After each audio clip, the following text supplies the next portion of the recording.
stand for the Pledge of Allegiance. I pledge Allegiance to the flag of the United States of America and to the republic for which it stands, one nation, under God, indivisible, with liberty and justice for all. Texas Pledge. Under the Texas flag, I pledge allegiance to thee, Texas, one state, under God, one indivisible.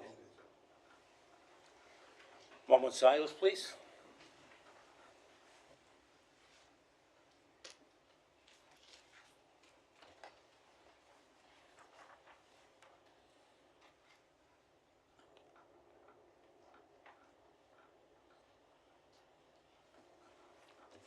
Thank you. You may be seated.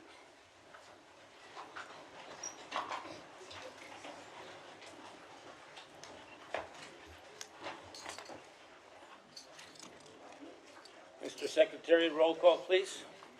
Yes, Mayor. Honorable Mayor Dr. Victor D. Trevino, Present. Honorable Mayor Pro Tem and Councilmember District 1, Gilbert Gonzalez. Honorable Councilmember District 2, Ricardo Richie Rangel Jr. Honorable Councilmember District 3, Melissa Cigarroa. Honorable Councilmember District 4, Ricardo Rick Garza. I'm here. Honorable Councilmember District 5, Ruben Gutierrez Jr. Present.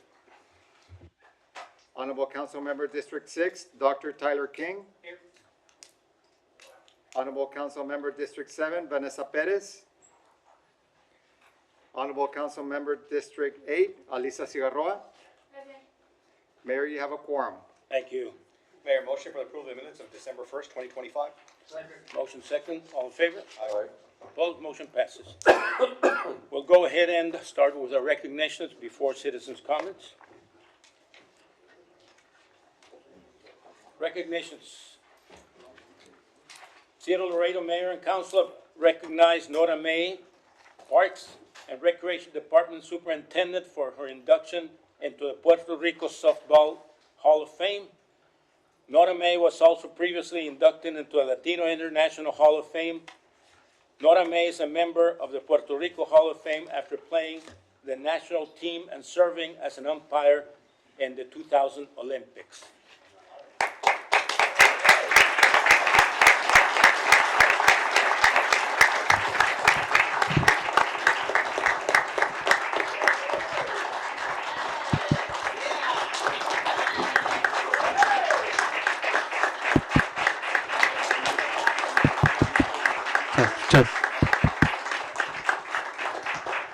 Mayor, you want to say a few words right now? We'll take a picture. Yes. We're proud to have our local people gain such much notoriety and for a trajectory that signifies a lot for our city and our people. So congratulations, Ms. Nora May. Thank you to the City of Laredo for the recognition. I mean, I'm a public servant and I like what I do. I'm here to serve the people. And during my years of service, I've tried to do that. And I'm very proud to be part of the department and part of the City of Laredo. Thank you. Congratulations. We're going to go back there.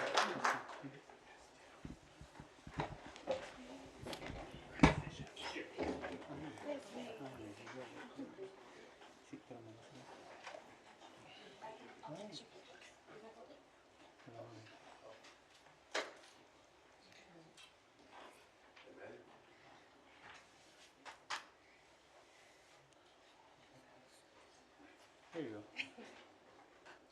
Ready? 1, 2, 3. One more.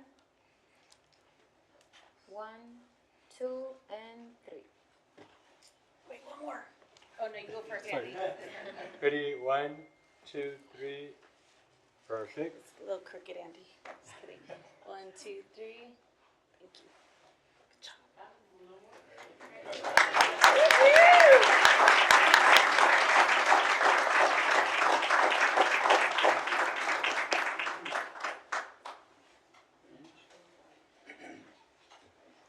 Good job.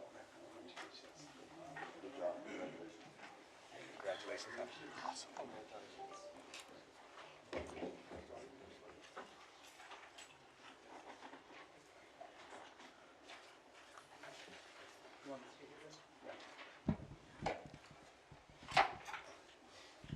All right. We'll proceed with second recognition.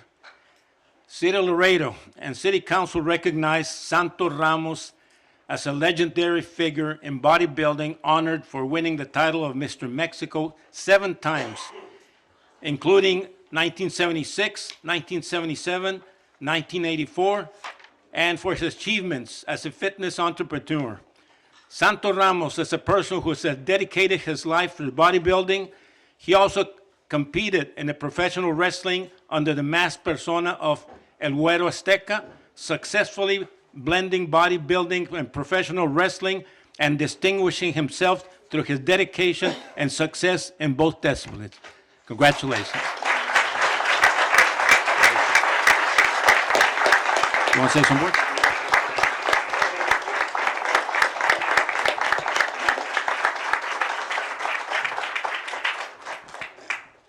Buenas tardes, en español.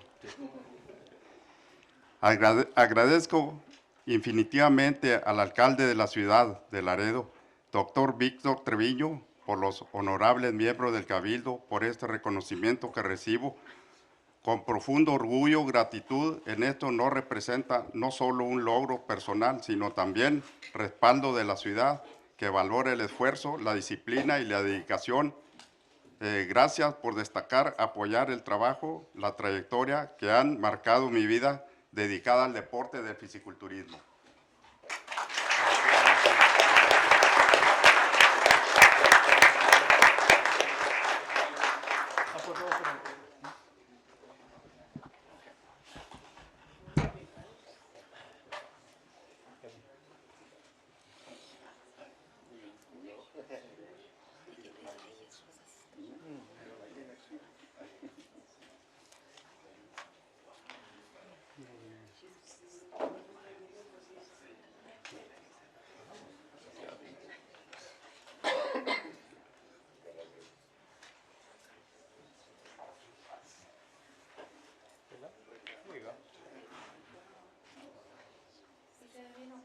Yeah, sí, se ve bien. Yeah. Okay, right here. Ready? 1, 2, 3. Perfect. One more here. Ready? 1, 2, and 3. One more. There you go, 3, 2.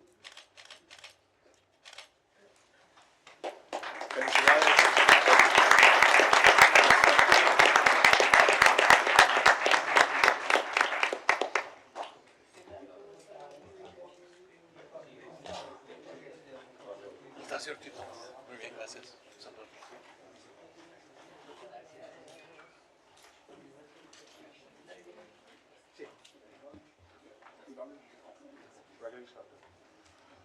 Mayor, can I be here? Yeah. Just for the record, just to know that Councilwoman Cigarroa is already here. Ms. Cigarroa. Thank you.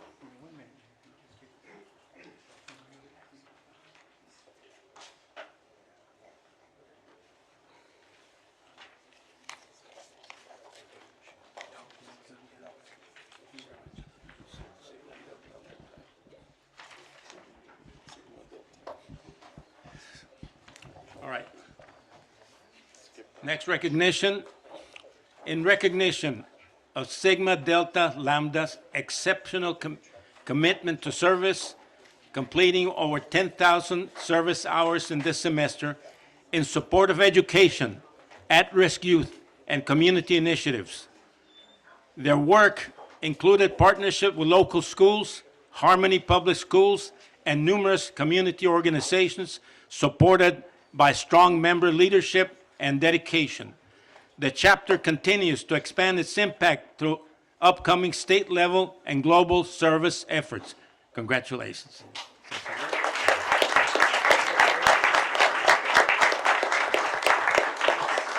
Hi, good afternoon. My name is Daniela Vigila. I'm the current community service chair for Sigma Delta Lambda sorority.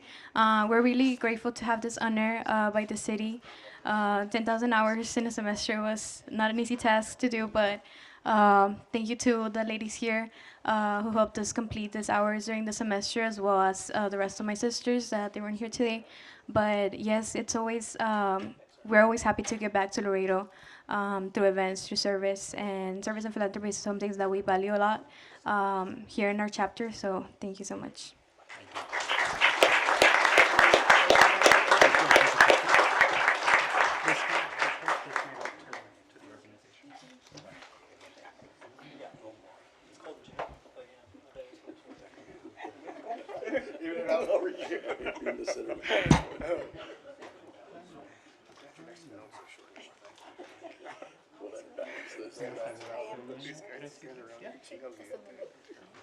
Okay, ready?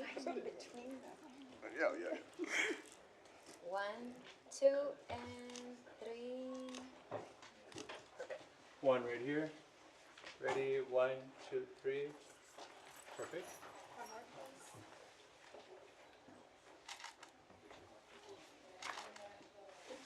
One, there. There you go. 3, 2.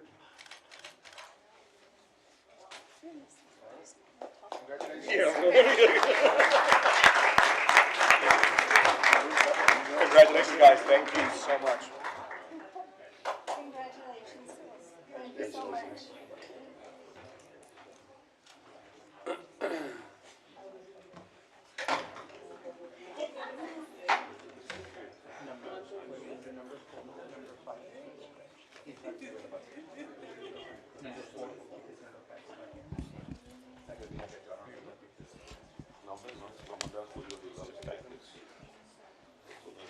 All right, next recognition. City of Laredo and Mayor, City Council recognize Deputy Chief Christopher Pettis and his 28 years of service to Laredo Fire Department.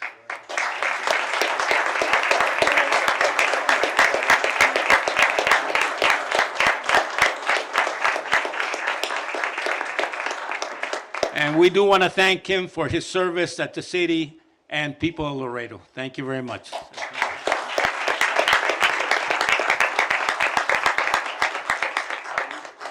I just want to say thank you to the City of Laredo, to the mayor, to the council, and to the fire department for the opportunity to serve the citizens.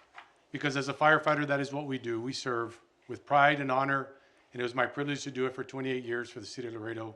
Thank you very much.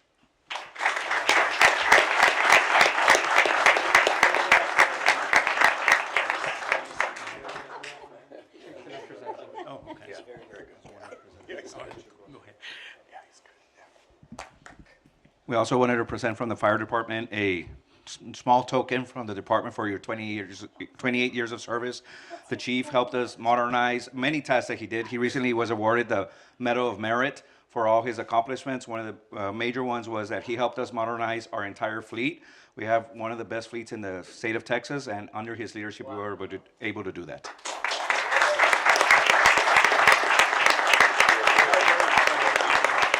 Let's go back to the. Congrats.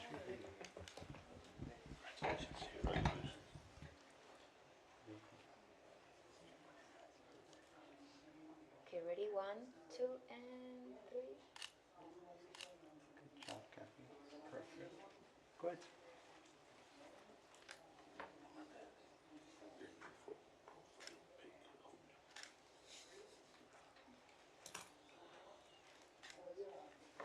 One more.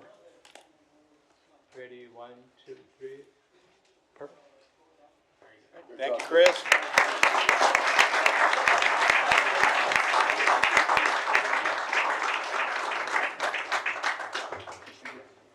A lot of golf in your future?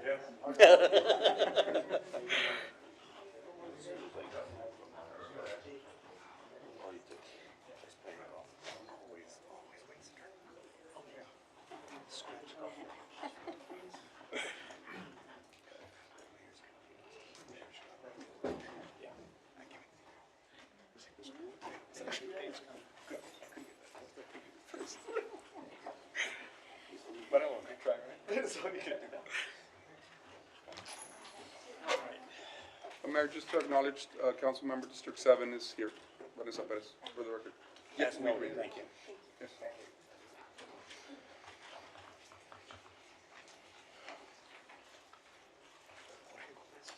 No, he didn't show. Okay. We'll proceed with communications, followed by items 114, 115, and 116.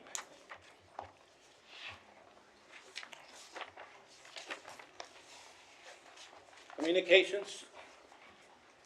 Presentation by Mayor, providing general comments on city matters, upcoming initiatives, and other relevant updates for the council and the public. Some updates on upcoming events. We have our ribbon cutting Saturday, January 24th at 10 a.m. at the Buena Vista Sports Complex with our first league playing scheduled in the next couple of months with over 35 teams signed up. The State of the City will also be held on January the 29th at noon at the same arena. We have a near capacity, but you can also watch it live on the city social media pages. We're also launching our Healthier Texas Community Challenge kickoff event coming on February the 2nd at the Haynes Rec Center. The City of Laredo legislative trip to Washington, scheduled for the first week in March. And as always, these relationships are critical for the advancement of the economic development, our infrastructure, public health, and trade expansion. And its requests, and just to name a few, we look forward to having our city partners join us at some of these meetings. We're also very pleased to announce that our City of Laredo air monitoring system is operational, which is one of a kind in the country. Not only will we measure PM 2.5 and PM 10, these are high-end monitors, and we look forward to the eventual operating monitoring of ethylene oxide, which we know is a carcinogenic byproduct primarily released into our local air with the sterilization of medical equipment. Some initiatives that we're working on with our sister city in El Laredo and my weekly meetings with Alcaldesa Cantu Rosas, we are working on different campaigns since we understand that mental illness has no borders, and we understand the importance of pushing for more mental health resources and initiatives in our communities. This was also an item that was discussed in our recent Washington trip and press conference that I had with Congressman Cuellar and our federal partners, especially when we see the importance of our funding in the city with our Roots Recovery Center. So more information will be forthcoming on these campaigns. On the issue of recent wastewater testing and the recent discovery of measles in our wastewater, the public needs to be informed, but not alarmed at this point. There are currently no confirmed positive cases in our community. But as we know, measles is a highly contagious preventable disease that can be deadly to unvaccinated children. The biggest outbreak was in West Texas in 2025, where 99 people were hospitalized and 2 unvaccinated school-age children died. The first measles death in the United States in 2015. The Texas Department of State and Health Services finally declared the end of the outbreak in the mid-August of 2025.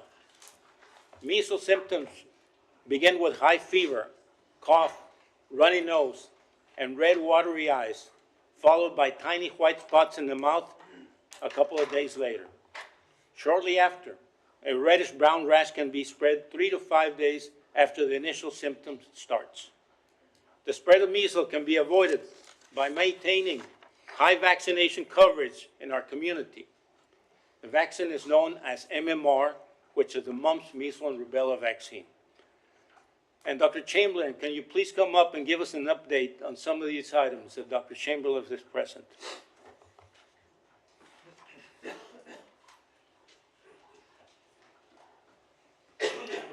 Good evening, Mayor and members of the council. Dr. Richard Chamberlain, your Laredo Public Health Director.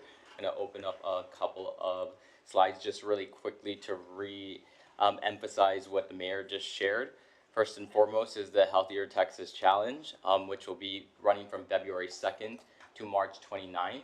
Individuals in the community are already able to register for the Laredo Challenge.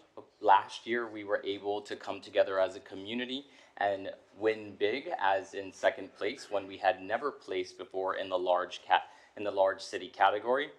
This year, we're aiming for first place with the community's even more enhanced involvement. And what this is just making sure that we're tracking our healthier food options, that we're drinking more water, and that we're participating in more physical activity.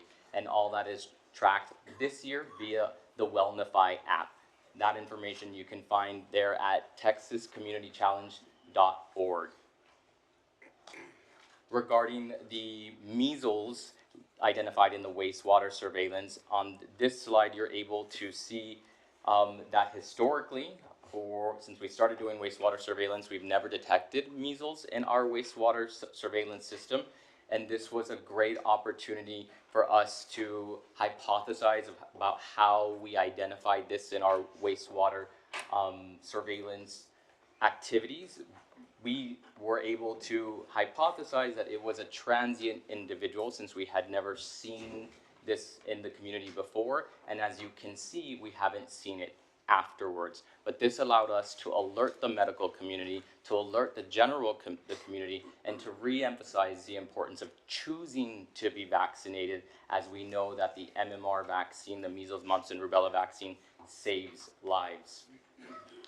And finally, just to demonstrate really quickly on the dashboard for the City of Laredo air quality monitoring program, which we're starting off with our PM 2.5 and PM 10, you're able to go to justair.app/browse. It's also located on our website via the environmental public health tab, and you can click on Laredo and zoom right in and be able to see the different monitors across the City of Laredo demonstrating the AQI specific to PM 10 and PM 2.5. This information, of course, is updated daily, and any individual who is looking for historical information, of course, would be beginning as of January 1st. Thank you for your time. Thank you. Thank you, Dr. Henry.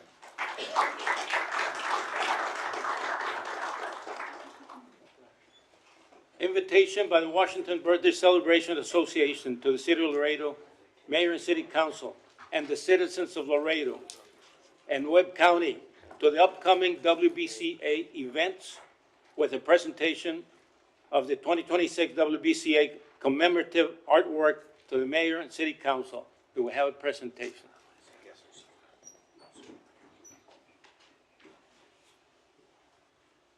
Good evening, everybody. Evening. How's everybody doing today? Well, good afternoon, Mayor, and all the fellow City Council members. Thank you for allowing us to be here this afternoon. My name is Jaime Fuentes, and I have the honor of serving as the president for the 128th Washington's Birthday Celebration Association. With me here today, I have First Vice President Annabella Herbig, Second Vice President Rafael Martinez, and our Treasurer Rosa Cruz. On behalf of the Washington's Birthday Celebration, I invite you all to join us for the 128th celebration, which celebrated its official kickoff with Commander's Reception this past Thursday at Thames Auto Arena. We invite you to join us for all the award-winning festival that will continue through February 28th, with a variety of events that will offer a little something for everyone. All in all, we will have over 30 fun-filled events in 45 days. We are proud to say the celebration keeps getting bigger and better every year. Approximately 500,000 people attend our events, which brings in more than $20 million to our local economy. Our events would not be possible without you, our city and county leaders, our partnering affiliate organizations, board members, sponsors, and of course, our many volunteers. We brought a small token of our appreciation for your support. The official 128th celebration commemorative poster titled Life, Liberty, and the Pursuit of Happiness, painted by local artist Mr. Eduardo H. Alvarez. We hope you enjoy this unique limited edition poster. In addition, we also brought multiple copies of our latest By George magazine for the upcoming festivities. Again, thank you for the time and support. We couldn't do any of this without you, and we invite you to join us and hope to see you all at our WBCA events. Thank you very much. Thank you.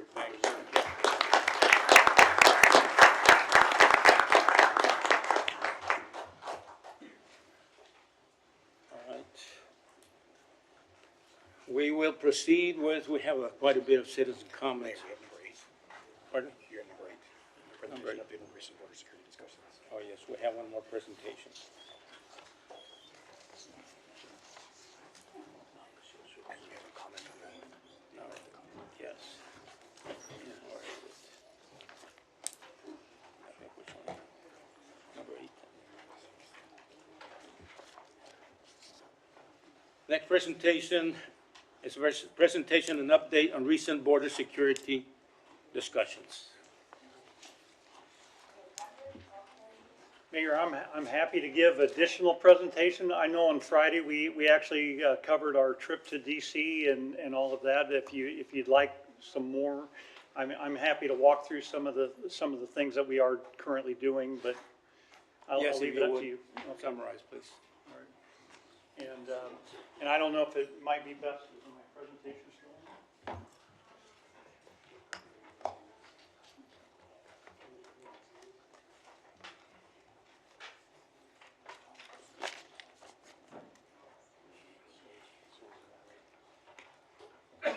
Can he find that presentation? Yes, okay. Mayor, on Friday, we covered a lot of information on our trip to DC. And so the mayor and I actually had an opportunity to go to DC to help talk with our congressional representatives. We spoke with the Border Patrol, and we spoke with the White House, the governmental affairs section on our concerns and our conversation on the border wall and the idea about the border security.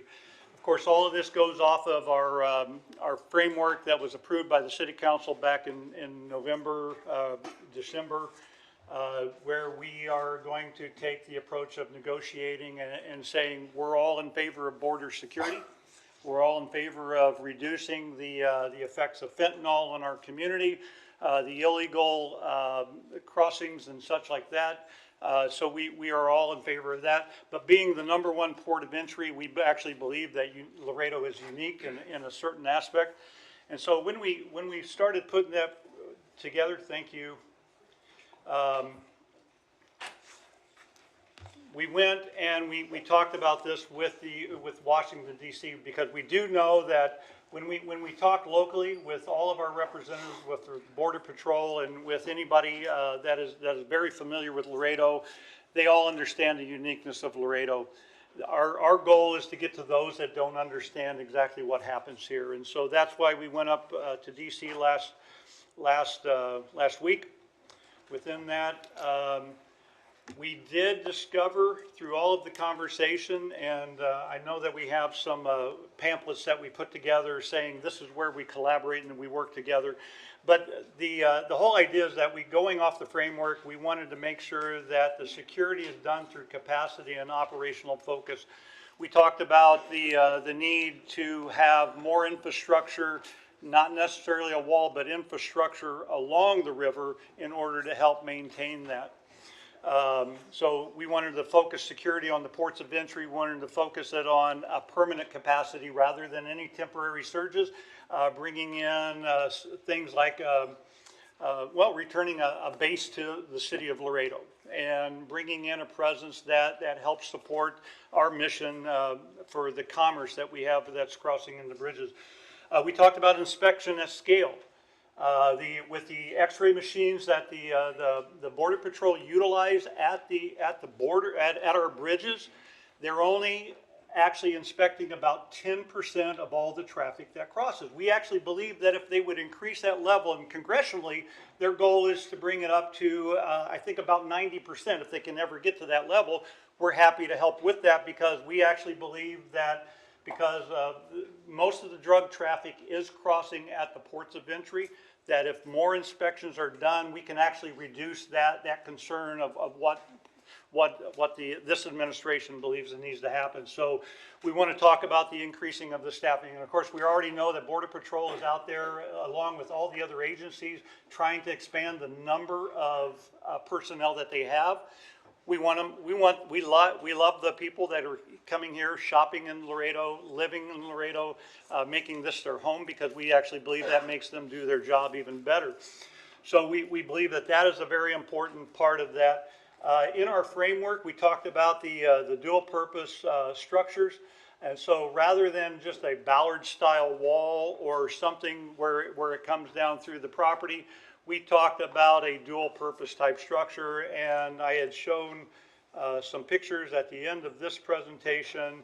I'll jump down to those, where we're putting together these worksheets in order to show these sensitive areas within our city.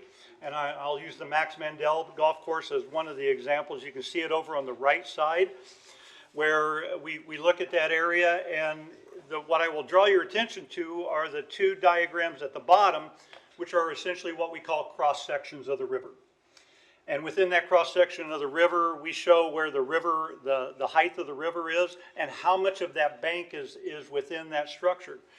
Some of the information that we were working on since Friday over the weekend and into this week is that utilizing the Border Patrol's sense of how they do security. So the first one is detect. That's the first thing that they do. And so that's why the cameras, the technology are very important, is detect. The second one is delay. And this is the reason why they think that the Ballard wall is a good idea for that, is that it takes too long to cross a 28 to 30 foot tall wall. That's the delay structure. And then the third leg of this thing is, of course, detain. So when you talk about how the Border Patrol looks at the river or at the border, let's just call the border, because from El Paso down we have the river, but if you look at Arizona and New Mexico, they have just the ground. But the whole intent of Border Patrol is detect, delay, and detain. Those are the three steps of the framework of border security. And so if we can improve any one of those three legs, then we can improve the ability to be successful at the border. So we're in favor of the funding that they have for the security cameras, the early detection of that, the drones work and everything else. We actually believe that that is a very viable part. We actually believe when you get to the delay, the way the Rio Grande is through Laredo, it serves as a delay in its own right, in its own purpose. It takes 5 to 10 minutes to cross the river based upon the depth, the speed of the flow, and all of that work within there. So we actually believe that our locale, our geography, actually serves to meet those conditions of the delay. So if they can detect early enough when something illegal is trying to cross the river early enough, the delay is there, and so then it's all about the response and the detaining and trying to get to somebody to get there within that window of time. The big Ballard wall, actually, it creates some delay in there as well too, but our argument or our evolving strategy within our framework is that the river itself creates a delay. So when we look at the cross sections of the river, when we look at doing a dual purpose flood style wall within the river, it actually delays as well too, because it takes too long to access over certain structures and everything. So that all we're trying to do is hit that window of time for the detecting and the delay, so that there is a response from the Border Patrol in order to do their job. And so we actually believe that there is the ability within this whole evolving model for the negotiation. And this is where we go back to the November meeting that the mayor and I had with the Border Patrol, that they're willing to look at different types of structure within the river or within the area. Rather than just a Ballard style wall, we look at different types of structures. Mayor, if I may. Yes, go ahead. I was seeing this picture that we have right here. My question is, are we gonna have, is there a road that's gonna go between the wall and the river? Yes. Yes, so the current method, the standard for the Border Patrol when they use the Ballard style wall, is to have a road on either side. Now, I will tell you that when you look at where the smart wall alignment is through Laredo right now, I don't think they have the geography to hit that standard everywhere. So, are they Yes, gonna, sir. are they gonna get more feet within the? No, The flat surface? What we're going to recommend as our alternative within this whole structure is rather than the 250-foot swath with an improved road on either side of the Ballard-style wall, is that with this, we create one road system like we currently have. And we establish that as an improved system on there so that it reduces the cost, because what we are putting together right now is that and this is utilizing the data that they've put together on what it's going to cost to build this Ballard-style wall, this big 28 to 30-foot wall, the road systems that go with it, and then still trying to do all the work. I actually believe that our alternatives are actually less expensive in the long term than it is within that. And so, if they want to do things a little more less expensive, and still get the same benefit of what they're trying to do. That's what we're hoping to at least have the opportunity to explain that to them. Are we requesting a wall along the river besides that wall? In this case, if you look at that will go along the riverside. yeah, if you look at this wall here serves two purposes, right? It will serve during certain flood events where the water will stay in the river. And it serves as that deterrent or that delay that will take to get them out of the river. And so this will function to that level of that delay. So we don't, I guess what I'm saying and trying to answer your question as directly as I can, we don't believe that a 28 to 30 foot high wall is actually necessary within most of our area by using the understanding of the delay of the river itself and the delay to cross over. So in other words, terrain. we're gonna stay the same way with where we are right now with we're just gonna have this wall, and then, but we're not gonna have an access to those sites. There's not gonna be a road take us to. Yeah, yes, there would be, or at least the evolving process that we have. There will be access points along the river because we're trying to maintain the access to the river and trying to utilize it as well too. So I don't know right now where they want to, in their mind, I mean, we're all guessing where the administration is. I think they're pretty blunt about what they want as border security. What we're trying to do is try to find an alternative to a straight, no longer use the river. We still want to be able to utilize the river, and we still want to have the benefit of the flooding and such. So, like that. and another question, real quick, something I'm curious about, and it's just wondering, the maintenance on this wall. Let's say it breaks down, starts, the weather changes, a shift or whatever on the dirt. Who's responsible for that? And let's say we have a bad wall. Who's going to be responsible for the maintenance, the corrosion? And let's say something happens, all the debris. Who's going to go pick it up? Are they going to hold the city accountable for that? I think some of that has to be worked out, council member. I don't know if we know all of that. If the Ballard-style wall was to go in and they do the roads, they are going to have to pay to maintain it to whatever that level is.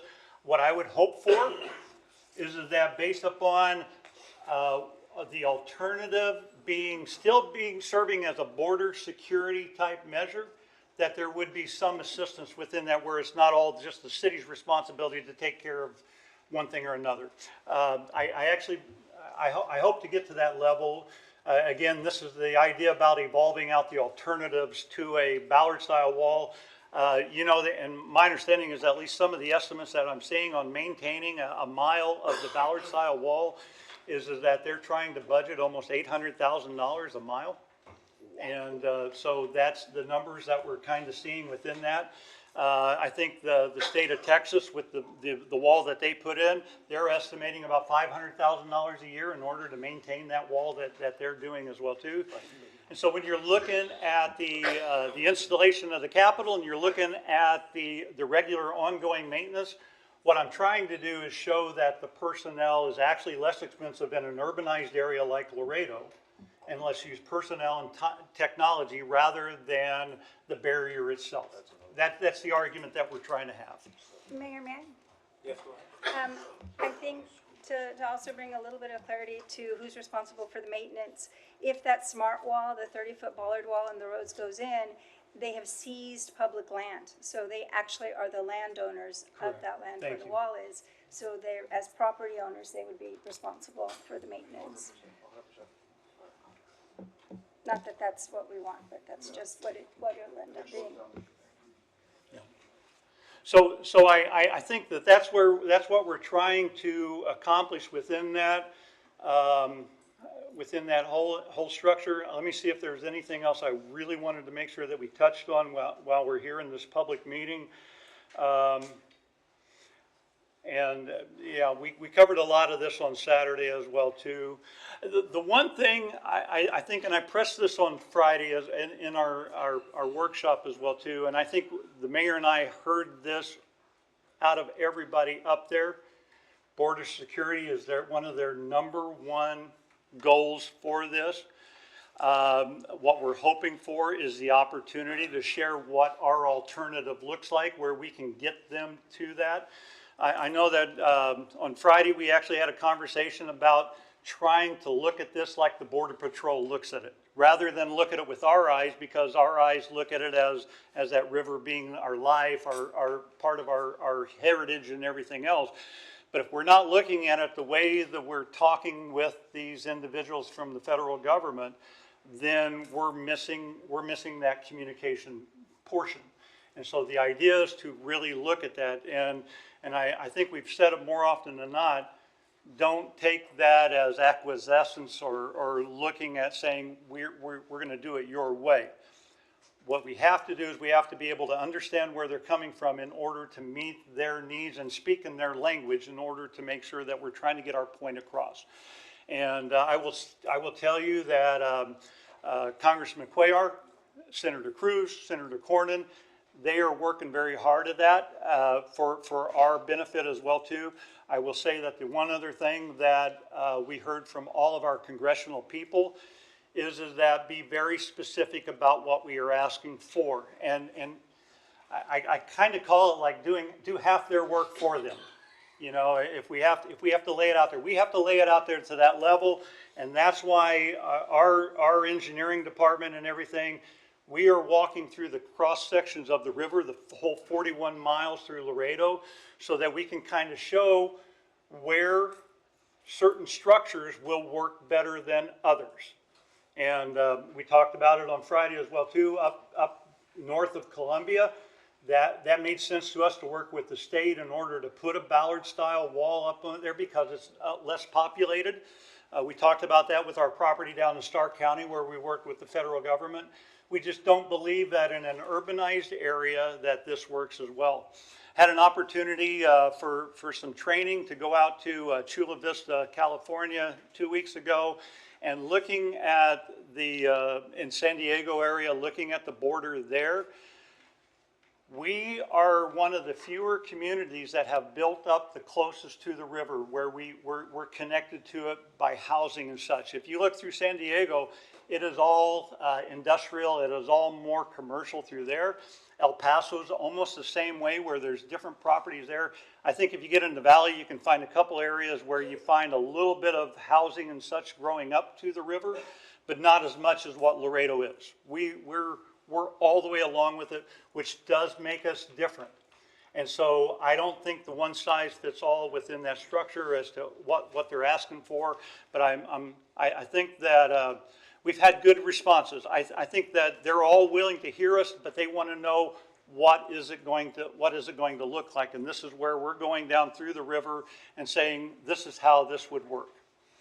And I think the only other thing I will add to this, because I didn't report on this on Friday as well too, the idea of putting the structure within the river area is similar to this. This is not an engineered drawing. The idea is that if you look at it, think of it as a dredging of the river.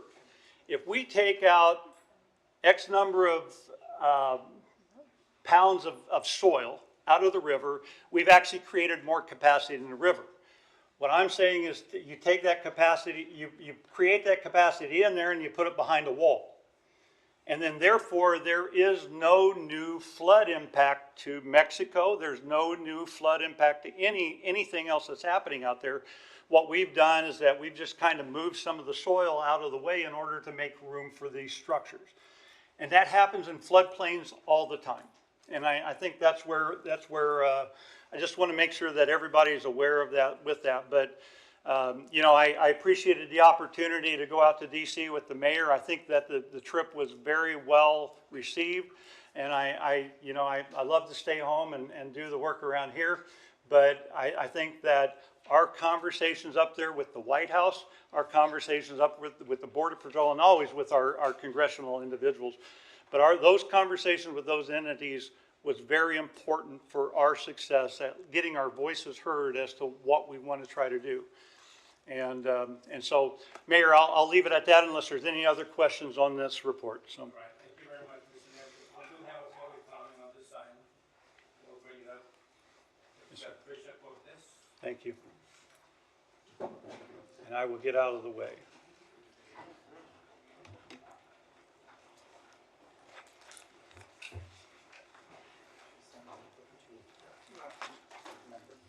Okay.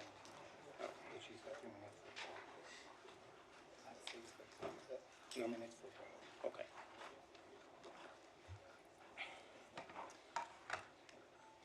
Good evening, Mayor and members of the City Council and City Management. My name is Tricia Cortez. I'm here with the Rio Grande International Studies Center and just wanted to bring y'all up to speed. The latest result data came in from through December 2025. They haven't changed of the from CBP, Southwest Border Apprehensions and Laredo Sector Apprehensions. Orange is the whole sector of the, is the whole southern border, and blue is Laredo Sector, Webb and Zapata. And you will see at the end of October, end of November, end of December, these apprehensions are almost non-existent, is almost non-existent. And therefore, we believe there's no need for a border wall. More than anything, the DHS appropriations bill that came out early this morning is a wake-up call, and it should be for each of you. There were 0 carve-outs for sensitive areas along the entire U.S. southern border. And the handful of hard-fought carve-outs, one for the RGV in 2020, are now under threat too. And we understand you've worked so hard to be polite, to thread a fine needle with the federal government in the hopes of getting alternatives or alternative designs. But today's bill and the White House's direct involvement to halt compromise on it shows that Laredo is not going to get any special treatment through friendly negotiation. So with that, the question is, what is your response going to be? You can't put all your eggs in one basket and believe that you can negotiate your way to a better solution. If you show weakness, you are enabling the demise of our city and its reputation as a safe city. We have to stop being enablers to the harm that is being directed at us. Is your plan B in place? You won't have time to figure it out after plan A fails. The city's approved a legal team, the Jackson Walker firm. They should be doing all of the studies right now to bolster Laredo's case for the long term. Those studies need to be happening now and completed. And we must stop the wishful thinking. We aren't choosing this fight, it's coming to us. The only thing that we have learned from this administration is that they respect strength and they despise weakness. If you show weakness, it gives them a green light to treat you even worse. We understand that you have fears of being punished with the presidential permits for the bridges or federal funding for other programs. But we don't want to be held hostage to these types of threats from our own government when we stand to lose so much long after they're gone. South Texas is not new to painful, dishonest, and violent takings of land, and the border wall is just another land grab and massive transfer of property into the hands of the U.S. government to militarize our riverfront forever. Mayor, 3 minutes, Mayor. It's time to lift your heads up and look around, because the victories against the heavy-handed tactics of this administration have occurred only when the leaders and people of those targeted communities have risen up, gathered their allies, and presented a strong legal challenge. We ask for your courage and for a strategic shift now to protect our river, our only source of drinking water, our interstate commerce, our future economic prosperity, and our very quality of life. Thank you. Thank you.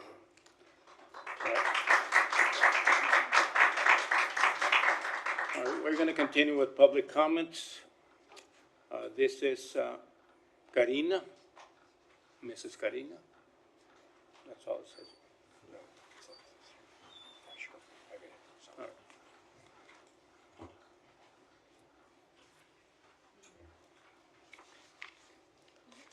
Mayor, she signed up to speak on item number 123. All right. Okay. Hi, good evening, Mayor, council members, and city Your name officials. for the record, please. Oh, for the record, my name's Karina Villalba, and I am commenting on item 123. All right. I'm here this evening in favor of building the police station on this property because public safety should not depend on how far away help happens to be. And right now, the families in this area, not only in the neighborhood of La Bota Ranch, but Deer Creek, Green Ranch, and all throughout Mines, including those with children attending the elementary school across the street, are about 20 to 30 minutes away from existing police services depending on traffic, and that's not taking into consideration whenever the 18-wheelers stay stuck across all three lanes on Mines Road, whether it's going northbound or southbound, so that would be even worse. So in an emergency, that is not just an inconvenience, that is a risk.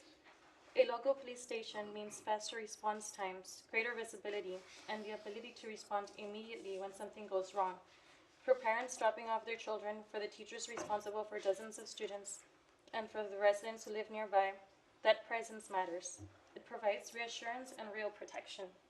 I understand the concern to some about placing a police facility near a school, but police stations are not detention centers, and with thoughtful design and clear operational boundaries, this facility can operate safely and responsibly while strengthening coordination of the school safety plans. I'm also grateful that this property is being considered for a public safety use rather than a high-traffic commercial warehouse, which would bring constant trucks, congestion, and noise without contributing to the community safety. This proposal is about protecting families, supporting first responders, and making sure that that part of our city is not left waiting when seconds truly matter. I strongly support moving forward with this project, and my daughter wanted to say something. You guys hear? Or you want me to say? Go, right. Me and my friends are really happy that no warehouse was built. Oh, this? Oh, here, good. Me and my friends were really happy that no warehouse was built in front of our school. All right. Thank All you. right, thank you.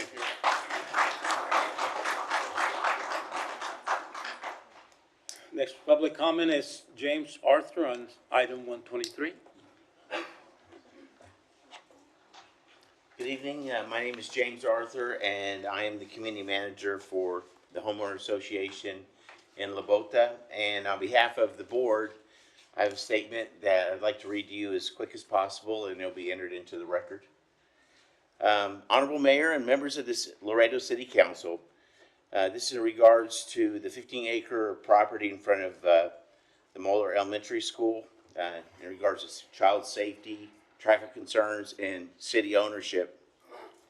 On behalf of the families we represent, we respectfully submit this letter regarding the 15-acre property located in front of Mueller Elementary School and adjacent to our community. Our associations have been directly involved in addressing and working to resolve problems and concerns related to this property, also with the safety of children and residents as our highest priority. The property is located directly in front of the Mueller Elementary School, which has enrollment about 1,000 students and is adjacent to a residential community consisting of about 500 families. Because of this close proximity, the future use of this land must be appropriate, compatible, and safe for both a school environment and a residential neighborhood. An additional and critical safety concern is that the 15-acre property and the surrounding residential community all share a single ingress and egress point onto the same road. This roadway was not designed or intended to accommodate heavy industrial or commercial traffic. Introducing uses that generate large traffic patterns would significantly increase the risk to school children, families, pedestrians, and daily commuters, particularly during school drop-off and pickup hours. We are aware that the city has received negative publicity from certain members of the community regarding this matter. We believe it is important to acknowledge that the city has taken meaningful and responsible steps to address legitimate safety concerns and to move towards solutions that serve the broader public interest. We are especially grateful for the city's prior intervention when the property was zoned M1, which would have allowed warehouse development and introduced serious safety, traffic, and quality of life risk. That action eliminated a significant danger and demonstrated the city's commitment to protecting students, families, and surrounding neighborhoods. For these reasons, we strongly believe that it's essential that the City of Laredo to retain ownership of this property. Continued city ownership is the most effective and reliable way to ensure that the land's use remains friendly, appropriate, and compatible with the school setting and a residential area. City ownership provides long-term assurance and that future uses will prioritize child safety and neighborhood compatibility. If I could just finish, we respectfully urge the City Council to consider the long-term safety, traffic, and compatibility implications, and we do recommend also and support the construction of the police station. Thank you for your time. Thank you very much. Next comment is on same item, Memo Castro.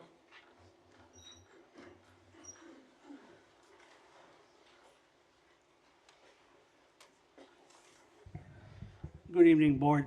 My name is Memo Castro. I've been here before you. I bring the history of what happened in La Bota. A history of deception, failed government, and failed school. We saw a child come up here. That same child went before the school board asking, we don't want warehouse. Deception, that's been the part of the city. Failure on the government, it's always been known that we sweep everything under the carpet, wait for tomorrow. You want to talk about corruption? Well, I got corruption. You can smell it, you can see it. Failure becomes on all of you and past administration. The failure to stand up when her constituents stood up and asked our council lady to do something about it. When everybody failed the course, she stood up and rose. And you all voted. But then corruption. I'll tell you corruption. We have $69 million on Mercy Hospital. What have we done? Where has been the leadership there? We have $12 million in the Plaza Theater. I used to love going to the Plaza Theater because I grew up then. What have we done? Nothing. Property falls back into the property owners, developers, has misguided us. You know, change is hard, but safety and justice, we deserve that. I live, I'm a homeowner in La Bota, but I live in the mines area. 80% of the revenue that creates us to being the #1 inland port is in our district. We have to live with that. This lady addressed the traffic where the others never did. She stood up. You want to fight with her, you fight with the Mines Road. And I refer to the people of the Mines area.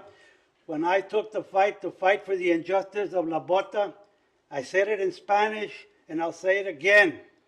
Quítate la P de pendejos and start standing up for your rights, because we have a right to defend our home. Either you represent the citizens, or you represent special interests, or big business. What is it? We want to know.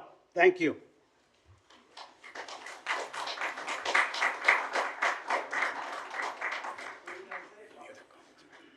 I have this. That was him. All All right, we'll proceed with other public comments. Maxine Reveles. Reveles. Maxine Reveles. She's gone? Okay. Next year. Okay. Jason Thomas.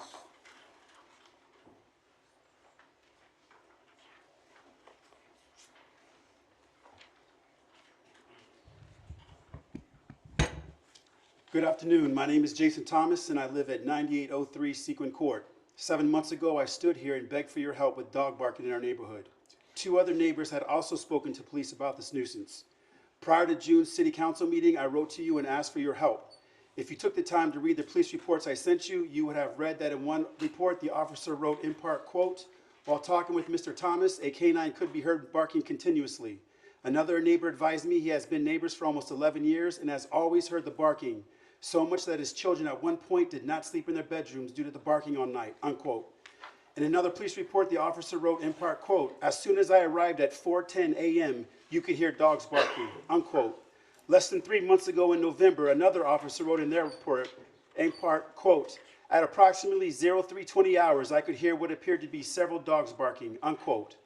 In an earlier report, the officer wrote, quote, "Mr. Frias was advised that he could get cited if the issues continue," to which he stated, "to do what I had to do," unquote. The municipal court requires 2 residences to complain about barking before a citation is issued. Any Laredoan will tell you that this 2-neighbor requirement is a problem because, as everyone in this room knows, there is an undeniable hesitation of many of the good people of Laredo to speak with law enforcement about this problem because they don't want any trouble with their neighbors or they don't have the confidence in city leadership to fix the problem. To counter this hesitation, I provided you sensible edits to the city code to help the people of Laredo. What happened? The apathetic response that I've heard from some city leaders is that this is a civil matter. Do you really think most of us have the disposable income to pay our bills and then spend thousands of dollars on our lawyer just so our families don't have to listen to dog barking while we sleep? Good leadership recognizes absurd issues like this and provides a mechanism of action that helps the people, not tell them to go get a lawyer. Furthermore, I have a police report proving that an officer already cited another irresponsible dog owner based on my repeated complaint calls. Ironically, Laredo Animal Care Services mission statement on their website claims they are committed to, in part, quote, "promote responsible pet ownership," unquote. Does Laredo Animal Control actually believe these police reports reflect responsible pet ownership? Mr. Windsor, pursuant to Municipal Code, Chapter 6, Animals and Fowl, Article 6, Nuisance, Section 6-100, Subsection H, which states in part, quote, "Any person may request the city prosecutor to file a complaint in municipal court against the owner of such animal under the provisions of this chapter," unquote. I hereby publicly request your office assist me tomorrow morning at 9 a.m. in submitting an affidavit and then issue a court summons to the homeowner of 9802 Sandia Court for animal nuisance. Also, because there seems to be poor communication between city leaders on this matter, subsection I of the same chapter states in part, quote, "Animal control officers and law enforcement officers may issue the owner of animals creating a nuisance a citation to appear in municipal court to answer the offenses charged." Thank you. Thank you. Next comment? Sandra? Mayor, can I request that somebody from staff coordinate with him before, so that we can help him? Yeah, Okay, put us in motion? I don't think we can. It's not really an item, Okay. but just. But Mayor, Well, hold on. What district is that? It's mine. Okay, all right, go ahead. And Mayor, thank you. And I know we're limited on how much we're allowed to say on an item that's not on the agenda, but I want to say that this item did come up about 9 months ago. I actually had an agenda item to make the change that was recommended by the gentleman, and I was assured by management and legal that it would be addressed without having to make an ordinance change. And, so, disappointed that it wasn't resolved. To echo Councilmember Perez, if we can please address it as advised, or let us know so we can move forward with an ordinance that would actually address the concern, because this is going on for years for this gentleman. He's clearly trying to fix it, but the legal system and our ordinances are not allowing him to, so I would just appreciate. Mayor and City Council, yes, there is a report on this, and we can provide it to the City Council. All right, okay, we'll pursue this item. Yeah. All right, next comment is Sandra Rocha Taylor.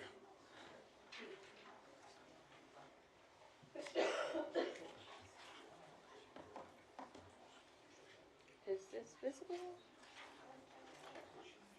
Hello? Somebody from there? Okay, there you go.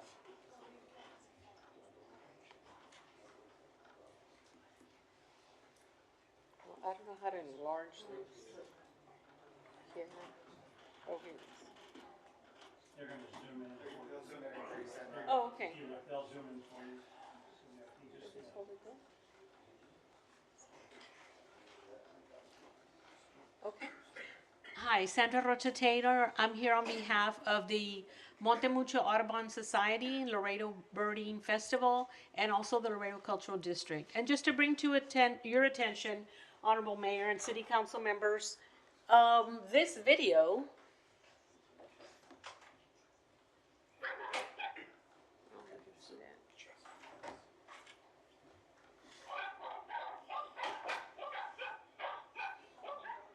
I don't know if you can see it. That is one of our birding scouts that went out to the riverfront to prepare for our birding festival. And there is a pack of wild dogs that has been roaming around the downtown area. As far as the cultural district, those same dogs went into the Casa Ortiz and pretty much massacred some pet cat mom and kittens that we were housing there. And we couldn't get them out for a couple of days, and we did call Animal Care Services, who eventually came by, but they didn't trap the dogs. The dogs are still roaming. This was after they had gone into Casa Ortiz, and we're just concerned because our festival will be in a few weeks, and not just for the festival, but also for the general public. We also know for a fact that there are some people in the riverfront that are feeding the dogs. And I know there's an ordinance against feeding strays, but these dogs are just friendly to the people that are feeding them. And when anybody else approaches, you can see. And when dogs are in a pack, you know that it's very dangerous because they can attack individuals or pets or people that are even walking their animals on leashes. And I'm sure you can have other residents that will have the same complaint. So I touched base with Councilwoman Alisa Cigarroa earlier, and she is looking into this, but I did want to bring it out and have it on public record that this is an issue before somebody gets hurt. All right. Thank you very much for that Thank you. information. Thank you. Go ahead.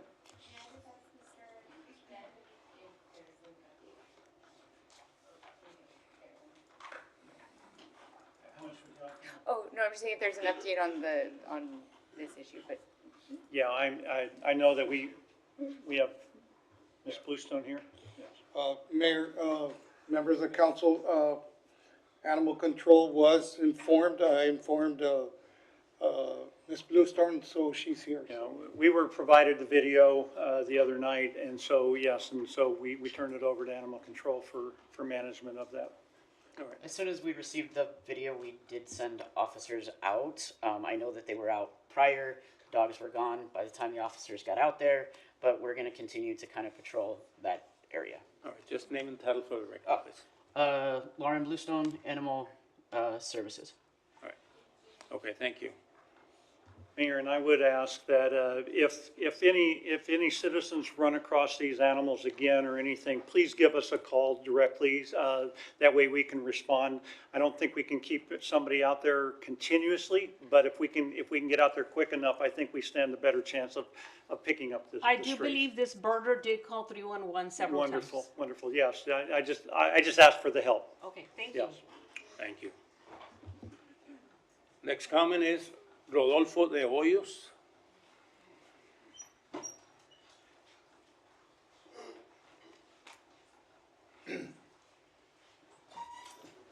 Buenas tardes. Buenas tardes. Mi nombre es Rodolfo de Hoyos. Vivo en el distrito 7 y pues creo que ya es suficiente lo que hemos aguantado. Tenemos años de estar peleando que nos arreglen las calles, que están hechas un basurero. Es una vergüenza, mayor. Usted no me contesta.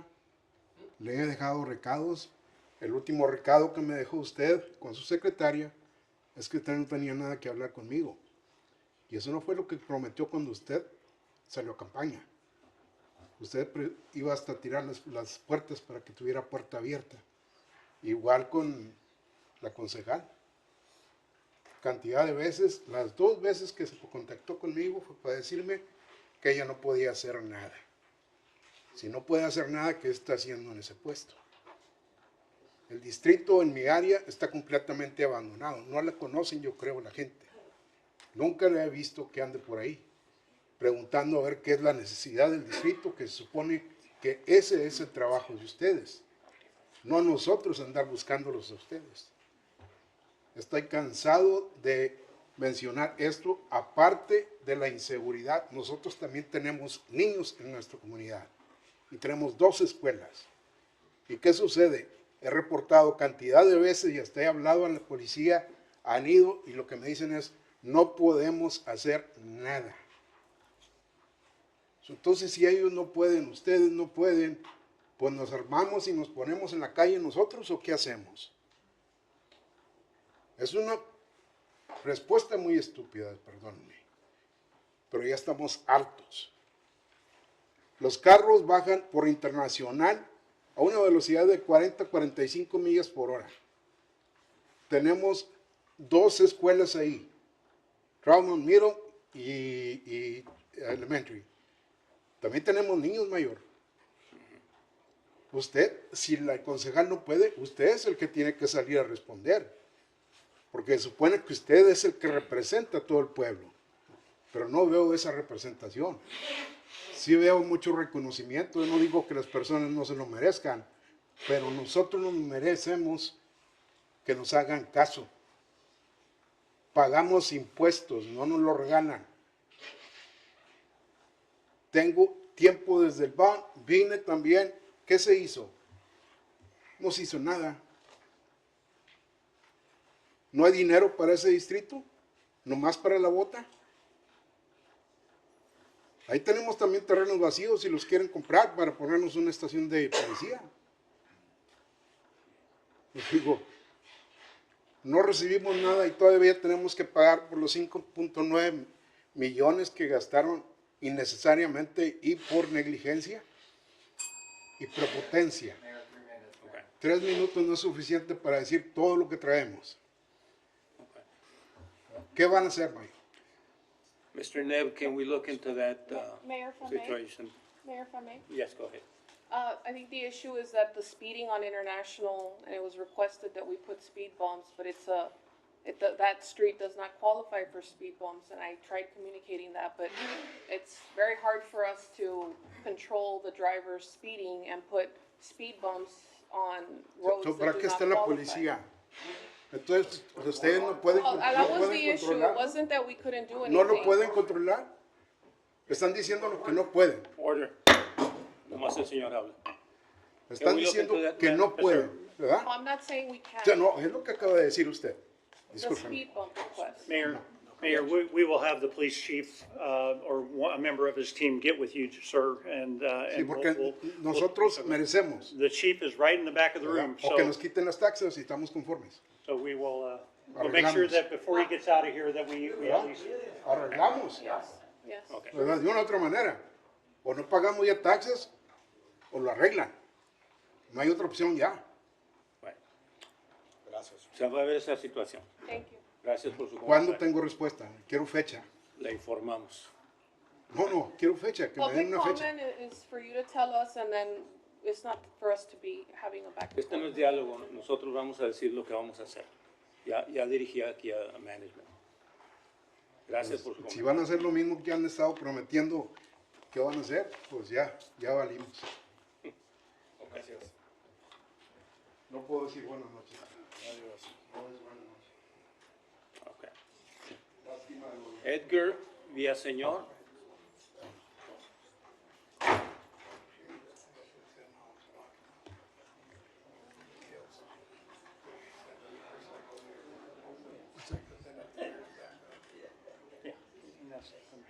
Is there a way I could show my screen?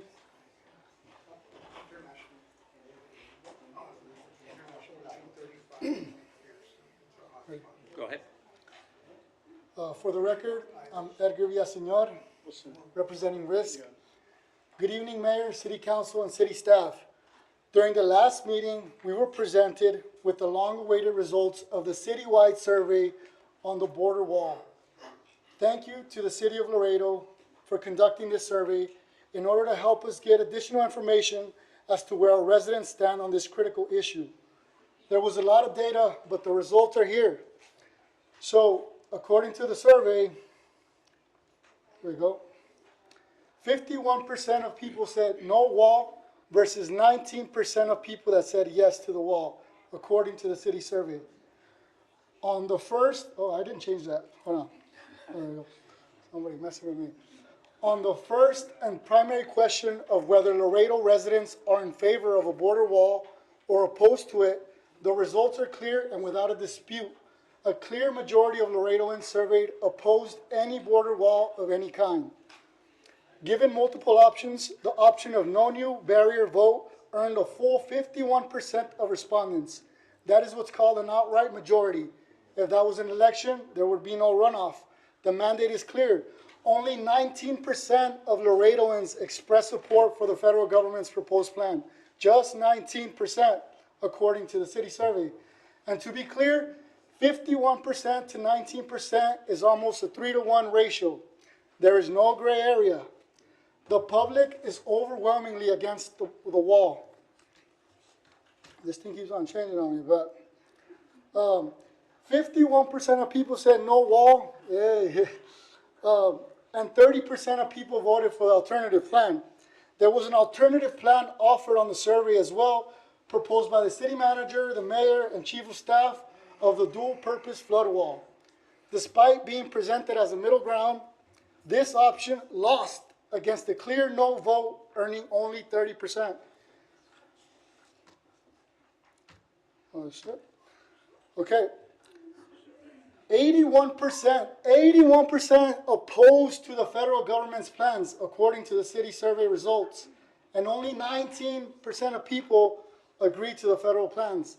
Taken together, however, that means that 81% of people are opposed to the federal plan and do not want a steel and concrete wall. The city spent about $29,000 to $30,000 on this survey to see if they would get a different answer than the one that we've been hearing directly from the residents for years at the city council meetings, at special call meetings, town halls, and on the streets. The answer is that a majority of Laredoans strongly opposed the federal government's plan for the border wall. City council members, mayor, city manager, and staff, you have been given a clear message from your constituents and every venue for public comments that you have offered, every single venue. Please oppose the construction of the federal government's border wall plan by any means necessary. You have a vast toolbox of resources, and we hope that you use them. Thank you. Thank you.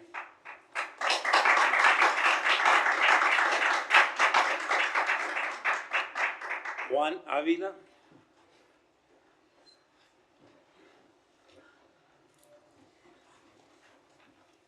Good evening, Mayor, members of the City Council. First of all, I'd like to start off with thanking the Chief of Police. I felt he was here somewhere. There he is. Chief, thank you for such a great job that y'all did in this last, Mr. Avila, your name for the record, please. Juan Avila for the record, I'm sorry. Chief, thank you so much. This last incident that we had where they stole the DPS unit, all your officers were out there. I was caught right in the middle. You know, I was coming from Rio Bravo, Cenizo area. I got caught right in the middle. I didn't know to go right or go left. DPS, marshals, border patrol, city police, constables. Very dangerous situation. I'm sorry that I have to say, you know, oppose the gentleman that was just talking. We need this wall. This is a government order. It's not about you saying, do you want it? Do the citizen want it? Yes or no? No. This wall needs to go up, and you need to stop playing around with the federal government. This is not something that you can stop. This is not something that we, the citizens of this community, can stop. It is an order not only by the government, but by your president, my president, to do it, whether we're Republicans, Democrat, it doesn't matter. Get the wall up and quit wasting taxpayers' money and wasting time on people's accounts. Councilman Perez, unfortunately, you took over a damaged district. You cost us $6 million. You cost us $6 million because you should have looked at it in a better way. There should have been some other treatment, something else to being done, not costing taxpayers money. We don't have that money to be spending out unless you want to give free money, just like the gentleman said. Let's don't pay taxes anymore because we're giving free money away. And that's exactly what you did. He's up for a review next month. It is your job, your responsibility to look at the work that this man has done. He's been on more vacation time than President Trump has. How can he love Laredo? And he's not even from Laredo. How? Give me those samples. We have come to you before, time after time. I call Councilman Garza. I call Councilman Gutierrez. I call upon Mr. Orfila. The streets, Colton, Springfield, Hillside, Mines Road. Ando en la colonia Nueva Era de Nuevo Laredo. They have better streets than we do. And here we are spending $6 million of taxpayers' money. What's wrong with this picture? You said you had an open door policy. I called you before. Your son answers the phone all the time. And you cannot even return a phone call. So, are we only knocking on doors when we want to vote? Or are we going to knock on the doors like Ms. Cigarroa does? She goes out to her district and asks the community what they need. You have gone out to there. You've gone out there. You have gone out there. Rick, you just came on board, but you've been out there. Mayor, What about the rest of y'all? Mayor, 3 minutes. Let's go to work. This workshop that he just showed you right now, y'all just had a 5-hour workshop on Friday on him. That's redundant. Let's get to work. That's what y'all get paid for. Thank you. Thank you.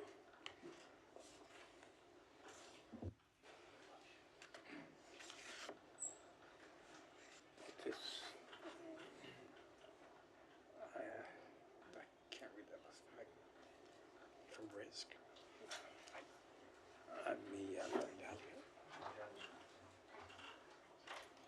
Curiel, Ayala, Curiel. Ayala, okay. That's Curiel. Good evening, Mr. Mayor and council members. Thank you for having me here. For record, my name is Dr. Angela Packerel and I'm working as a project manager at Rio Grande International Study Center. I work on a binational community aid monitoring project in Los Dos Laredos. And on behalf of RISC Binational Air Council, I am here to invite you all for our upcoming air quality workshop where air has no border, neither should the solutions. So over the past year, this community-driven project has focused on two major goals. One related to the community air quality data collection and dissemination. The other goal is to build the community. So as you all know, we have already installed our air sensor in 19 air sensor locations across both cities with daily data that you can get from RISC website.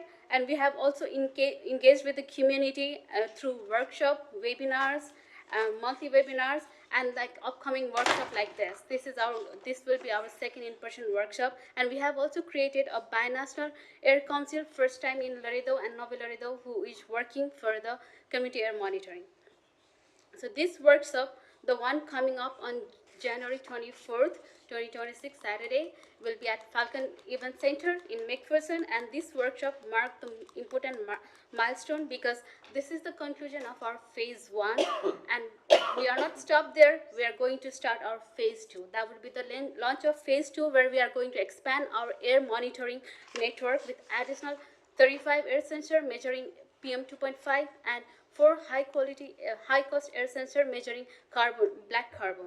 So for the first time in both cities, we have also, as I said, we have also created binational air council with the executive committee to guide this work. So I stood here about a year ago regarding air quality and this effort, and I'm here again. I have been last time also inviting you all for the workshop and webinars. I'm here also to invite you all for the workshop and to continue supporting in the phase 2 of this project through the Binational Air Council. You can be a member of that one too. Everyone is welcome. And as a part of RISC and as a part of this community, I am committed to build a better and healthier future for our community, just like you all. I hope we can get along and get together in phase 2 project. for the benefit of our community. Like Mr. Nabe always said, there will be a time where we can get along and get aligned with the work. I hope phase 2 will be the one of them. And with that, I would like to invite you all once again to the workshop on January 24th at Saturday at 9 p.m. at Falcon Event Center, and I'm looking forward to have you all there. Thank you so much. Thank you.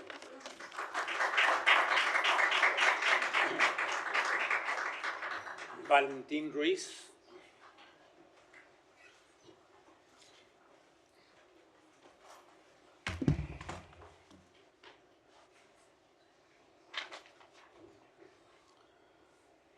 Thank you, Mayor and council members, for allowing me to speak. Valentin Ruiz for the record. Mayor, I want to begin by recognizing something important that the recent survey proves, that 81% of the informed public stands with you in support against the no border wall. Laredo exists in relationship with our Mexican neighbors, with leaders across the river, and with a shared economic future that predates modern borders. I recognize your efforts to protect that relationship and to grow Laredo with Mexico and not against it. Your vision, that vision matters. Our prosperity has always flowed from cooperation and from the river. To the mayor and the city council, this is your moment to invoke the spirit of Jovita Hidar, a woman of small stature but unbreakable courage who stood against injustice when silence would have been safer. She faced the Texas Rangers with nothing but truth and moral clarity, and she stood because her community stood behind her, with her. I also ask you to invoke the spirit of General Ignacio Zaragoza, who defeated Napoleon's great army in Puebla with machetes.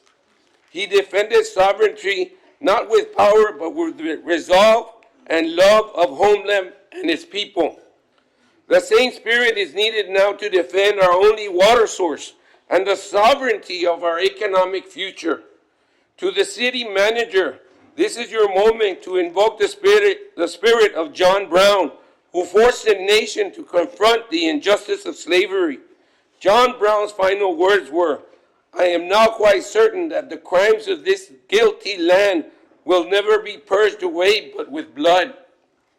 Those words still matter because today our river is being poisoned by oil field wastewater contaminated with cancer-causing carcinogens allowed by our state to be dumped into the streams that feed the Rio Grande.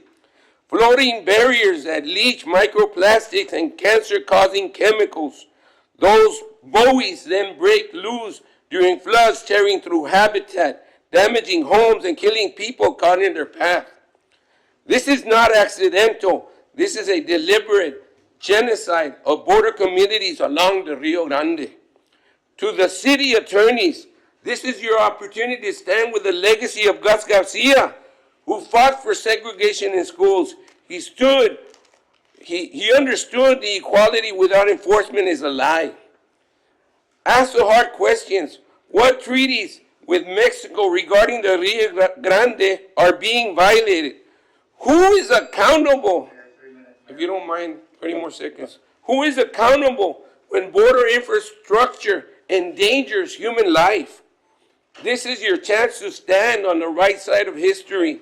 We are not here only to oppose, we are here to build. We envision a city-wide riverwalk that would give the community and the Border Patrol more eyes on the river, our border. There's nothing better than that for border security. A living river where families hike, bike, and kayak, fish, and teach along the banks. A river that fuels tourism and economic growth rooted in our history, not erased by fear.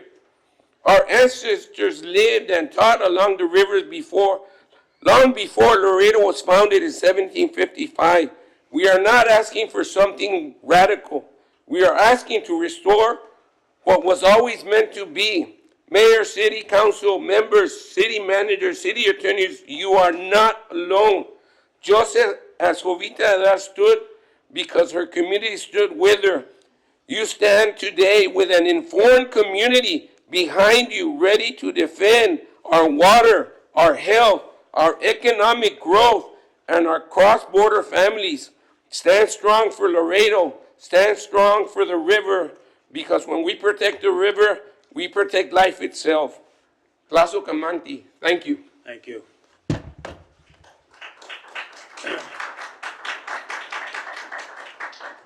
This is on item number 37. Veronica Jimenez and Dora Ramirez, do they want to come up?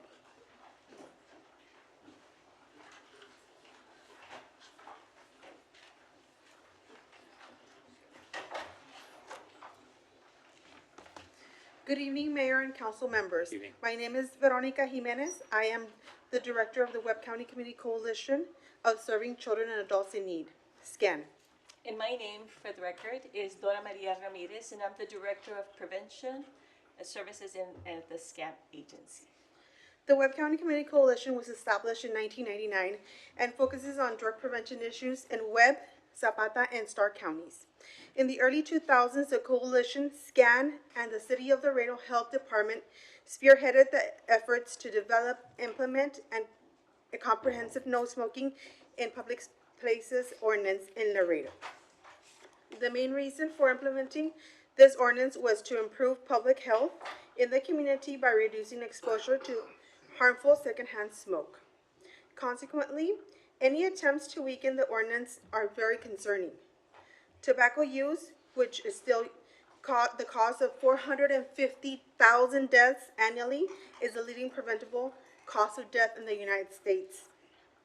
Thus, any changes to the no smoking in public place ordinance that directly benefit tobacco specialty retail stores or cigar lounges and could possibly encourage more of these establishments to open where they would be allowing to serve alcohol to customers is very alarming. In addition, we believe this change would be a tremendous step back for public health. Thank you. Mayor, council members. We are fortunate to have several knowledgeable and esteemed public health experts among our mayor and council members, as well as our director of the Laredo Public Health Department. It is my sincere hope that each one of you will speak in a unified voice about the potential harms that could be associated with changing the no smoking in public places ordinance to benefit tobacco specialty retail stores or cigar lounges. We commend each of you for recently taking a significant step forward by strengthening the ordinance by adding and clearly defining electronic smoking devices and prohibiting their use in public spaces.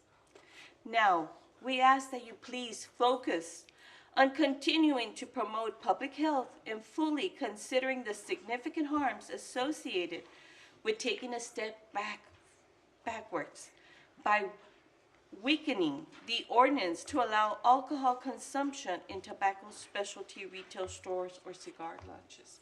We thank you for giving us this opportunity, and we hope that you take this into consideration. Thank you all. Thank you. Thank you. Thank you. Mayor, if I may, make a motion to Yes. bring up item number 37. 37. Which one? That's the one I just spoke on right now. Thank you. Thank you. Right. Second, all in favor? Aye. Opposed? Motion passes. This is to legal zone. I know we spoke about this before, but this specific ordinance is for cigar lounges only, correct? Can you just clarify that so the public understands that we're not allowing any business to start allowing smoking to happen there except for cigar lounges that specifically are open, which we only have 2 in Laredo that are specifically only for cigar lounges? Yeah, yes, sir. We already have the ordinance in place for these cigar lounges. They have requirements to be classified as a cigar lounge. So this proposed change, is to allow these cigar lounges, that, as you said, there's 2 currently to serve alcohol. It does not provide a mechanism to reintroduce smoking in other facilities. Thank you. I just wanted to clarify that more than anything else. Motion to approve number 37. Okay, motion second, all in favor?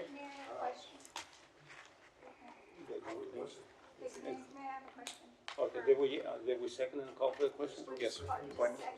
Mayor, point of order, it's a public hearing. Yeah. No, it's, Oh, was brought up. You brought up the agenda. Right, It was an agenda item, but I just have a question for Mr. Zone, our attorney. go ahead, I'll allow Thank it. you, appreciate that.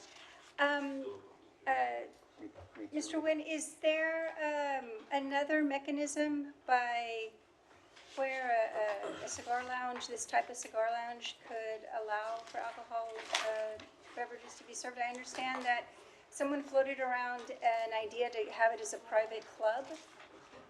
Well, And does that protect better the ordinances that we have? Well, however, with a private club, they cannot sell alcohol, but in our ordinance, the term is to serve, which, you know, is ambiguous whether you hand out or you give out or you sell. So to do the club, it is different. It's viable, but it's different. But I believe what's being proposed now is to allow the service and the sale of alcohol at a cigar lounge. Yeah. And are there restrictions to the percentage of alcohol beverages sold versus the percentage of the cigars sold? Sometimes there's a qualification that you can't have, it can't be a bar hiding in sheep's clothing. Right, and again, that is creating a difference between a bar and a restaurant, whereas here, we're talking about, we're only dealing with the ordinance specifically to cigar lounges, and we're opening it up on this vote to allow the sale of alcohol. All right. So there is no way that a bar becomes a smoking bar? Yeah, that's a good question. In order to become a cigar lounge, smoking bar, you have to have, you know, the humidifier and all those other apparatus. It's to make a cigar lounge as opposed to just a bar that allows smoking. Yes, ma'am. It requires some infrastructure. So, but a bar, do you believe that we could have this problem with a bar becoming essentially a place where smoking can occur? Because I think that's the intent of the concern, is that you don't want bars that cannot allow smoking to slip through on this definition and now allow smoking. For our ordinance, they'd have to qualify as a cigar lounge, not just a bar that allows smoking. And those qualifications are? I believe it's the infrastructure, just the build out, the ventilation systems. So it would just be a place that you can smoke and drink. It'd be Mayor, may I ask a procedural issue? 37 is actually a public hearing and an intro ordinance. Yes, Can correct. we read this? Yes, I'll read that right. Thank you. Yes. All right. Before you want me to continue with the now? Yeah, We have the reading it puts it on the table is what I'm being told. We have this on the same item, right? Yes, sir. Okay, go ahead. Number 37, an ordinance of the City of Laredo, Texas, amending Chapter 15, Article Number 6, Section 78, definitions of the Code of Ordinance by redefining bar, providing that this ordinance shall be cumulative, providing a severability clause, and declaring an effective date. That's the reading of it. Any more questions, ma'am? There was a second. All right, Yes, we and have my a last motion. question is just the We definition of the already cigar. called for the question. We have a motion and a second. It's not, there's not, it's just a public hearing. Actually, it's a public hearing. It's a public hearing. So Mayor, we want to call it for or against, for or against, for or Yeah, against. call for the question. For or against? For or against? Anybody for? One more time. Motion to introduce. Motion to close and introduce. Motion second, all in favor? Aye. Opposed, motion passed. Can you put All this right. up? All right, now we're gonna go with, number 114. Discussion with possible action on naming the championship field at the Buena Vista Sports Facility after the late coach director J.J. Gomez and any matters related thereto. And as we look forward into our ribbon cutting ceremony in January 24, 2026, this is a special dedication as we honor one of our own. And my motion would be naming the championship field at the Buena Vista Sports Facility after the late director coach J.J. Gomez. May his legacy and contribution to sports medicine, to sports continue to inspire and motivate our youth for generations to come. Second. Motion second? We're almost here for that. Mayor, if I may. Yes, go ahead. So, doing this dedication to Mr. Gomez, it's, for him and his family, it's gonna be an honor. I know that, last time I spoke to JJ, it was something that he was very proud of. So, I wanna thank my colleagues, the city council, management, and his team, Mr. Ramirez, Coach Ramirez, I know that we're putting a lot of pressure on you and trying to do, but it's something that he deserves, something that he was out there, looking for dates to finish, pushing the deadline. And I think he will be proud of having this naming for him. So thank you so much, colleagues. Thank you so much for supporting this.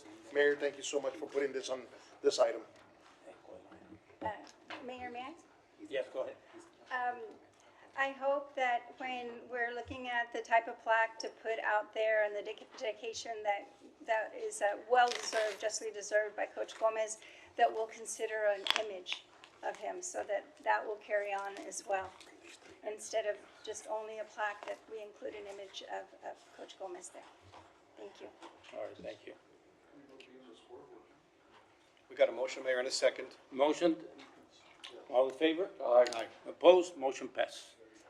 Before we proceed to the next item, we have one public comment within. Three more. Yeah. We'll start with Eugenio Belmares. It's on item 121. Honorable Mayor, members of City Council, Eugenio Belmares for the record.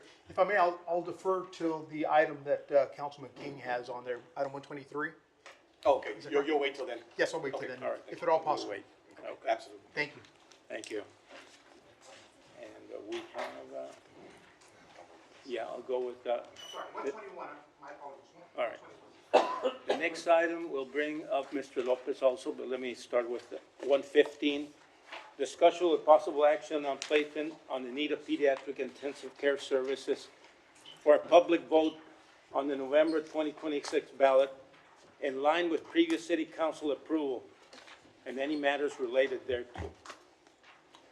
This item is building on the previous city council approval to send it to public vote. This is something that is important for the future of our community. And for the last 40 years, I have seen this reality get worse to the point that where we are today. And it does revolve around the absence of pediatric intensive care services in the #1 port of entry in the Western Hemisphere. The worst thing is that we know that we have the largest pediatric population in the country per capita. So children with severe asthma attacks, seizures, fractures, and some pneumonias and other common emergencies are admissions treated in places with similar or smaller populations. But our children are flown out at an enormous expense to other hospitals. I have several examples where families have been economically devastated because we do not have these services here. I have parents that call me with medical bills for $373,000, one for over $500,000, and another one for close to $1 million. People have lost their jobs, lost their homes, and what kind of quality of life or attraction does the city have for families with children in accidents or conditions that is treatable in other communities with similar populations that cannot be treated in our community? So my motion would be to have a workshop in February so we can have further discussion on this serious matter with stakeholders. To speak on this matter, I have representative, the CEO from Gateway, can give us more insight. Mr. Lopez, you proceed. Mr. Mayor, if I can defer to Dr. Chamberlain. Yes, go ahead, Dr. On the Chamberlain. City of Laredo Health Department. Once again, good evening, Mayor and members of the City Council. I put together a data profile of the pediatric healthcare services in Laredo for your reference, and then, of course, Mr. Lopez will take it from there. Just to give you some information about our current situation, we're at 23% of the current coverage level versus the United States average for pediatric care in Laredo. Our population of 0 to 21, 21 being the age limit identified by the American Academy of Pediatrics for pediatric services is about 100 100,000, and we have 0 providers in pediatric neurology, oncology, critical care services. While the raw provider count suggests 27 pediatricians, operational realities, outpatient clinics, semi-retirement, and lack of call coverage significantly reduces actual care. This is just giving you a breakdown of the demographics of Laredo. Our most recent, or the estimates of 2024, for City of Laredo population is 261,260. The under 18 population is 31.6%, or roughly about 82,550. And then, of course, the 0 to 21, taken from the U.S. Census Bureau ACS one-year table, is roughly around 100,900. And just to give you some additional background regarding child births in the City of Laredo for the last 10 years, we're roughly, as an average, about 5,128 child births per year. The current inventory relies almost exclusively on general pediatrics. As mentioned, general pediatrics, there's 27 active licenses in Webb County. We do have 4 pediatric cardiology, 1 pediatric orthopedic, and 1 pediatric gastroenterology, with the current ratio of 1 pediatrician per every 3,737 children, which is extremely high, and that number is probably higher due to the semi-retired pediatricians in the community. Clinical specialty care is effectively non-existent locally. As you can see here, there's a whole bunch of zeros on this board, ranging from the different specialties that have been taken from the Texas Medical Licensing Board for active licenses in Webb County. Laredo operates at the 23% of the national average for provider density. As you can see, United States per 100,000 has 116 pediatricians, Texas has 87, and Laredo is at 26.8. Normalizing care requires recruitments of 60 to 90 additional physicians. To matching the Texas state standards, we need 62 more pediatricians just to be up to the standard for providing primary care for our local pediatric population. And to meet the U.S. standard, we would need an additional 90 pediatricians. Operational constraints further reduce effective workflow. We do have the 27 licensed pediatricians. We filter out the outpatient and semi-retired, which of course we are very thankful to have the Gateway Community Health Center systems physicians, which are outpatient only. And then of course we do have providers with limited practice hours, and then less than 50% are active hospital staff. This is just an overview of what is currently in place at Doctors Hospital. They maintain a pediatric hospitalist 24/7, a neonatal nurse practitioner support 24/7 via partnership with Driscoll Children's Hospital, and recently credentialed a pediatric orthopedic surgeon, which was listed there in the active licenses for Webb County. For Laredo Medical Center, a response was provided that the pediatric census for calendar year 25 average less than 2 inpatients per day. They do rely on transfers to Driscoll Children, the Corpus Christi and San Antonio Children's, and some active pediatricians serve dual roles as neonatologists for the NICU. This is just a snapshot of some of the active individuals or active providers in the PD realm for Webb County, and Laredo faces a structural healthcare deficit requiring immediate strategic intervention, severe undersupply, specialty void, and a very fragile network. Closing the gap to match Texas standards requires the recruitment of at least 62 additional providers for basic pediatric primary care. I'll pass it over to Mr. Lopez. Thank you, Dr. Chamberlain. Good evening, Mayor Dr. Trevino, City Council members and staff. I'm Elmo Lopez Jr., the CEO of Gateway Community Health Center. We have 11 clinic locations plus 2 mobile clinics located in Webb County, Zapata County, and Jim Hall County. We are a federally qualified health center, and we receive federal funding to take care of our most patients who are most in need in our community, including children.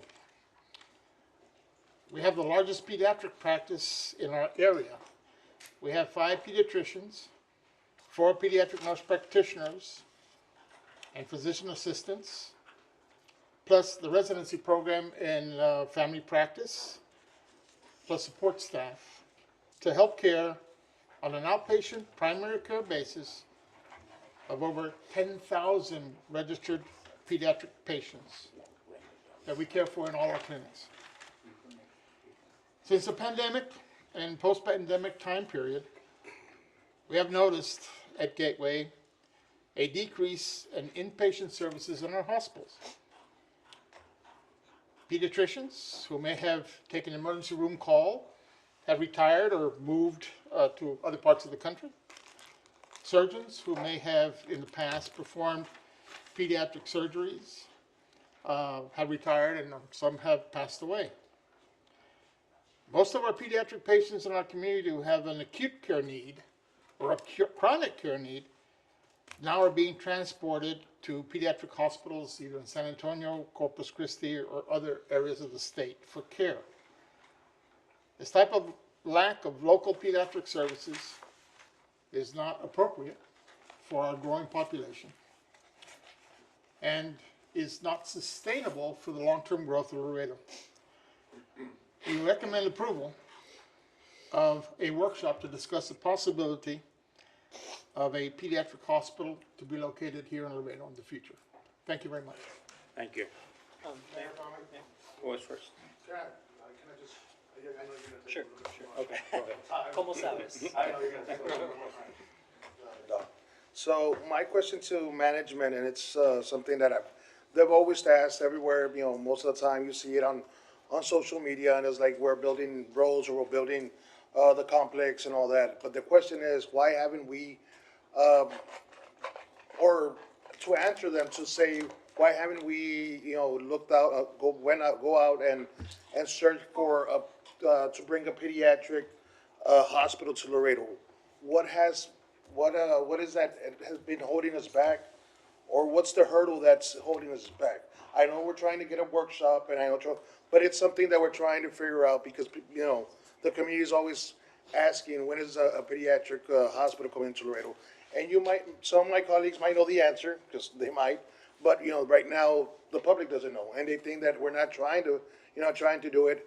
And if we have, when was it that we started the conversation with, about bringing a pediatric to Laredo, and what was the result?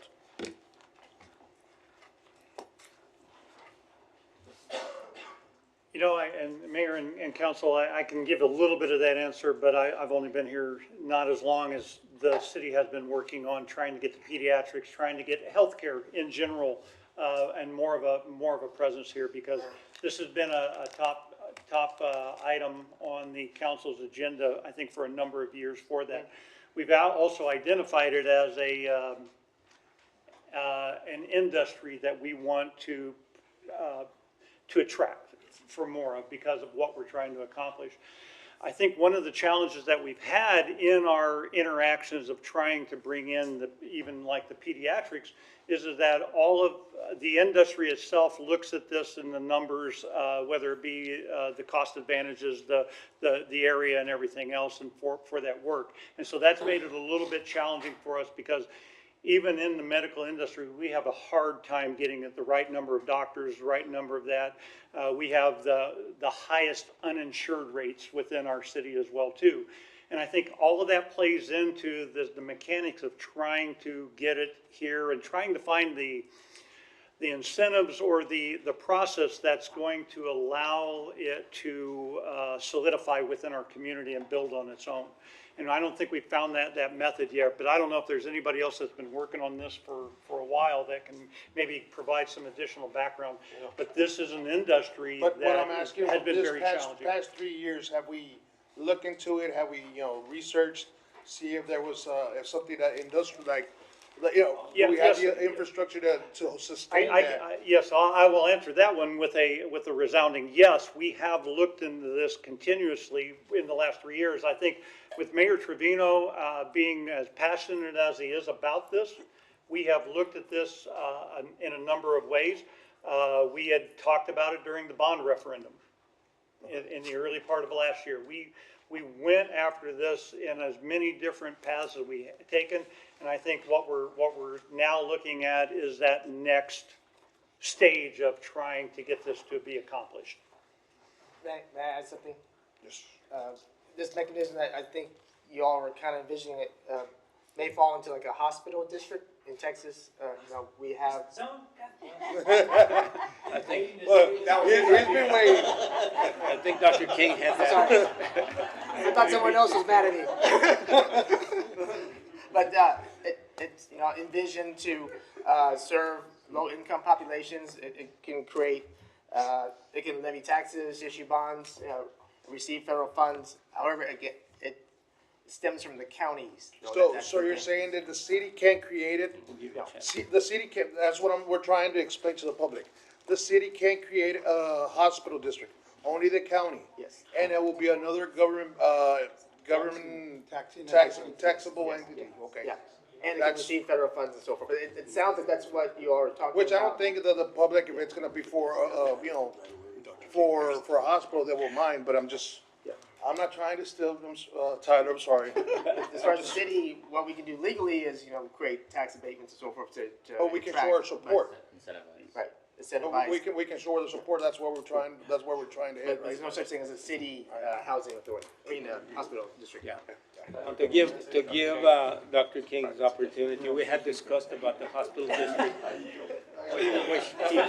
which he brought up. Mayor, thank you. Go ahead. Yeah, you know, I think, Mayor, I think it's better actually if it's a good idea that comes from someone else, maybe, you know, that's good. You know, maybe it's more likely to, you know, to get pushed forward. No. So that's good. Thank you, Zon. And yes, we were talking, you know, before, just that I hope for the workshop in February that we can invite members of the county, because public health can no longer be something that we rely exclusively on. We look to the city of Laredo as the answer to all of our public health challenges. Obviously, we have our partners with Gateway Community Health Center. Webb County does treat the indigent, but there is just so much more we could do together if the city and county work together. And like's been mentioned, and I'm actually writing an op-ed for LMT, so about hospital districts, because I think it's something that this community just isn't aware of, because we've never had one. El Paso's had one since the 1950s, and they have one of only 3 Hispanic majority health science centers in the country, being, you know, Phoenix, El Paso, San Antonio. Bexar County, San Antonio also has a hospital district.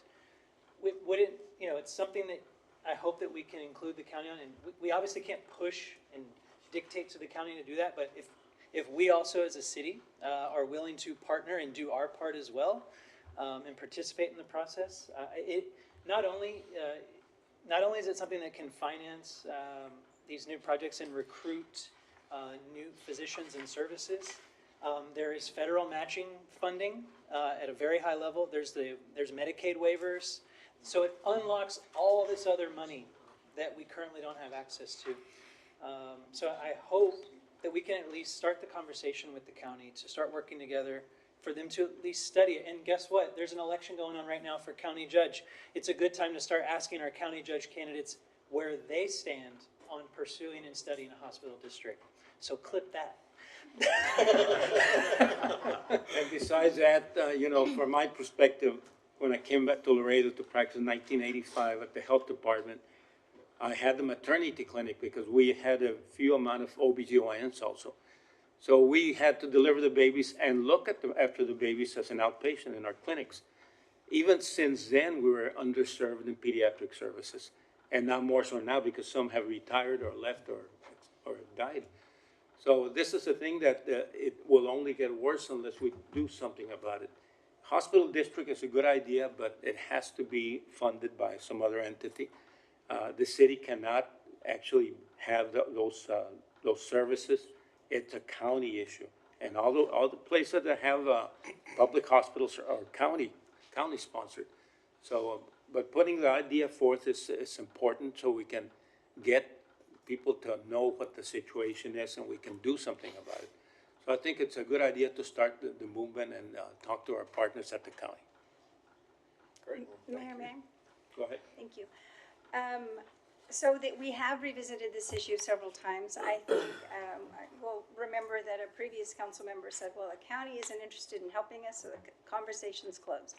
But we're here at a new time, and we have a lot of desire on this council to draw in all of our partners, as Dr. King was saying, and the mayor. that we need a county hospital district to qualify for federal funds, for state funds, because as the mayor mentioned, it would be unfair to put that kind of burden for financial support just solely on our taxpayers. In other parts of the state, as Dr. King mentioned, they get federal dollars, they get state dollars, and these dollars are available for our communities, and that is why the county participation is so important. When we talk about underserved areas, you know, I'm familiar with cardiology just because of my husband's work in cardiology over 30 years, and we also have a dearth of cardiologists, and that's one specialty that's needed by almost the entire the rest of the population, right out of pediatrics. And I think what we need to realize on council is that what we can contribute, if we can't contribute the hospital taxing entity, that's just not in our purview as city leaders, what we can do is provide the incentives and provide the quality of life that will attract the professionals to our city. This is why planning is so important. This is why revisiting the Viva Laredo Comprehensive Plan, we need to create a city that will attract these professionals or keep our local students, have our local kids, when they go out and they get medical degrees, that they want to come back to the city. I'm very proud. I have two sons that are in these majority Hispanic serving districts and that are going to take advantage of what's been set up in El Paso and what's been set up in San Antonio. And they have the ability to go into neighborhoods where there is a large underserved population and bring students, use their labor, and they get experience, and also the people are receiving quality health care. And so it is an overall picture. It's not, we can't narrow our focus and just concentrate on how do we get this one hospital area, and our hands are tied a lot with that we need to look at. It's part of our job to provide a quality of life so that we can draw in those professionals. You talked about 64 people that we would need to be able to support a pediatric hospital service. Those professionals will not want to come here if they don't find the quality of life for their families. So I believe this council is up for the challenge and can do it, and we just need to make sure that focus, we maintain it. Thank you. Yes, go ahead. I think it was 2023, if I'm not mistaken, that we had paid for a medical survey evaluation study to talk to us about competitiveness, attracting doctors, and reasons for us having a shortage. I think we need to pull out that document, revisit the recommendations in there. Mayor, if we're going to have a workshop, I would recommend the Intergovernmental Affair Committee that includes the county seats participate in that workshop, so we can make it a workshop / intergovernmental affair meeting at the same time. And then, of course, anybody else on council or whoever else wants to come. But I think we should use that as an opportunity to revamp this. I know that there are benefits in having a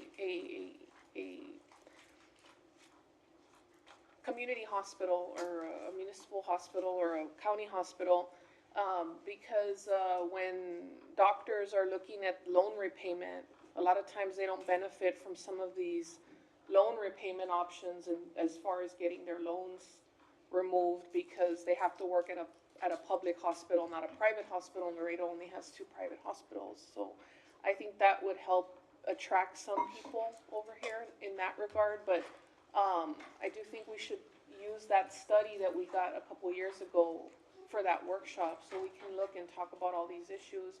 But I definitely appreciate all the work that you do, and I definitely do feel that our children are underserved medically. I went through it recently with my son. He was almost flown out of here he was in the hospital for almost 2 weeks, but we only have one pediatrician that's willing to admit children here, so it's unfortunate, and it's something we need to fix right away, especially since we have so many children in our community. Mayor, if I may. Yes, go ahead. Gateway Community Health Center continues to recruit pediatricians. We've recruited 4 in the last 3 years into our community. We are continuing to recruit, but the first question they ask when we bring them to town, we brought one, our most recent recruit came from El Paso, and he said, where can I when can I tour the pediatric hospital to go see? And he was quite disappointed we didn't have one. He's still okay. And he's one of the, we're getting a lot of information from him because El Paso does have two successful, one not-for-profit pediatric hospital, one for-profit pediatric hospital. And we're getting some information from El Paso about those.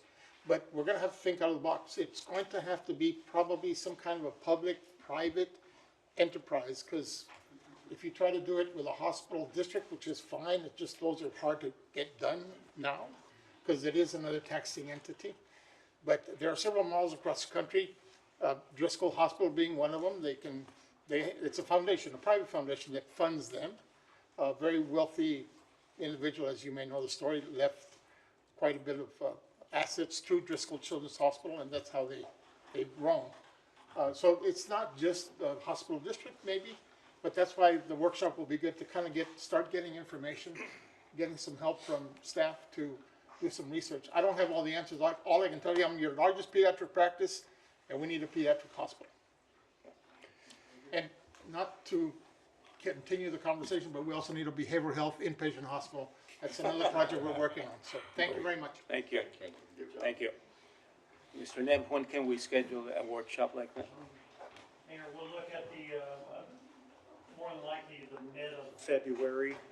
We'll get through the next council meeting at the first week of February, and then we'll look at that, either the second, or we'll try to place it into that third week as well too. Again, we'll poll the council as we always do, and we'll try to narrow it down from that point. Okay. Mayor. All right. I just want to share that nobody here disputes that the need for the pediatric intensive care is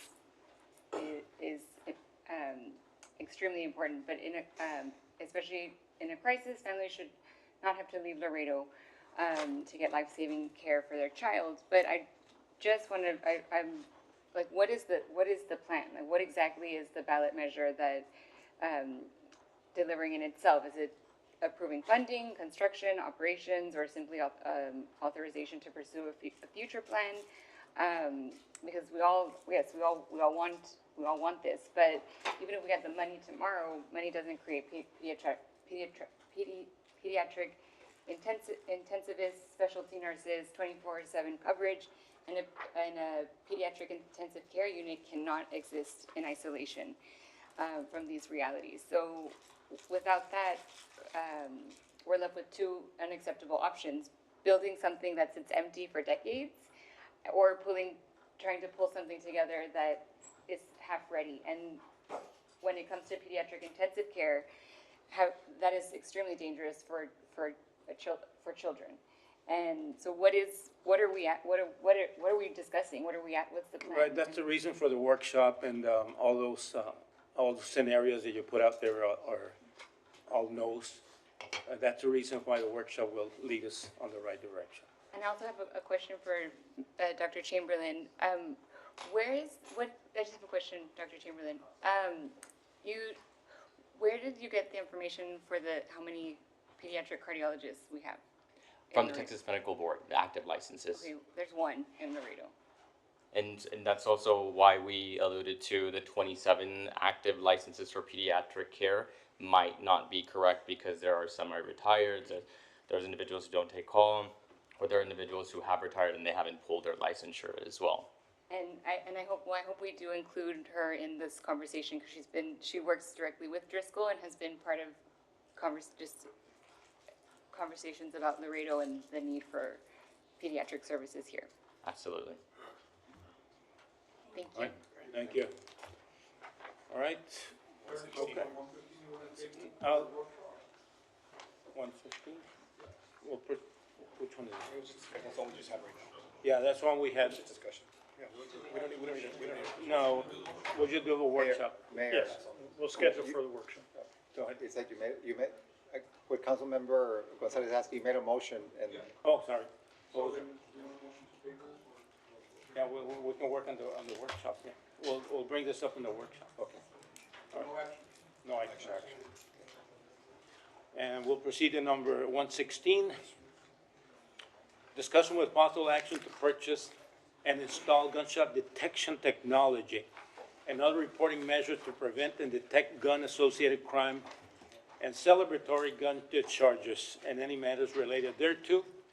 And as we all know, Laredo continues to be the safest city in the state of Texas and the 13th in the United States. That is what we touted in our last trip to Washington, and this is due to the incredible work of our Laredo Police Department and the men and women and our law enforcement partners, CBP and other first responders. But this does not happen without investment. Yet you get what you pay for, and getting in front of this, within our border community, it's important to discuss this. One of the trends that firearms are being discharged, especially among our youth. We mourn senseless losses like Moises Jaimes, age 44, and a father and a husband who was hit by a stray bullet during illegal celebratory fire, or when our youth, without any criminal records, are discharging guns with their friends. This system will also act as a deterrent to put people on notice that if you discharge a firearm in our city, we will find you. And at the end, I want to make sure that we're not just the safest city in Texas, but always striving to be the safest city in the United States. I do want to thank the chief. Thank you, Chief, for the demonstration of the current system that the police department currently has for the detection of firearms being discharged.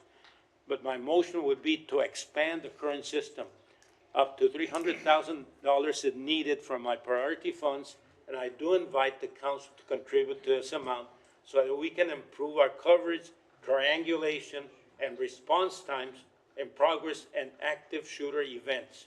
I'll second for discussion, Mayor, if I may. Second for discussion. May I? And I know Chief Rodriguez here is to make the presentation. Chief, I guess you want to do the presentation, then I'll ask the questions after, unless you've already answered them. Yeah, I mean, you Let's do want that. to go ahead Yeah, and okay. ask questions? Go ahead.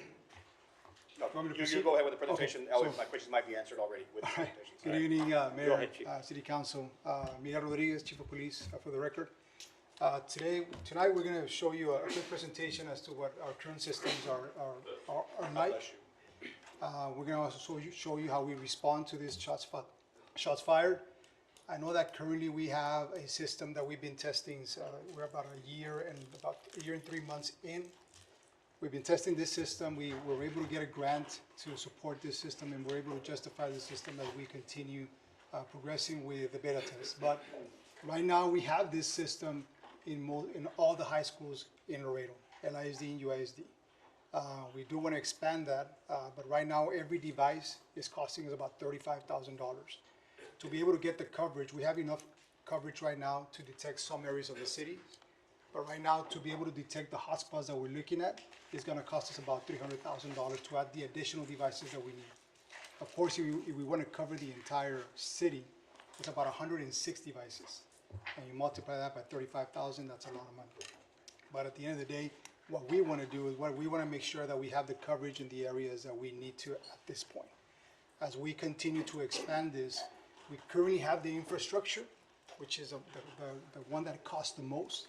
We were able to get that through grant funding, did not cost the city anything. And this goes hand in hand with our flock systems, together with our LPR system that have been implemented across the city. That grid is already established. The only one that needs expansion right now would be our shots fired. Of course, we continue to rely on the public to continue reporting. We also continue to rely on our officers that are out there in the street to make sure that we respond immediately. I'm going to give you a quick presentation as to how we respond. This also coincides with our drone as first responder, which is, we're going to show you a little bit how we respond just to the actual shots fired. Here with me tonight, I have Lieutenant Romy Matuk. He's our Lieutenant for Research and Development at the Police Department. He's also in charge of all our automated systems. So he has a little bit more as to how we respond and a little bit more as to visibility as to how the system works. Good evening, Mayor, City Council, Lieutenant Roman Matuk. So I am the supervisor at the Real Time Crime Center, where most of the tech kind of is centralized. I'm just going to show you a little bit. So we had just a recent incident that was, I believe, January 16th, where a couple of individuals were arrested, and the response was helped because of the flock, audio systems. So I'll just go through a little bit of information on here. just to give you a little bit of background, this is about 12:30 a.m. Right around 12:37 a.m., the shot detection system went off. That there was several shots around the area of United South High School. I'll show you right now. There is a way that you can play it back. It sounded like there was like 20 some shots that were that rang out in the area. A couple minutes later, what did help, and like the chief was explaining, because these are around the high school, what did help a lot is a citizen also called in, and she reported that she heard several shots, and she gave a little bit more of a precise location. And I'll show you this right now. So this is kind of what the alert looks like when you get on the phone or on the desktop or whatever, but I don't know if there's audio in here. I hope there is.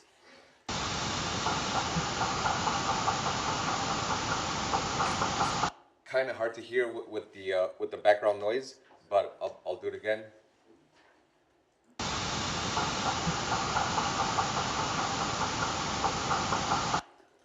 So what happens there when with the reason you need so many is, like the mayor said as well, right? It has to be triangulated to get a location. So at least 3 of these audio sensors have to pick up the sound that that it's kind of trained as a gunshot, and with that triangulation, it'll give you an area, right? If those gunshots are a little bit outside of the area where the Ravens are at, they're called Ravens, the auto detection system, the location is a little bit less accurate, right? But like I said, what helped us a lot is because this was not obviously in the high school, it was off to the east of the high school. What helped a lot was that this caller, let us know a little bit more precise location, right? So this is just, it was a way longer video, right? But this is about a minute video. Just I did a couple of clips of the officer encountering the subjects.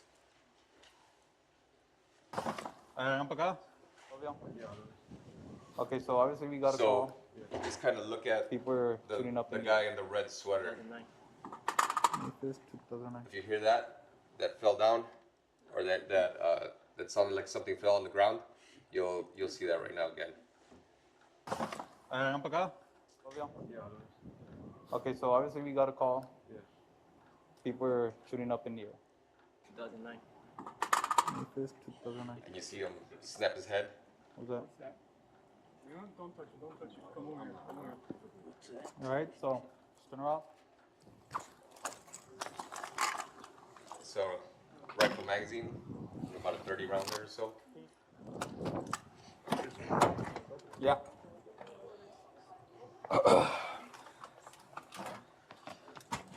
Smells like shit. 0163. Hold on. 10-4 key log, 75 of a AR. Yeah. So luckily, right, because of the alert, officers are on high alert. There's obviously you could only see those 2 officers there. There's a couple of other officers behind them. They have there was 5 subjects in that car. So luckily, there was no incident, in that scenario. Just right after that, detectives were called over. The gang unit was called over, who usually takes over when there's shots fired situations. They were called out. Suspects were pretty reluctant to talk. Eventually, they confessed. They told detectives where they went, where they were shooting. It was like in an open field. Detectives went out there. They located 20 spent casings, and then, along with other stuff that those subjects had, they had vape pens, THC gummies, liquid THC, different scenarios. So what they also did is they recorded themselves on their cell phone, and this is something we got, right? So you see the same subject that had that red sweater with the white pants that dropped that rifle magazine. So we have him here. This is obviously just a still photo of that video, but you can see they're in some open field, and those are the shots that the shot spotter recorded. So this is everything that was seized that night. From my understanding, I didn't talk to the detectives, but from my understanding, that rifle also has no serial number, one of those ghost guns, I guess you could say. And Looks like either a 30, maybe 50 rounder magazine, bunch of casings, and then all the controlled substance to go with it. So, Mayor, if I may? Yes, go ahead. Couple of questions that I have. This system is called Raven or Flock, I'm sorry. so the company's Flock, they have different, they have, so we have license plate readers. All their products are bird names. The license plate readers are falcons. The live video are condors, and the sound shot spotters are ravens. Okay, and this system, this Flock system, Raven, that we're gonna have out there, God willing, they're compatible with the system we have now at RTCC? Yes. That's exactly what would, it would just augment everything Is that we there have right an now. additional charge for software that we need to pay yearly if we should include this into what we have now?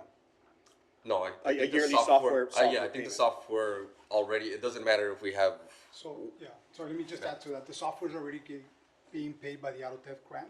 Okay. Because that compiles the Condors, which is your cameras, and your LPRs. This is just an additional technology that adds to Flock, but we won't be paying for the software because it manages all three items. But you just mentioned, this is an auto theft grant. Will there come a time, and obviously we can't predict the future, but where, because this is not, we're not using this is not being used for auto theft, this is being used for gunshots, detection. So will there be a time where the police department or the city have to pay for software usage to have this compatible with our TCC? Whenever the auto theft grant goes away, this technology goes away. And when does the grant go away? Do we have a date or we don't? You're still applying for it yearly, I'm Still assuming? year after year. yes. Okay, and then my last question, well, maybe, how precise or accurate are these Ravens? Based on triangulation, the more we have, the better we get at finding out the precise location where the shots are coming from. But as the more we add, the better the system gets. Pretty much that's how it is, and that's how it's managed. Okay, so Mayor just brought up the item, and he's talking about a $300,000 investment, which is not a big deal, not to the city budget, but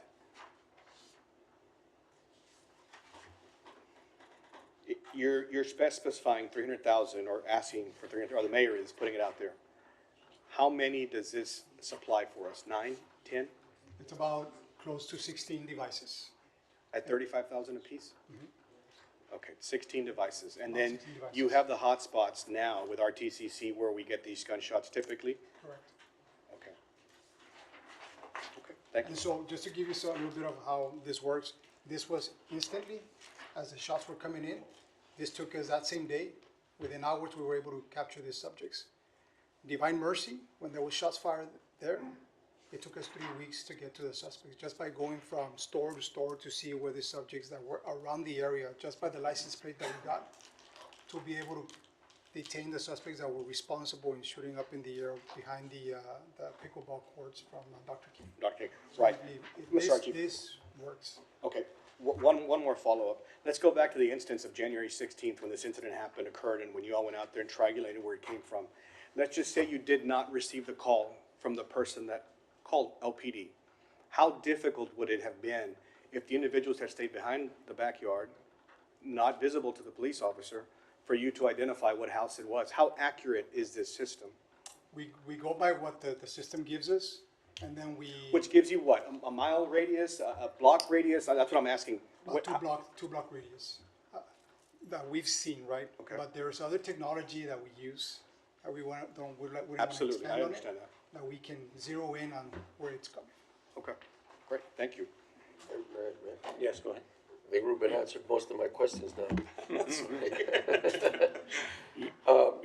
the most important part is, will the more of this equipment that we have, you heard the sound, the background sound of it, can you get a clear picture? If the more you have surrounded, let's say you surround a 30 square block area, and that's a hot spot for you. The more of these you have around there, the clearer the picture, the faster the response time, that type of thing. And which is, and more importantly, this is not dependent on somebody calling it in. This is something that just automatically goes through the software, comes to the 911 system. No, it actually goes to the real-time crime center, the 911 system, in the officer's, The pad that he has Yeah. inside, okay. as soon as it comes in, their phone, so if they're out having a coffee, whatever, it'll come in and say, hey, shots fired in this location. They'll take off right away and respond to the area. You've identified more or less the areas that are considered hotspots, in town. It seems to me that, 16 is not, I don't think it's an accurate number. I mean, although it's something to start with, but I really think that we need to get a clear picture of how we can surround, our city with this. I know the schools are very important. 106, Huh? excuse me, Councilman, that would take us 106 devices. Yeah. I think we can, I think we should, it's something that definitely we should start working on trying to figure out. And then the second question, most important, the frequency of maintenance on these, on this equipment. It's not something that, it's very durable, does it have a lifespan? So what it is, it's more like a subscription and service. Yeah. So if the device goes down, they come in and they change it right away. Oh, okay. We have, pretty much the company takes care of it as long as we're paying it per year. What I would say is that what can help us, and this is just, something that maybe we can look into. So these grants that are being brought to the LISDs and UISDs of the world, right? These grants can be used also to buy this type of technology where they can put it in every elementary school, every middle school. That'll help us expand our platform. Right. And then the city comes in, behind and puts the additional that we need. But that would definitely help us in building up that system. I would suggest that this council and the city create an action plan of over the next 3 or 4 years to accomplish the goal at hand. This is something, in considering our conversations of the past about the amount of police officers that are needed, and this is having additional men out on the field. This is the way I look at it, and so there's a huge value to having this, and I suggest we put the pencil on paper and figure out what it's going to take over the next 3 or 4 years to get it done, and get you all what you need. In light of the fact that if we satisfy the exact number of police officers that we need, well, at least we're doing something else on the side that's gonna, something sustainable that's just gonna help the people out on the boots on the ground right now. And we will do our part in making sure that any grant that's coming out of DOJ or from the state to be able to supplement this kind of systems, that we would apply for it. We have the metrics, we have the strategic plan in place. We also have, we can make this presentation very valuable to get that grant. Correct. All right, thank you. Yes, go ahead. So, Chief, real quick questions, question that I have. Is there other devices out there with more advanced technology than what you have right now? Is it because, is there a way that, is there? Or this the first one? There's other technology out there. That does it's this- more that does- advanced? No, that does the same thing. Okay. But even if we go to it with another technology, the amount of money that it'll cost us to bring it up, it would be a lot. But I don't think there's an amount of how much we want to spend on safety, but what we just saw right now is something that we want to protect ourselves from, especially our youth.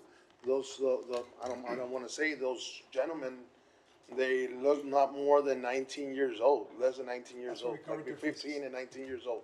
So I was just wondering, asking if there's other technology that they're using, or that you might want to say, well, we're using this technology because we have this budget, but there's more advanced technology out there that we can use, but it costs a little bit more, and we can use your support, and not only the grants, but on the city side, that we can help out and go out and support you. Yeah, so there is technology out there, but it does the same thing, Councilman. We've seen it all. Okay. And it does the same thing. There's no need for us to go out and spend money. Okay, that's just my question. Mayor, Yes, go ahead. Chief Rodriguez, thank you for creating this comprehensive safety plan so that we don't have any more tragedies like what passed to Mr. Jaime and Mr. Moises Pergon and his family. I am gratified to see that we've got a very strong response in trying to get this system out there so that we can prevent senseless tragedies like what happened. I also think that we should understand that this is when when we think about rights and what they cost us, that, you know, this interpretation, the current interpretation of our Second Amendment rights means that our community has to pay for these additional measures. And also that the police force has to take on so much additional risk to life and to senseless tragedy because of how we interpret today that Second Amendment right. And I hope that at some point we can have more common sense legislation that respects some of those rights, but understands that 18-year-old kids, or however old these young men were, do not need to be going out buying that weapon and shooting in the air just for fun, right? That their frontal cortex is not so designed to understand how valuable life is if we even give them that much credit. But thank you again for the work that you do and the work that you're making. And as time goes by, if I may, we've seen where we stopped these individuals, and we've seen where their weapons are far superior than ours. We have our weapons that are hand-me-downs from the military. We're still using those AR-15s, and so when we encounter this type of weapons, they're far superior than what we have, than what our officers have. So that's why we're already moving a little bit faster on trying to replace some of our weapon systems inside our units to make sure that if anybody becomes brave enough to shoot at one of our officers, that we have something to respond with. Mayor, if I may? Yes, go ahead. Chief, thank you, of course, for everything you're presenting to us, but question, $300,000 will purchase 16 of these Ravens, correct? Yes, sir. And I'm wanting to propose to the city manager to put it out to poll us to see what we would be able to contribute as a council from priority funds to put more Ravens out there, right? To be sure our city's even safer than what it is now. You said approximately $35,000 a piece. Correct. With this 300,000, I'm sorry, the math is not adding up. Are you using some of your funds from the police department to purchase some as well? Yes. Okay. So I'd like to make a motion to approve the purchase of the 16 from the mayor's, of course, funds, and then to poll us to see what council members would be able to contribute from their priority funds to purchase more of these Ravens to secure our city even more so. Second? Discussion. Just quickly for discussion. Would adding 16 cover the current hotspots throughout the city? Not throughout the city. Not throughout the city? No, we need 160 devices. To cover the entire city or the entire hotspots? Just the hotspots that we know right now that we need to current. address is those 16. 16? 16, yes. Mayor, if I might be able to. Yes, go ahead. Just a quick question, Chief. Is there areas that are more, because, we're gonna put district priority funds, just to be aware. Are there districts that have more, in need of these area, which I understand the whole city needs them, but do you have an identification of which district needs it, has more hotspots than the other one? District 4. Okay. And Councilwoman Cigarro's district. District 3. Those are our hotspots. Sorry.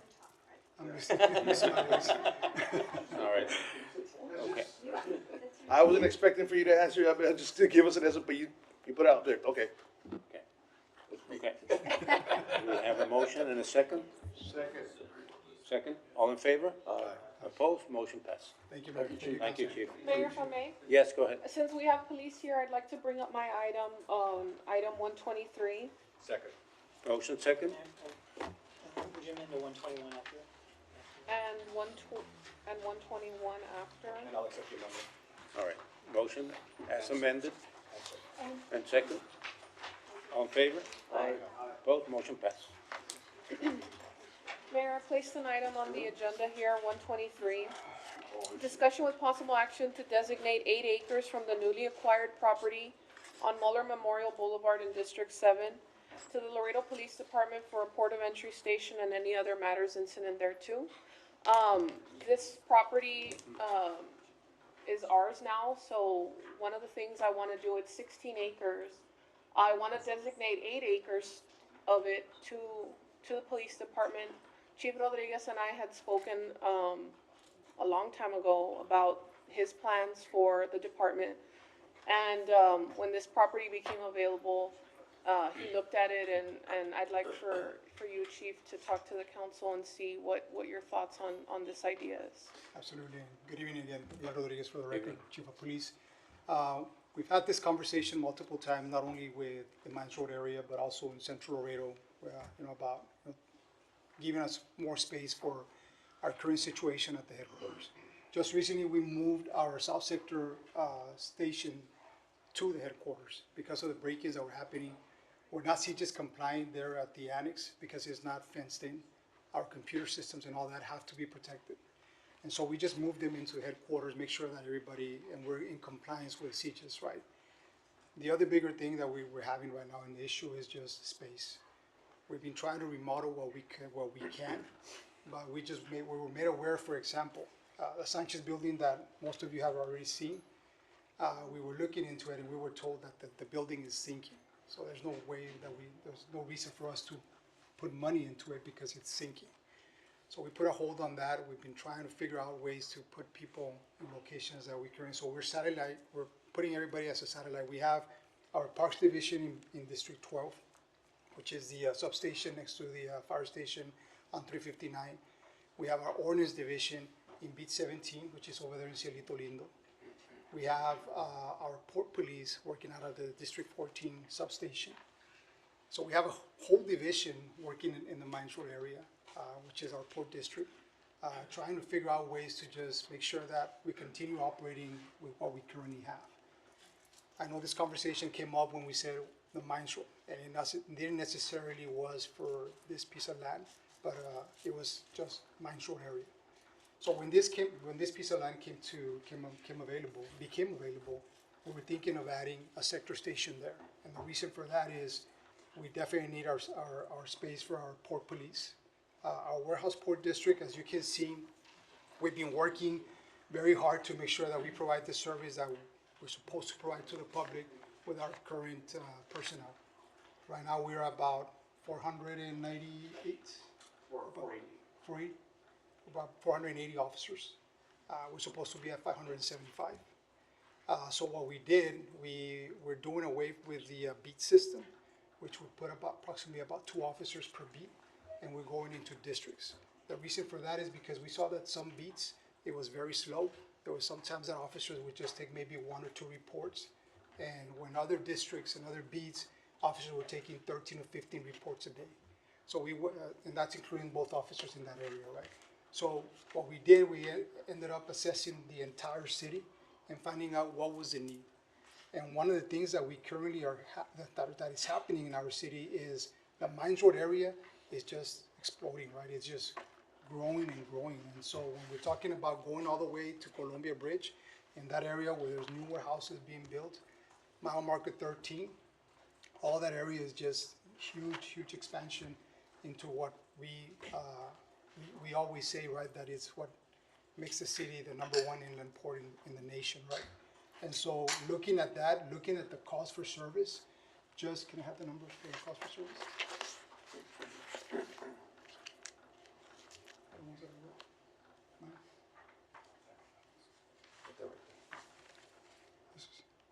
That's the percentage. This is total. So we have so just in 2024, I'll get my numbers right now to give you the correct number. We had about close to 11,262 calls just in the Mines Road area and the Mile Marker 13 area. That particular area gets serviced by the Port District, but the majority of the calls have to come from the officers working in the San Isidro area, the north sector, what we call the north sector, which is the green area that you see here. So when we're responding to those calls, we leave all this area open. Forbid there is a commercial traffic accident, because then we need additional officers from different areas to make sure that we cover. And that commercial, as you know, most of you that have been peace officers, commercial traffic accidents, they take a long time to document, get all the information, and then put everybody in motion again through traffic. So looking at that, so here's the number, 11,321 calls in 2024, just in those 2 districts. 2025, we went up to 16,548 calls, just in beat 14 and what we call beat 20, which is that area, the industrial area. So looking into this, looking at beat 18, which is your residential heavy area in the Mines Road area, that one is just by itself 7,142 calls, just in the residential area.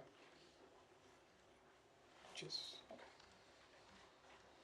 so which, for us, yes, industrial is very important, and we need to make sure that we provide the service.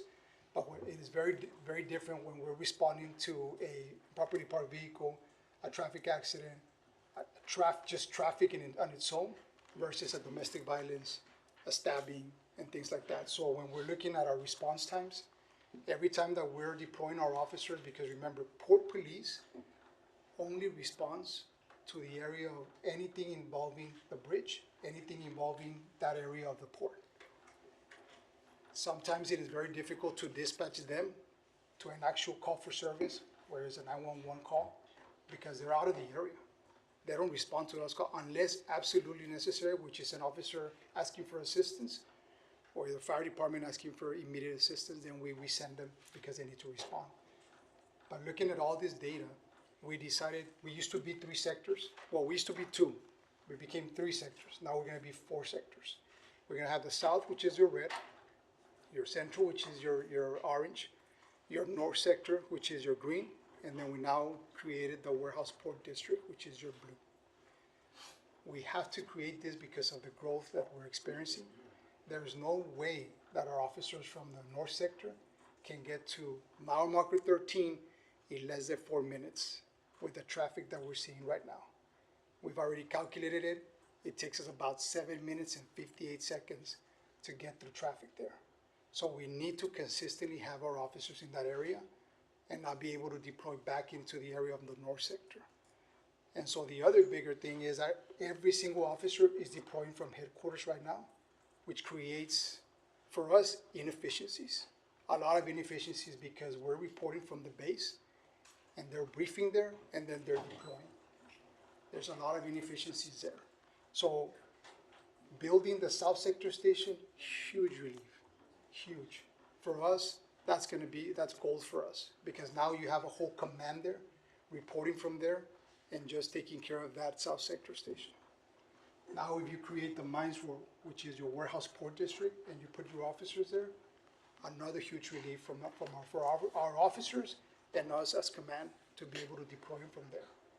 The other big thing is also that we're always gonna have deployments in the Mines Road area on the other side of Loop 20, on the Killam area, because if anybody has been there when there's traffic, it is very difficult to get through. Even with lights and siren, no tractor trailer is gonna move unless there is an area where you can wiggle in. So again, the conversation was there. The other thing that we're pushing for this acreage for, and if possible, if we get your support, is we need space to train. Sometimes when we're talking about Port Authority, right, Port Police, when we're talking to Eagle Pass, when we're talking to the Valley, you know, we want to come in together and try to make sure that we get better at what we do, but there's no space.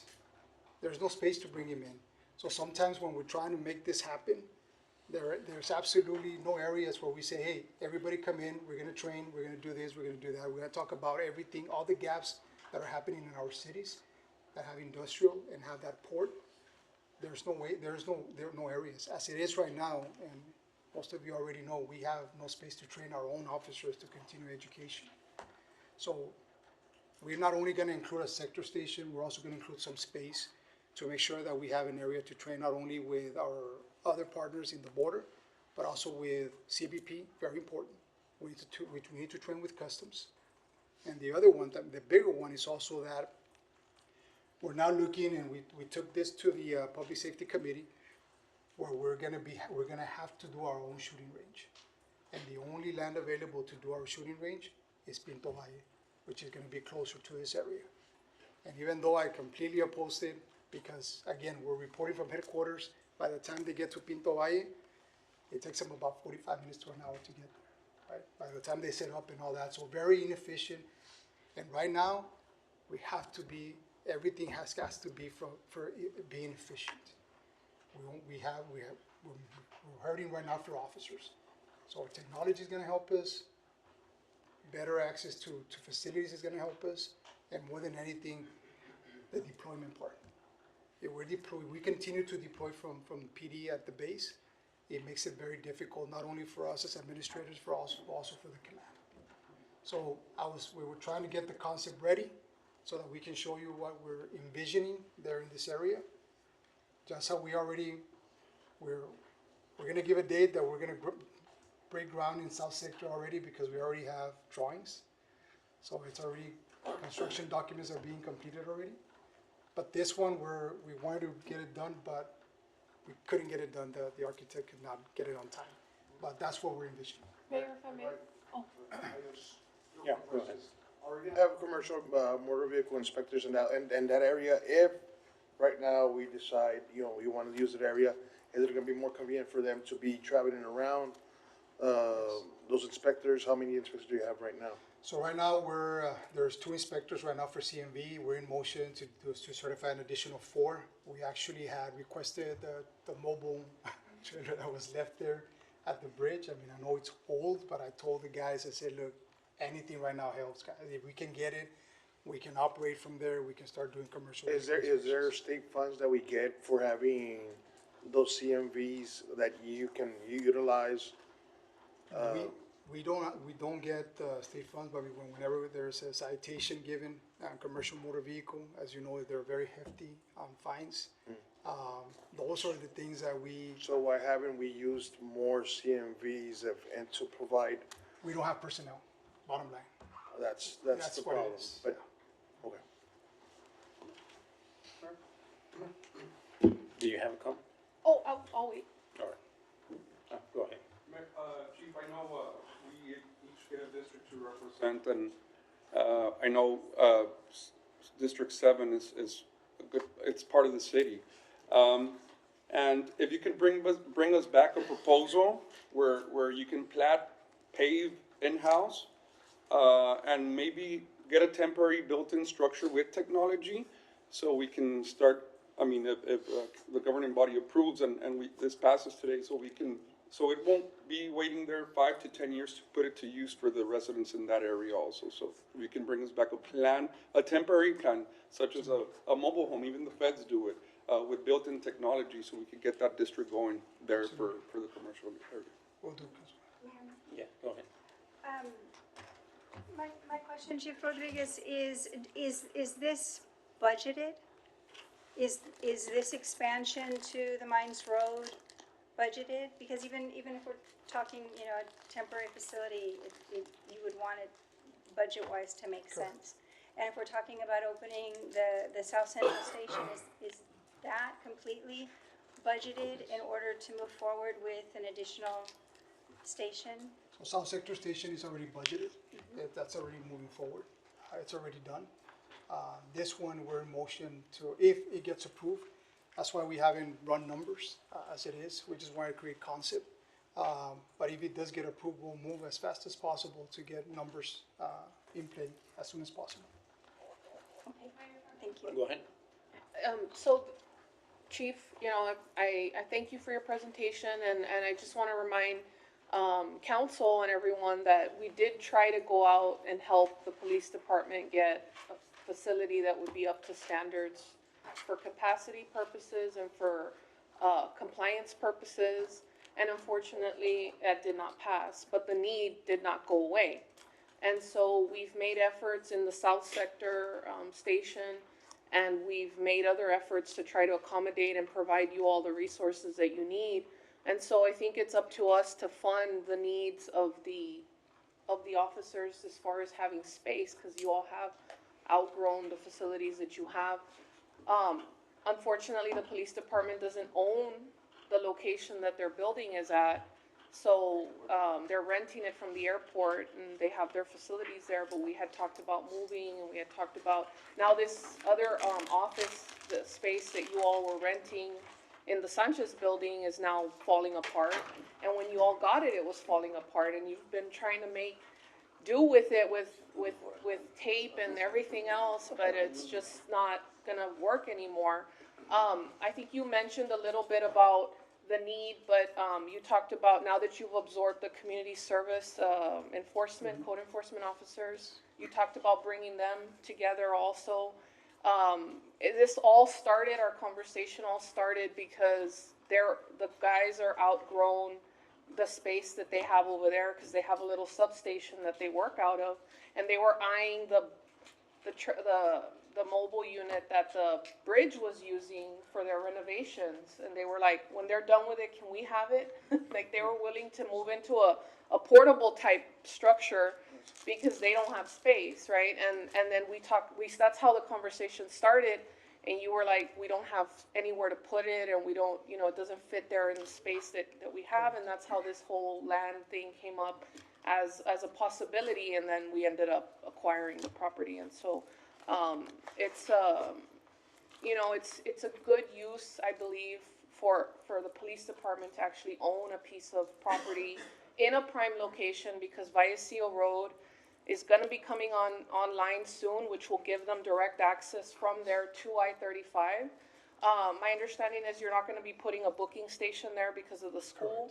So, and there wouldn't be any like firing, training, or anything around there. It would just be a training facility. It would be a place to bring all these officers and that dedicated to that sector together, and then dispatch from there, like you said, so they'll be closer. Because on Mines Road, you've got two different versions of Mines Road. You've got the easygoing version that up to the loop, and then you've got the more, serious version that as soon as you hit north of I-69, that's where all the trucks are at, coming and going all day long, and it's really hard to get from where you all are at right now through all that traffic, so this would put you a little bit closer in the heart. So it's a good way to turn, the situation and the opportunity that we have and utilize it for something good. So with that, I'd like to make the motion for us to designate the land, and then we can pursue funding for hopefully adding something onto it, but at least reserve that land for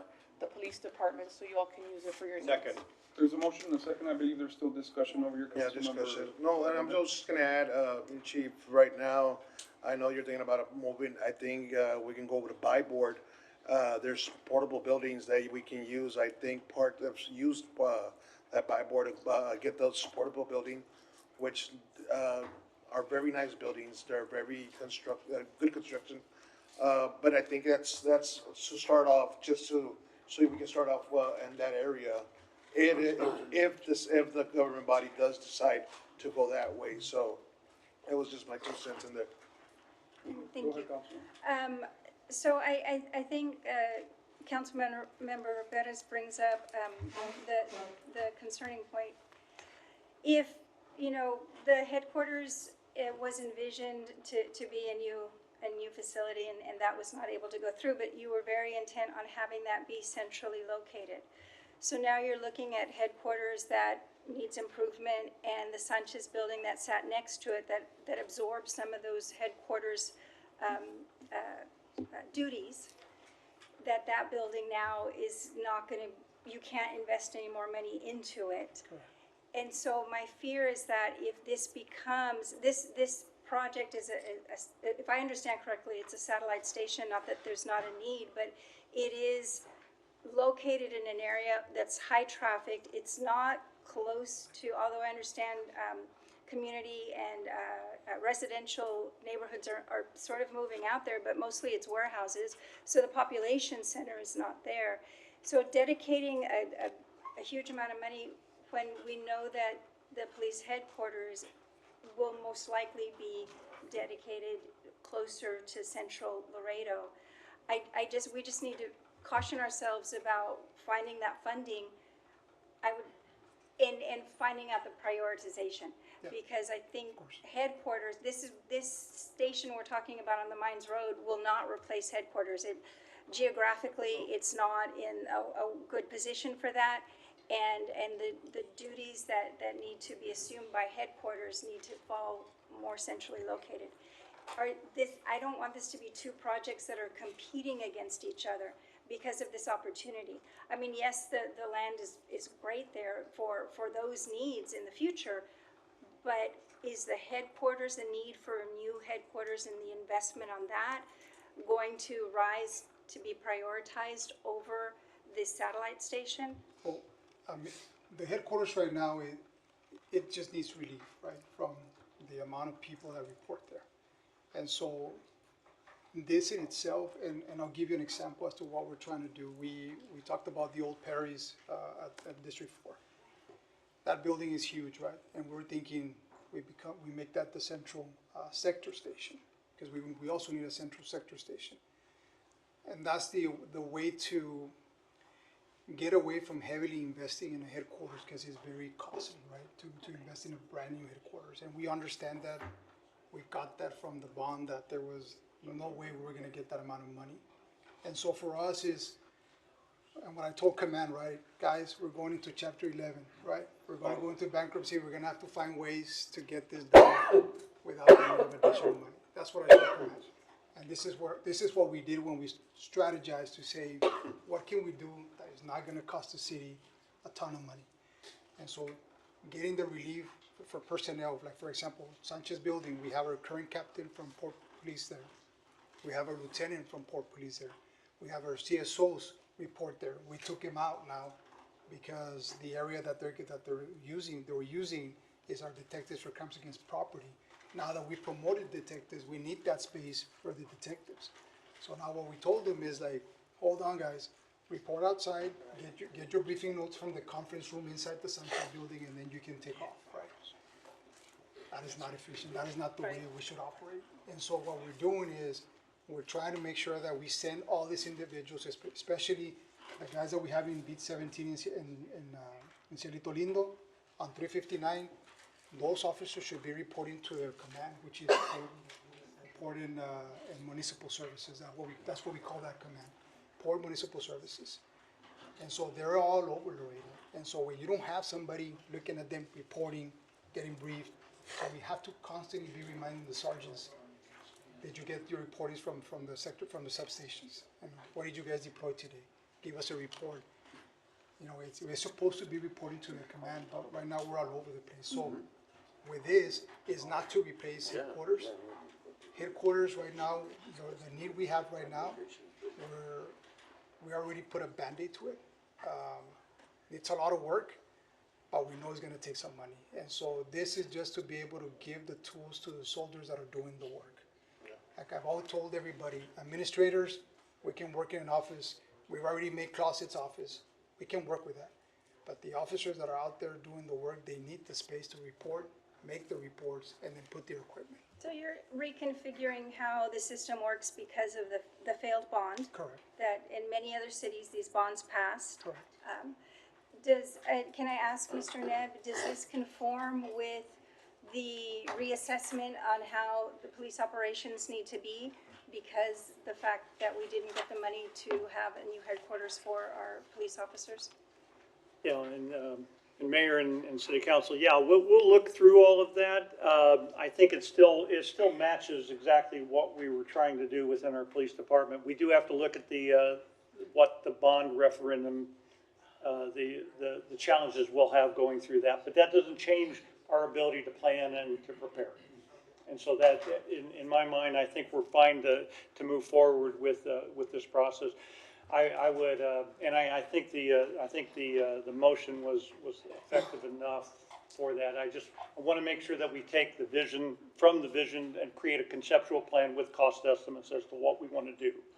And so I want to make sure that we don't have to come back for any additional directive in order to get to that. So let's make sure that the motion has that in there. But we'll walk through those pieces. I think exactly the reason why we're doing the substation in the south is the same reason why we're doing one in the north. And that's to spread out that the departments so that they can do the jobs that they're warranted to do. Thank you. Yes, go ahead. Yeah, so it's like we've outgrown our home, we can't afford a new home, so we're building an addition or something. Like we're just trying to expand what we currently have. Mayor, Mr. Eddie Avalos from LPOA is here. I know he had been asking about this project. I don't know if you wanted to say some words on this item. Evening. Sergeant Heriberto Avalos. I am the president for the Laredo Police Officers Association. Honorable Mayor and Honorable Council, thank you.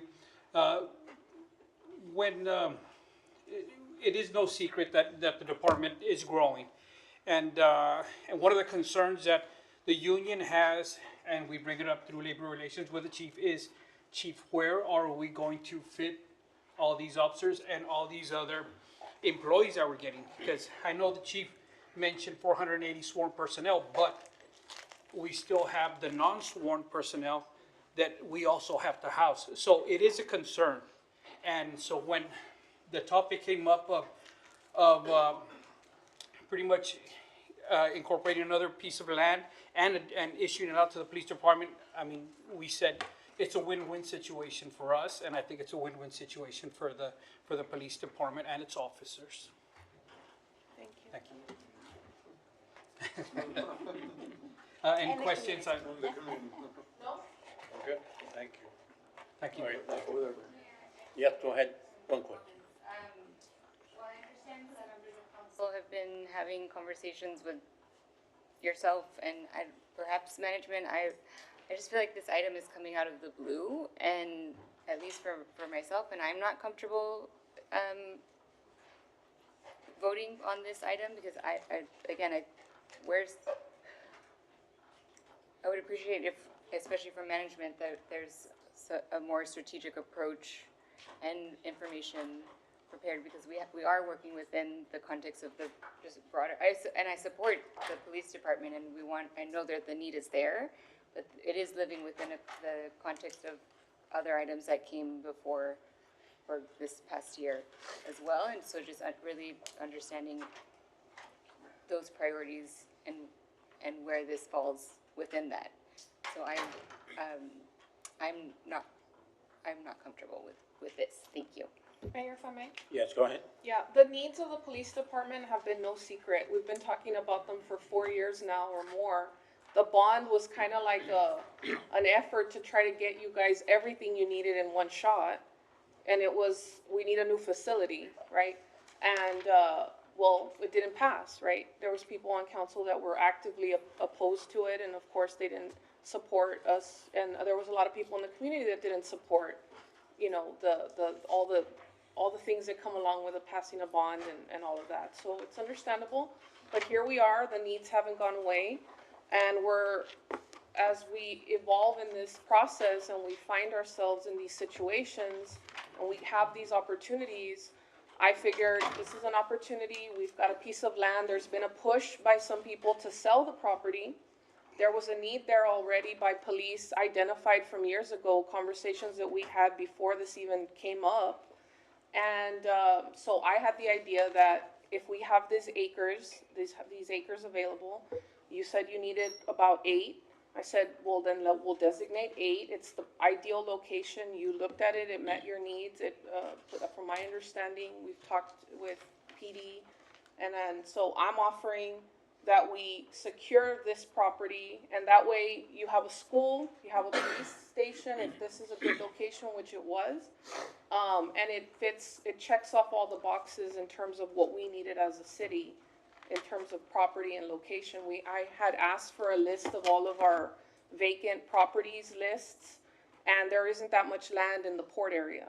We don't own a lot of land in District 7, we own a lot of land in District 3, we own a lot of land in District 5, we own a lot of land in District 8, but there really isn't much in District 7. So, you know, this land is now there, so it's in the port, and so that's why it makes sense. It's not something that has been, just randomly came up. It's just, it's part of this evolution of trying to find ways to secure needs that we've had for a long time. And if I may, real quick, Mayor, you know, we had the discussion, and just so everybody can feel more comfortable on this, and so I know it might make you uncomfortable, but we had this discussion also with Miriam through economic development, when they were giving about 3 acres to the fire station. We had the discussion on Ruth Edge Road to get at least 3 acres for the police department to build a sector station for Warehouse Port. Had the conversation with her. I also had the conversation with Tina, and she told us to go look at mile marker 13. And when we went to go see that piece, I said, there's no way we can put a substation over here, a sector station over here. I mean, to go through that land that they were proposing, it was a lot of, back and forth through it. But, so the conversation has been there because we know that there's a need to service this area, just as there is a need to service every area in Laredo. For us, it's easier from headquarters to service North Laredo and even Central Laredo. But at this point, even Central Laredo, which is our downtown district, our District 4, even all the way to 359, right? It puts us in a very bad spot because people want police to respond quickly. And so we're trying to do the best we can with what we have. But this is a plan that we have right now. And we're always open for suggestions, right? But when it comes to police operations, it makes it very difficult because we have to be there present in a matter of minutes. And so this is our plan right now. We've already tested it. Our command knows it will work, but we just need to put it in play, right? Mayor, if I may, just a couple of comments. This is new policing, and I need the community to understand that. We're not a small city anymore where we could just work out of one headquarters and just disperse officers from there. The city has grown over and over and over by thousands and thousands of people every single year. So this is something that's going to be required, not just now, but I promise you in the future, because at the rate we're growing, Laredo's growing north, south, east. It's just growing and growing. So where we have these facilities where our officers are being deployed from, where they need to get to go to work, and they get deployed from there becomes very important, extremely important. We have an officer going to the headquarters and lives wherever in the city. It doesn't really matter how long it takes him to get there, but by the time he leaves that headquarters to get to his precinct or his district or his sector now, can it be up to 45 minutes just to get there? That shouldn't be the case. The case should be the officer reports to where the station that he is assigned to, whether it be North Laredo, Central Laredo, or South Laredo, in those sectors, the officer gets there and then is deployed and he can get to his district, literally, he's there in a matter of seconds versus a matter of 45 minutes to an hour in some instances. So these sector stations are something that we're just starting to realize the city, well, not just starting to realize it, we've talked about it for years now, but we're finally able to make it come to fruition and make it happen because our citizens need it at the end of the day.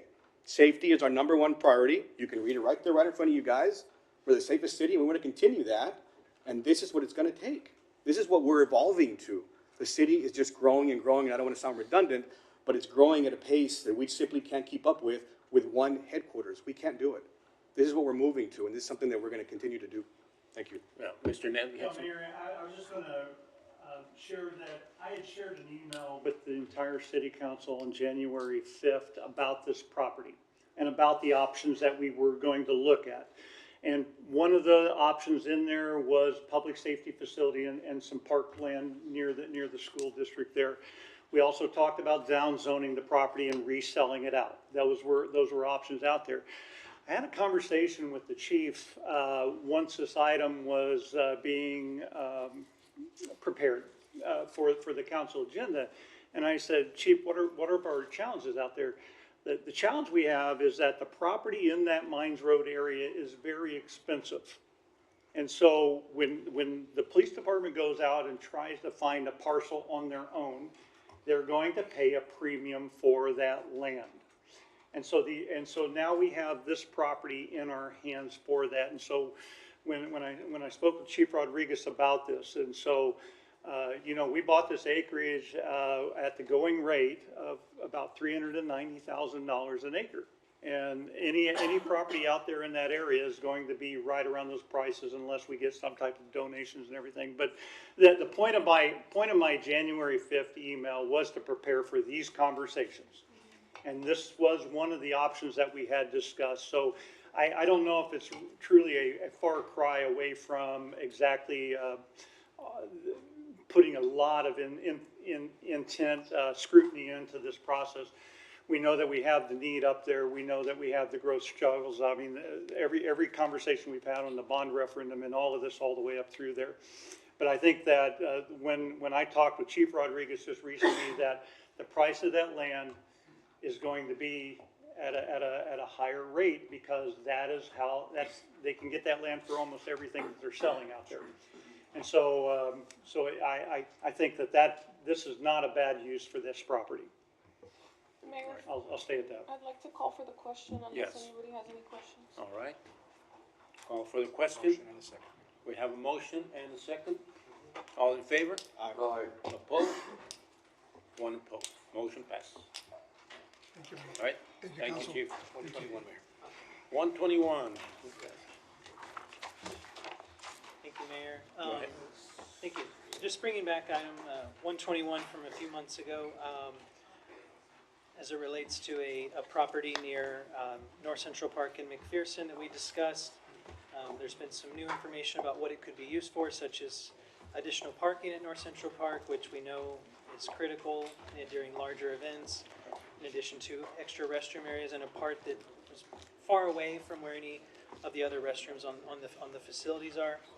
I believe we have a public comment before I continue. Yes, William, you want to go ahead? Okay, I'll yield to the public comment. Mr. Eugenio Belmaris, public comment on this item.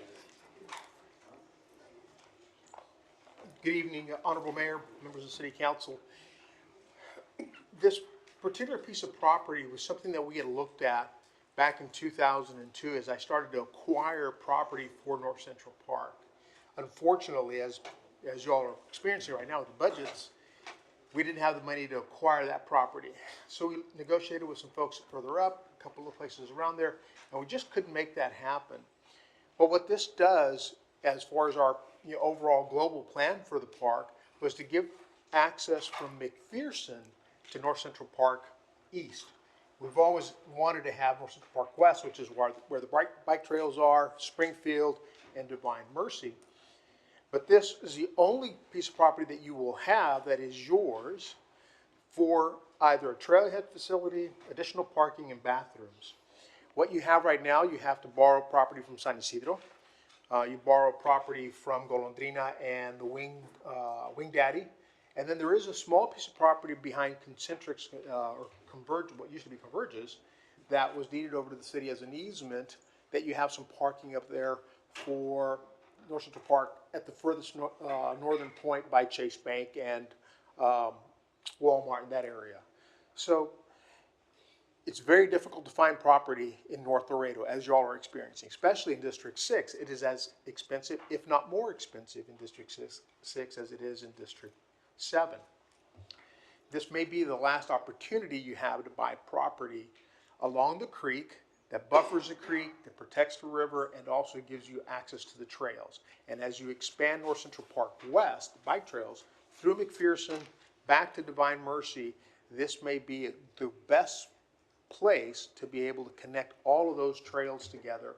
And now you have what is more of a super regional park than a regional park, which North Central Park is your first regional park that you ever had. So I would advocate that you take the opportunity that's laid before you to get that property. It may not come again. All right.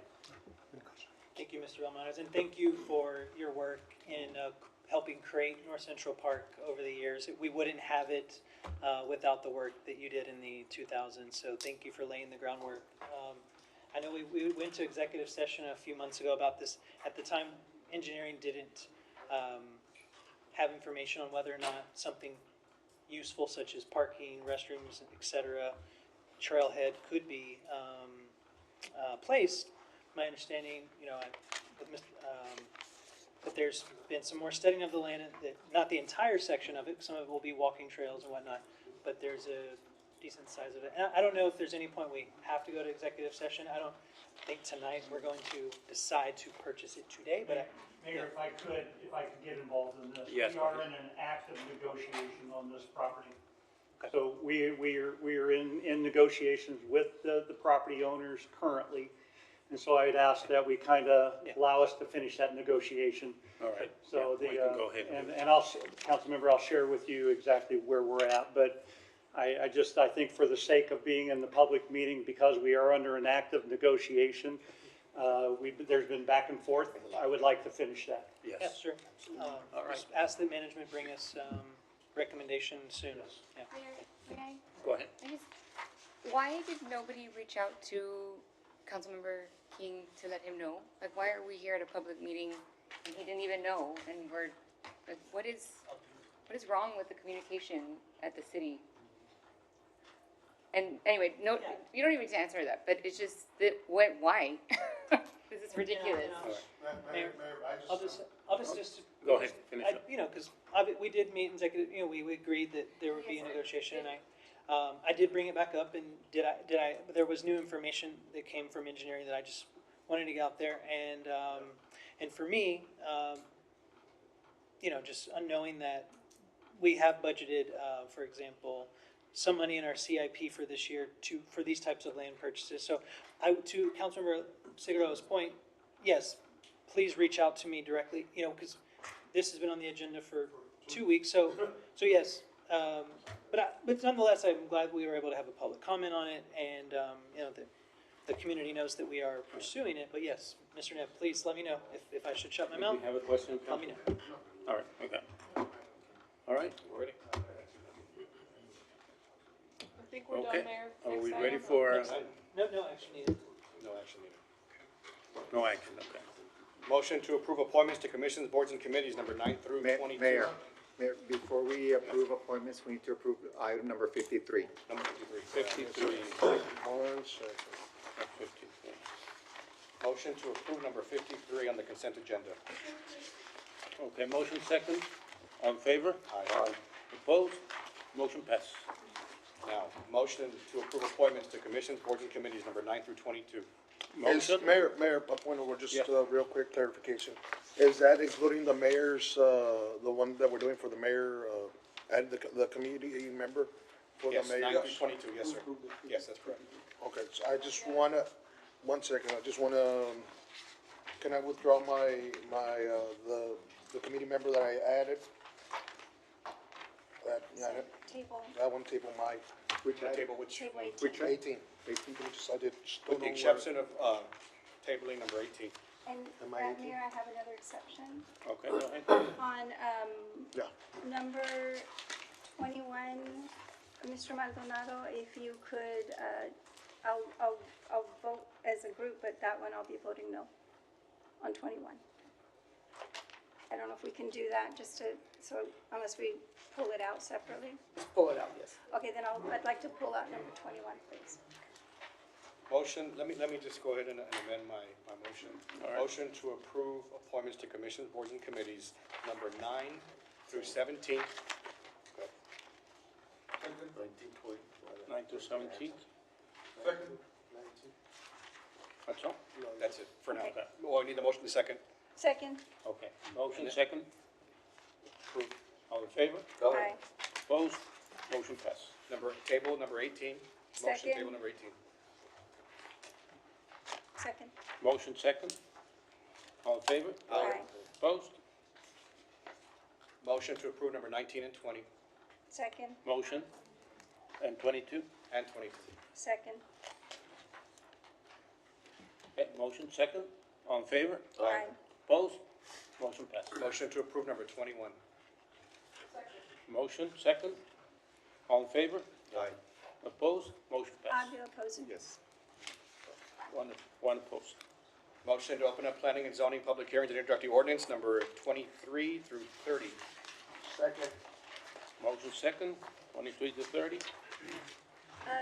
I have could we pull out number? Oh, we need to read them.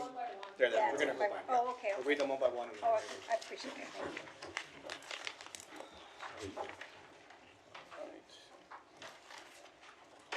Public hearing number 23, public hearing and introductory ordinance amending zoning ordinance map of City of Laredo by rezoning approximately 8.6 acre tract as further described by meets and bounds in attachment Exhibit A, located north of Penn Street and west of Riverside Drive, from AG Agricultural District to M1 Light Manufacturing District. Planning and Zoning Commission recommended approval of the proposed zone change. Staff supports the application.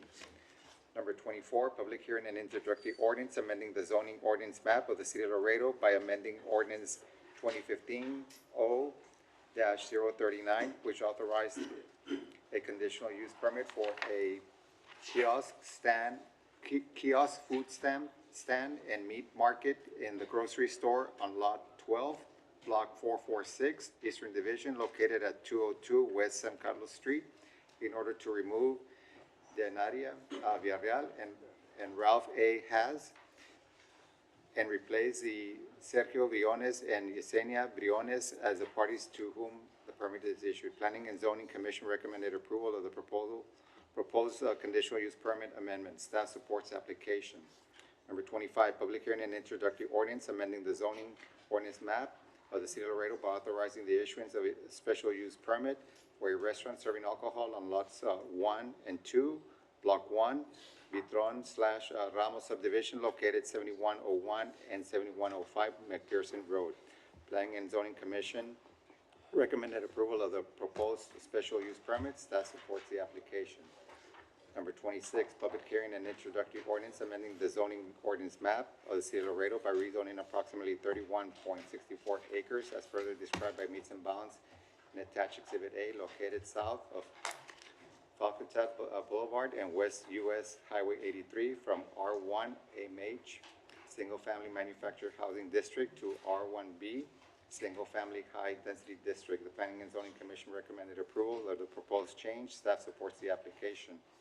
Number 27, public hearing and introductory ordinance amending the zoning ordinance map of the City of Laredo by rezoning approximately 3.70 acres located north of Cielito Lindo Boulevard and west of Ejido Avenue from B1 Limited Business District and R1A Single Family Reduced Area District to B3 Community Business District.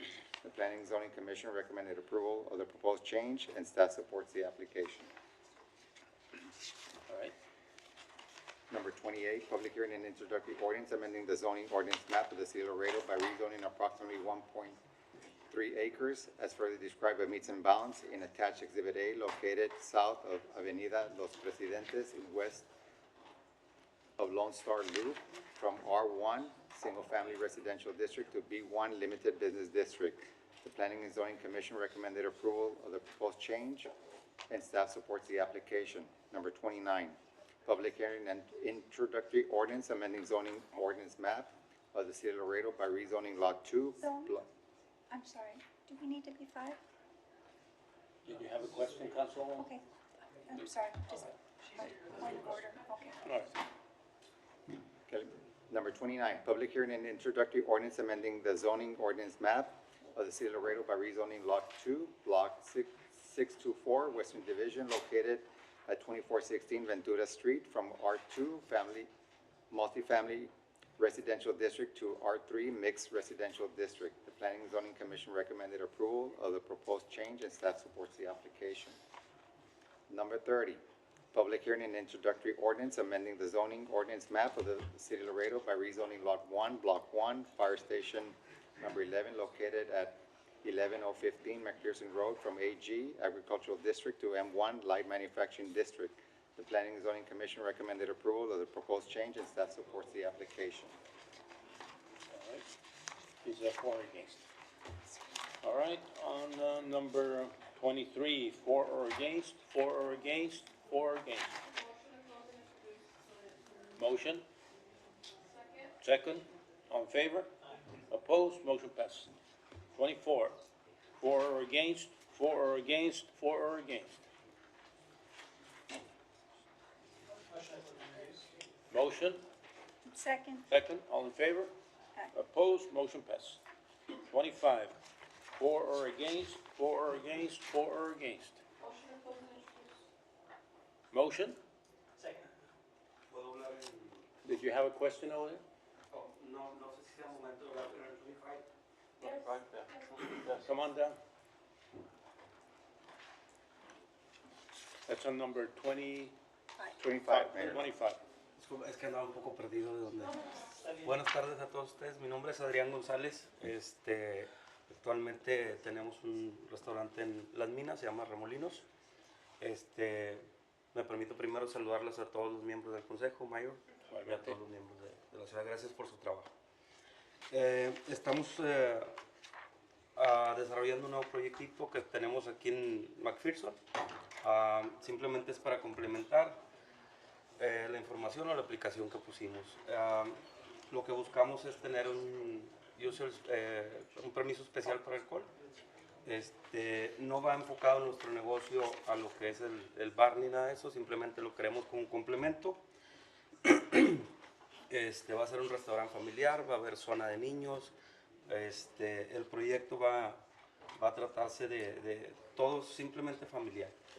Vamos a apoyarnos con ingenieros, con arquitectos para cumplir todas las regulaciones de la ciudad. Sabemos en la zona que estamos, el compromiso que tenemos. En el lugar donde estamos actualmente es un edificio pues bastante viejo, algunos de ustedes tal vez lo conocen, pero hemos tratado de mejorar día con día y le invertimos bastante aunque no sea de nosotros. En esta situación, con el apoyo del banco, vamos a tratar de hacer lo mejor posible y tener un lugar apto para toda la familia, para niños y todo. Queremos que convivan familias en general. Entonces nada más quería externarles un poquito el proyecto que tenemos. Pues estaría de más yo creo decirles, pero también no tanto. Vamos a tratar de generar empleos, de hacer las cosas bien. Nunca hemos tenido actualmente problemas con la policía ni ningún tipo. Actualmente contamos con el permiso de halcón en el negocio y jamás ha habido un reporte ni nada de eso. No vamos enfocados a eso, simplemente lo queremos complementar para los alimentos de nosotros. Mayor, if I may. Cualquier pregunta es toda su orden. Go ahead. Thank you for one of you're one of the more successful food establishments on the Mines Road, and there aren't a lot of them out there. So I want to personally thank you for being out there and providing that service to the people that live on the Mines Road. And I'm happy to see that you're expanding your operations. Just don't leave Mines Road behind. But, thank you for Estamos a la coming orden today. cuando necesiten. We appreciate you. Gracias. All right. Por su tiempo. Gracias. For or against, for or against, for or against? Motion to close and introduce? Motion second, all in favor? Aye. Opposed? Motion passes. 26, for or against, for or against, for or against? Motion to close and introduce? Motion second, all in favor? Opposed? Motion passes. 27, for or against, for or against, for or against? Motion to close and introduce? Motion and second, all in favor? Opposed? Motion second. Yes. I would like to move to table item number 28. Second. 28, motion to table, second. All in favor? Aye. Opposed? Motion passes. 29, for or against, for or against, for or against? Second. Motion second, all in favor? Aye. Opposed? Motion passes. Number 30, 30. for or against, for or against, for or against? Motion to close and introduce? Second. Motion and second, all in favor? Opposed? Motion passes. Public hearings. Mayor, motion to open public hearing and introductory ordinances number 31 through 46. Motion, Give me a second. within a second. All in favor? Aye. Opposed? Motion passes. I'll read. Number 31. Mayor, I'm sorry, just one moment. The items number 39 through 43 are not introductory, they're just for discussion, just for public hearing for tonight. 39 through 43. 39 through 43. Introductory. Those are intro? These are not intro, it's just for discussion. The state statute requires us to have a public hearing before it gets to introduction. Before it gets introduction. So introduction will come next month. meeting. Great, thank you. This is just discussion. Yeah, we can read the items, please. Okay. Go ahead. Number 31, authorizing city manager to amend the FY 25-26 general fund parks department budget by drawing down fund balance and appropriating expenditures in the amount of $49,314 in order to appropriate funds awarded by Texas Municipal League, TML, to be used for the replacement of the playground and shade at the inner city playground located at 202 West Plum. Number 32, an ordinance of the City of Laredo, Texas, authorizing the city manager to execute all necessary documents to effectively close, abandon, and vacant as a public easement an alley dedicated for public use in Block 925, Eastern Division of City of Laredo, Webb County, Texas, also known to be located at 1700 Block Guadalupe Street, and providing for the reversion of the public's interest in said alley to the abutting landowners in equal shares.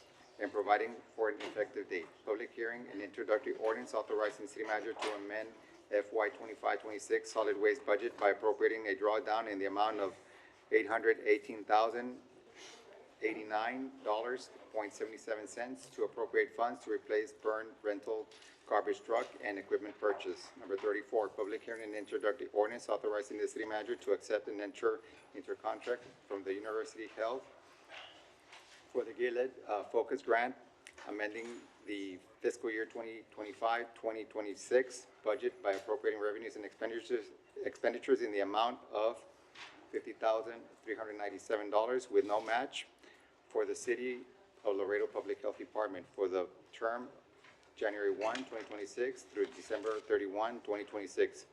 Fund will be accounted for in the Laredo Public Health Department Fund, Gilead Focus Grant. Number 35, an ordinance of the City of Laredo, Texas, amending ordinance number 2025-0229, Chapter 6, Article 2, Section 6-22 of the City of Laredo Code of Ordinances relating to rabies control, registration requirements, and vaccination procedures to align with the current state law, providing for severability and providing for publication and an effective date. Number 36, public hearing and introductory ordinance of the city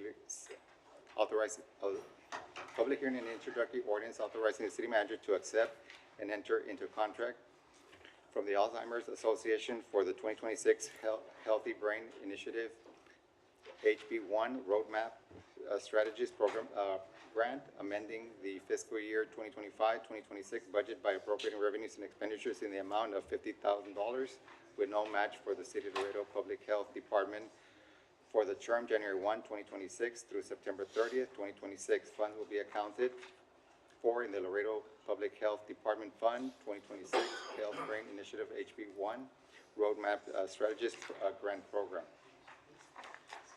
Number 37 was already read.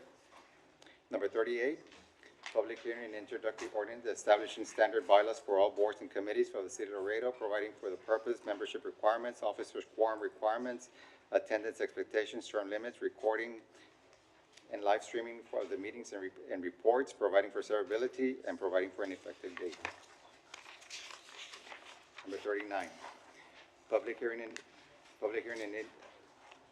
hearing and discussion of an ordinance for voluntary annexation and initial zoning for M1 Light Manufacturing District on a tract of land containing 0.25 acres, more or less, as described by meets and bounds in the attached Exhibit A and known as the Annexation Tract 2, Gutierrez Tract, located south of FM 1472 and east of Iron Mine Road. The Planning and Zoning Commission recommended approval of the annexation and initial zoning of M1 Light Manufacturing District. Staff supports the annexation and initial zoning of M1 Light Manufacturing District.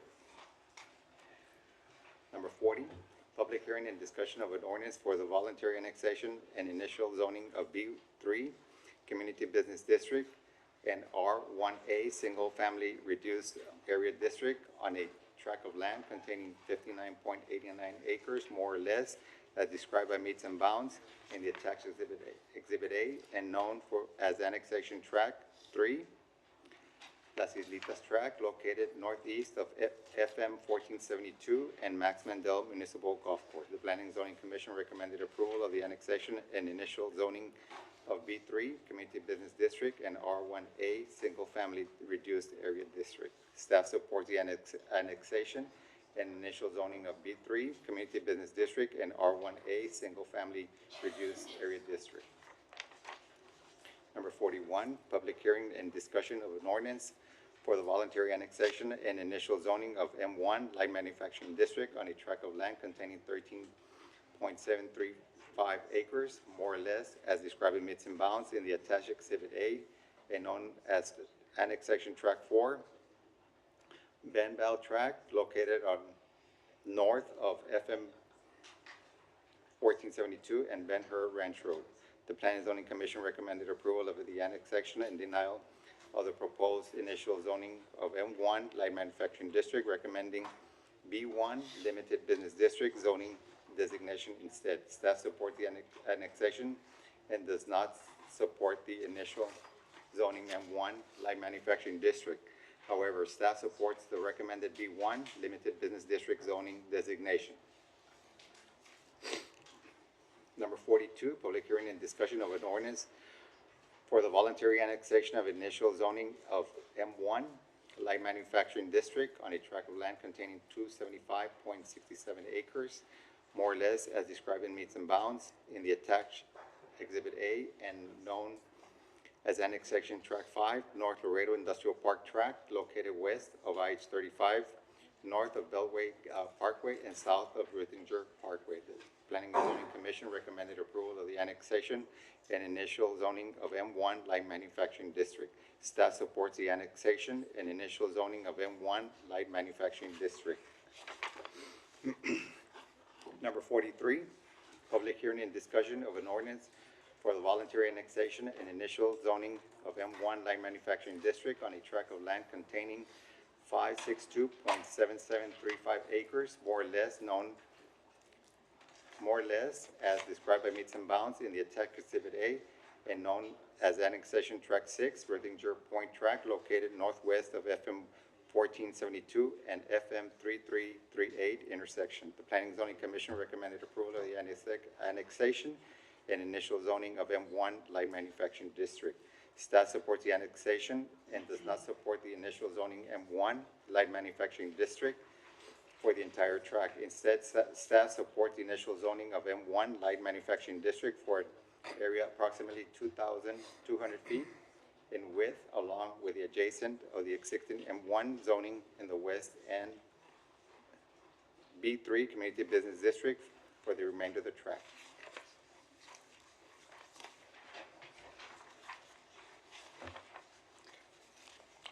Number 31, Mayor. 31. All right, 31, for or against, for or against, for or against. Motion to close and introduce. Motion and second, all in favor? Opposed, motion passes. Number 32, for or against, for or against, for or against. Motion to close and introduce. Motion second, all in favor? Opposed, motion passes. 33, for or against, for or against, for or against. Question, go ahead. For management, this burn vehicle, did we not have insurance to cover the cost, or is this after insurance, or what is this payment for? Do we not have insurance to cover the cost of damage? That is correct. Yes, it's a reimbursement. Name for the record. I'm sorry, Francisco Mata, Finance Director for the record. It's what? It's a reimbursement from the insurance. So all we're doing is moving it and making use of that fund. So this is just, amend solid waste budget by appropriating a drawdown? Right. Because we had it on a different account, and so now we got to draw it down and make use of that fund. So this is money that's a check that came from the insurance company? From the insurance companies, yes. Oh, so you're crediting it to the department? Correct, so they can have use of that. Okay, because the language is. The language, okay. Yeah, so we're not spending money, No. we're receiving money. Correct. So the word drawdown, From one account to another. okay, I think. It's just accounting, but yes, Okay. I get what you're saying. Thank you. I think in the future, it would be helpful to know whether this is money going out as an expense or money staying in as a credit, and maybe a little less jargon language for the normal people. Okay. Thank you. Motion to close and introduce. Second. Motion second, all in favor? Aye. Opposed, motion passes. 34, for or against, for or against, for or against. Motion to close and introduce. Motion second, all in favor? Aye. Opposed, motion passes. 34? Five. 35. 35. For or against, for or against, for or against. Motion to close and introduce. Motion second, all in favor? Opposed, motion passes. 36, for or against, for or against, for or against. Motion to close and introduce. Motion second, all in favor? Opposed? Motion passes. 37, That's already been passed. okay, passed. 38, for or against, for or against, for or against. Mayor, Motion I to have close and introduce. hold on, Mayor. Question? I actually would like to request that we table this item so we can send it to a workshop, because council's never had the formal discussion on what we think terms should be for the stuff in this item, so I think we should table it for a workshop. That's my motion. Okay, motion to table. All in favor? Well, we need a second. I'll second. Second, all in favor? Aye. Opposed? Two opposed, how many in favor? Oh. They fell. Okay, Oh, so can I talk on the item now? go ahead. Yeah, so we've never discussed whether or not people should be limited to serving 8 years or exactly what the terms are. So I don't know exactly who was behind crafting as far as those things, but, there has been difficulty and there has been interest from people in the community that would like to serve in various forms throughout their lifetime. And here we have them limited to 8 years, and then and then the maximum possible service is 16 years. So it's a little concerning to me that we set those terms. I'm not sure if the majority of council agrees with it. There's a lot of people missing here, but, we're gonna exclude a lot of good people that could potentially be serving us in over the years in capacity of committee members, to limit them, in service. I know that some people on the committee, in the, council have picked people to serve that, don't live in Laredo and stuff like this, but, from the people that do live here that are committed to lifelong service, this does limit the pool, so I wanted to talk about it in a workshop, but if the council wants to pass it as is, then it's unfortunate for the people that are not gonna be able to serve. Mayor, Go ahead. I actually would like to address the requirements that we have U.S. citizens only serving as members of these committees. We live in a bicultural, binational community, and we have many green card holders and other legal residents here who are not citizens, but who have chosen to make their home here in Laredo. And so I am concerned that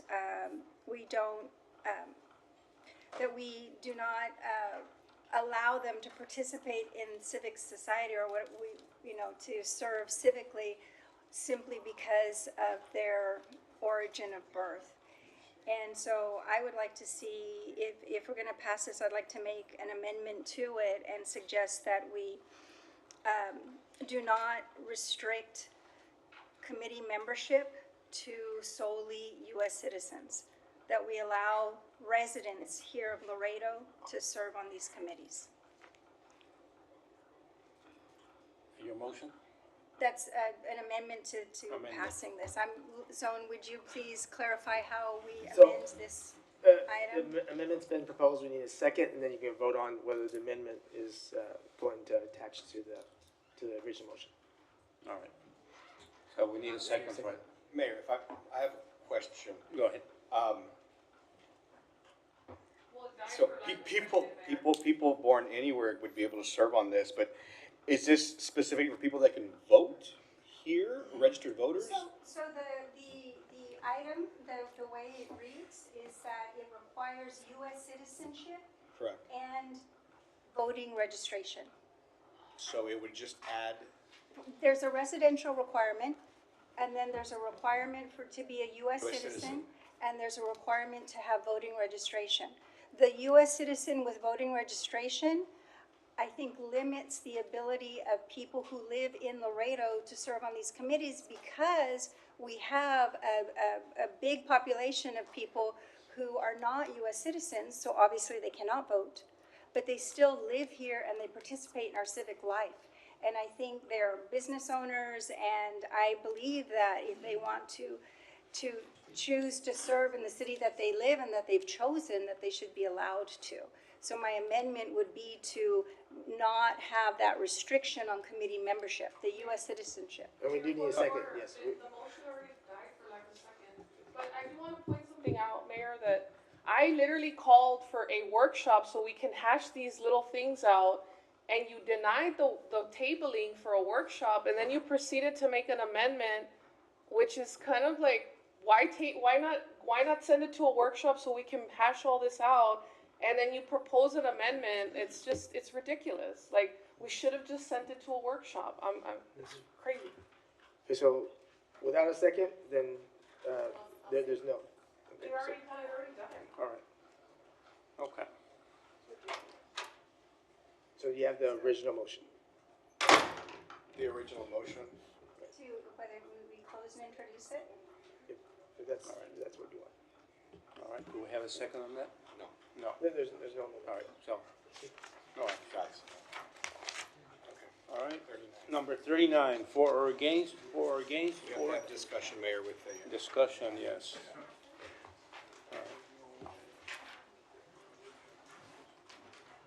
Again, for these items, for the annexation items, all we need is just a public hearing. No action tonight.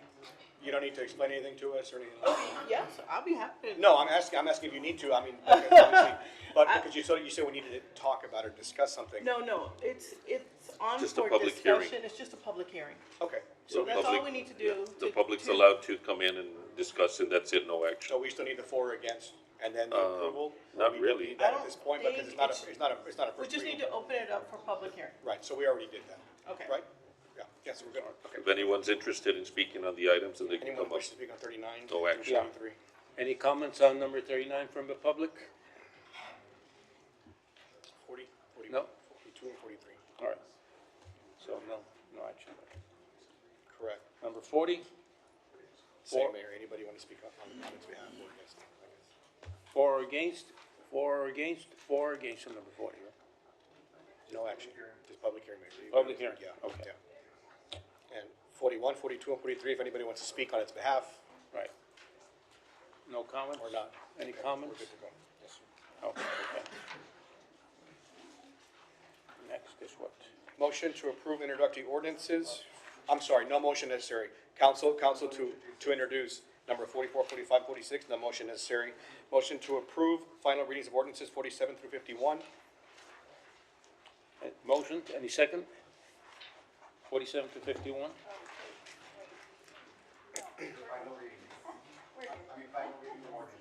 Yes, we just need a second for. Second, all in favor? Aye. Opposed, motion passes. Mayor, on the consent agenda, before I call them all out, are there any that the council would like to remove from? If I may, Go ahead. we need, number 64 needs to be amended. The fund, where it says, one of the last sentences, funding available in the capital improvement fund, it needs to read funding in the available, is available in the capital improvement funds and community project funding grants. And then there was a request to table number 104 and 105. The request from? That was from the purchasing department. That was your request. From staff.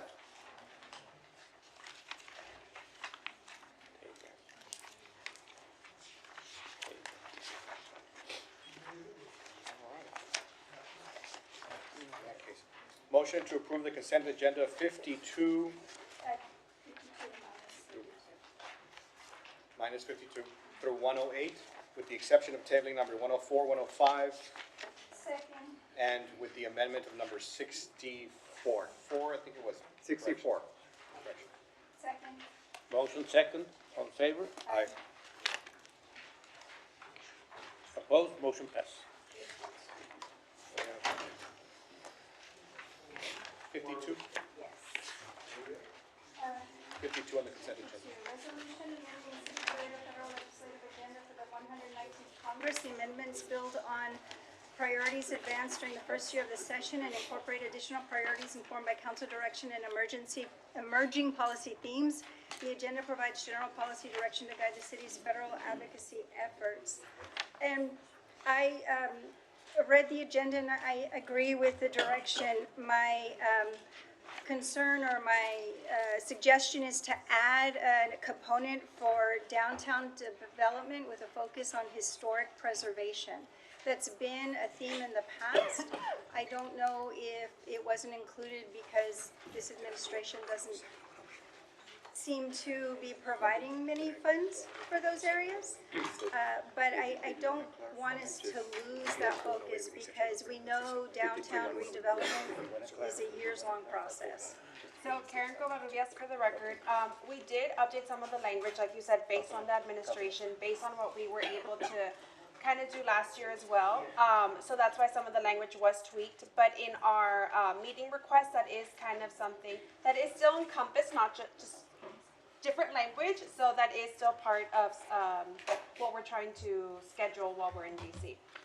Okay, so we don't need to amend this, but it will still be included with our focus. Then I'd like to move to approve item number 52. Second. Okay. Motion second. All in favor? Opposed? Yes, go ahead. Priorities for March, just because I'd love to bring up the second, there's a second round of opportunity zones that have come to light. Okay. Thank you. Mayor, if I may, I just wanted to clarify, my motion for the consent agenda was the approval from 52 through 108 with the exception of the ones that were tabled. And the amendment. You're right, and of course, approve the amendment as well. Yes, go ahead, Councilman. Can we pull out 104? That's been tabled already. It's been tabled. Second. Motion second. All in favor? Aye. Opposed? Motion passed. Staff reports. Plaza Theater. 109. So we're gonna do a staff report on 109? 109, Mayor. 109. 109? Oh, staff report. Está bien.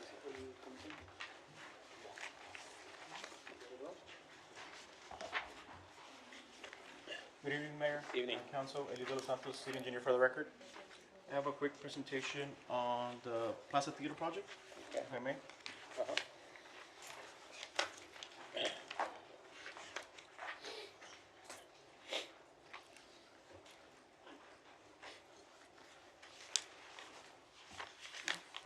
Can you see the screen? So currently, on the Plaza Theater project, we have it divided into three phases. Phase one is the roof replacement. That project has been awarded for an amount of 409.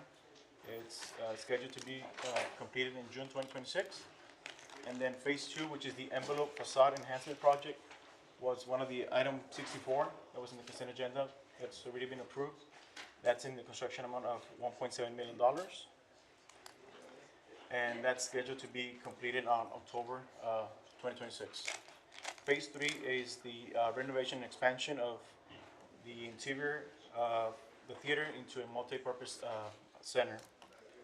The other slide that I have is the funding that we have currently for this project, and that's where it's gonna be, let me show you. Okay, so for this project, we have two funding sources, right?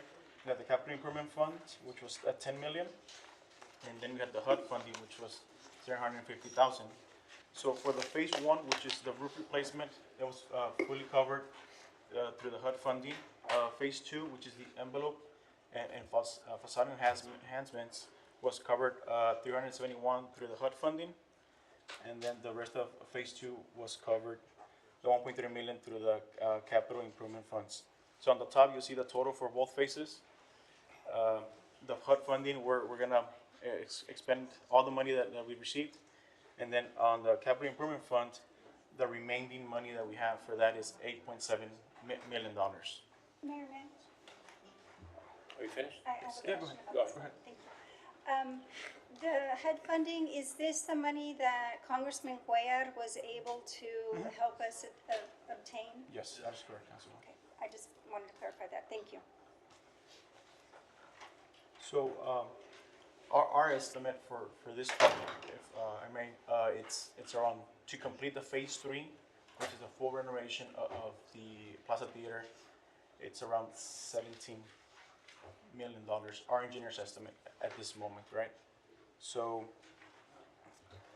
I know that Councilor Cruz made a motion to make this into a multi-purpose, center, right? So I guess our ask for this council is to give us a direction of what, if you would allow us to come up with a plan with the funding that we have to see what can be built with this $8.7 million. Mayor, may I be directed real quick? Yeah. You know, I'm not disagreeing with what you're playing right now, but my question is, was there monies there before for this project? I don't know if management can answer that. Was there monies there before for this project that was allocated for this project? How much, I'm sorry? 12 million. That was 12 million? So out of the 12 million, we're out of the 12 million and we need 17 now? What would be the difference between 17 and 8.7? From additional from the 12 million? Yes. Yeah, Mayor, and I can answer the council member's question as well too. So the pre this last budget cycle, we had about $9 million within the structure in order to do that. There was a request to, based upon the evolving plans of the Plaza Theater, to move that number from $9 million, which was the money that we had left, to it's almost a $17 million project. We held off on that project because I was uncomfortable with that type of an increase within there, and the plan still had some things that we really needed to get done.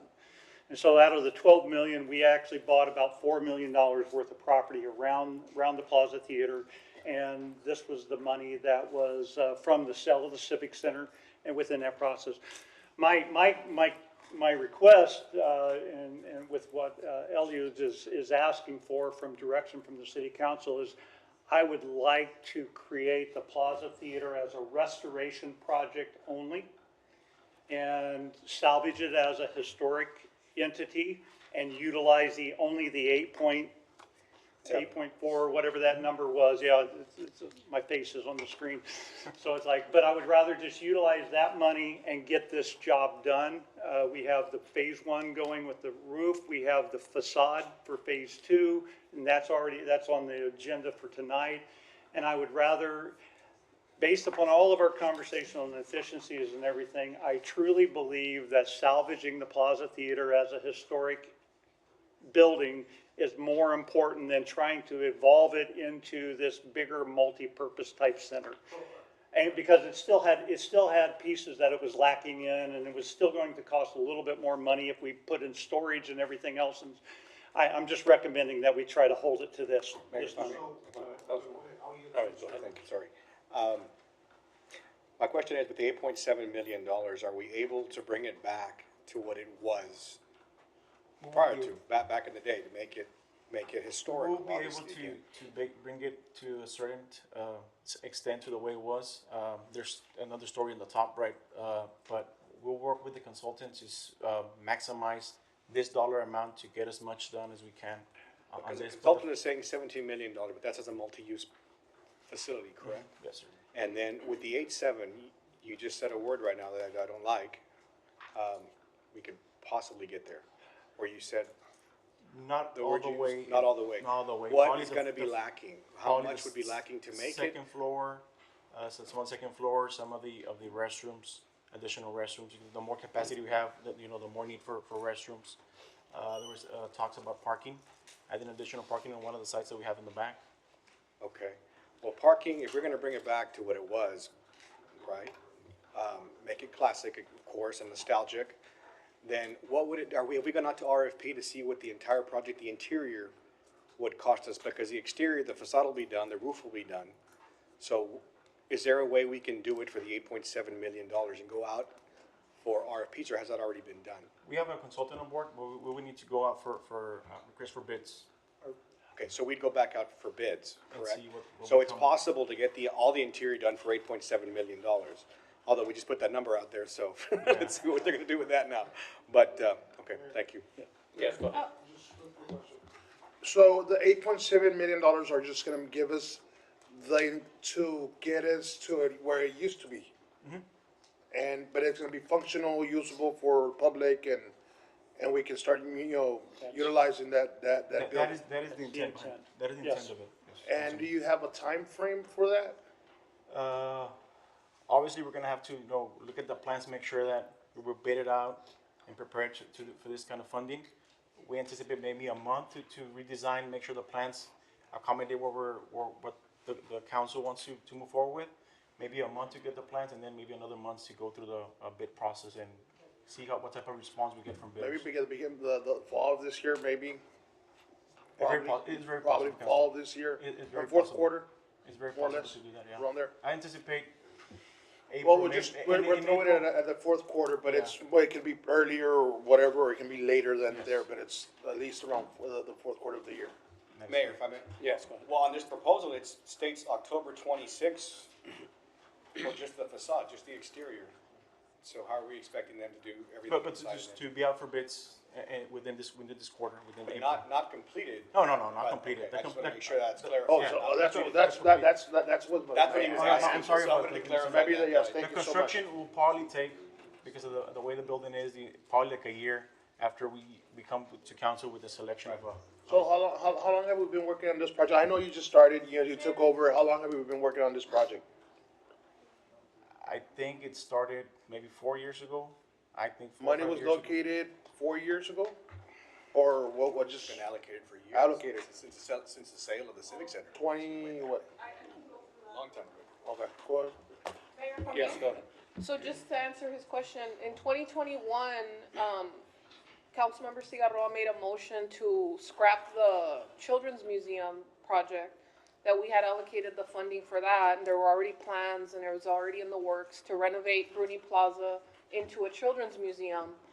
And then in 2023, we had a workshop, and Rosario had told us, Ms. Cabello told us that the Children's Museum was not a qualifying project for the funding of the Civic Center sales because there were some reasons. And then Councilmember Cigarroa allocated the funding for the plaza and for parking, right? That was the workshop results. So that was in 2021 and 2023. So it's been since 2023 that this contractor has had the contract to come up with the plans. Then we proceeded to buy like $4 million worth of property, which was not part of the motion or anything that we had talked about, for whatever reason. And then the architect has not been back on whatever they've been working on. But here we are, three years later, and we're going backwards. So, where were the delays? Why did it take 3 years to get to where we are now, to where all that work that they did to give us a design and all these other properties that we bought are now not going to be part of the plan because we don't have money now because, of course, the inflationary costs for delaying this project for so long. Who's responsible for the reduction of funds due to inflation for taking so long to give us plans? Whose responsibility is that? I mean, why has this taken so long? That it's ridiculous that now we had an ordinance where we can't have certain lighting of certain signage around plazas. I don't even know if the neon sign is an eligible lighting source because of this other ordinance that was created. And then my other question is, if the Children's Museum was not an eligible project for that funding, then how is a regular renovation project going to be suitable to utilize Civic Center funding?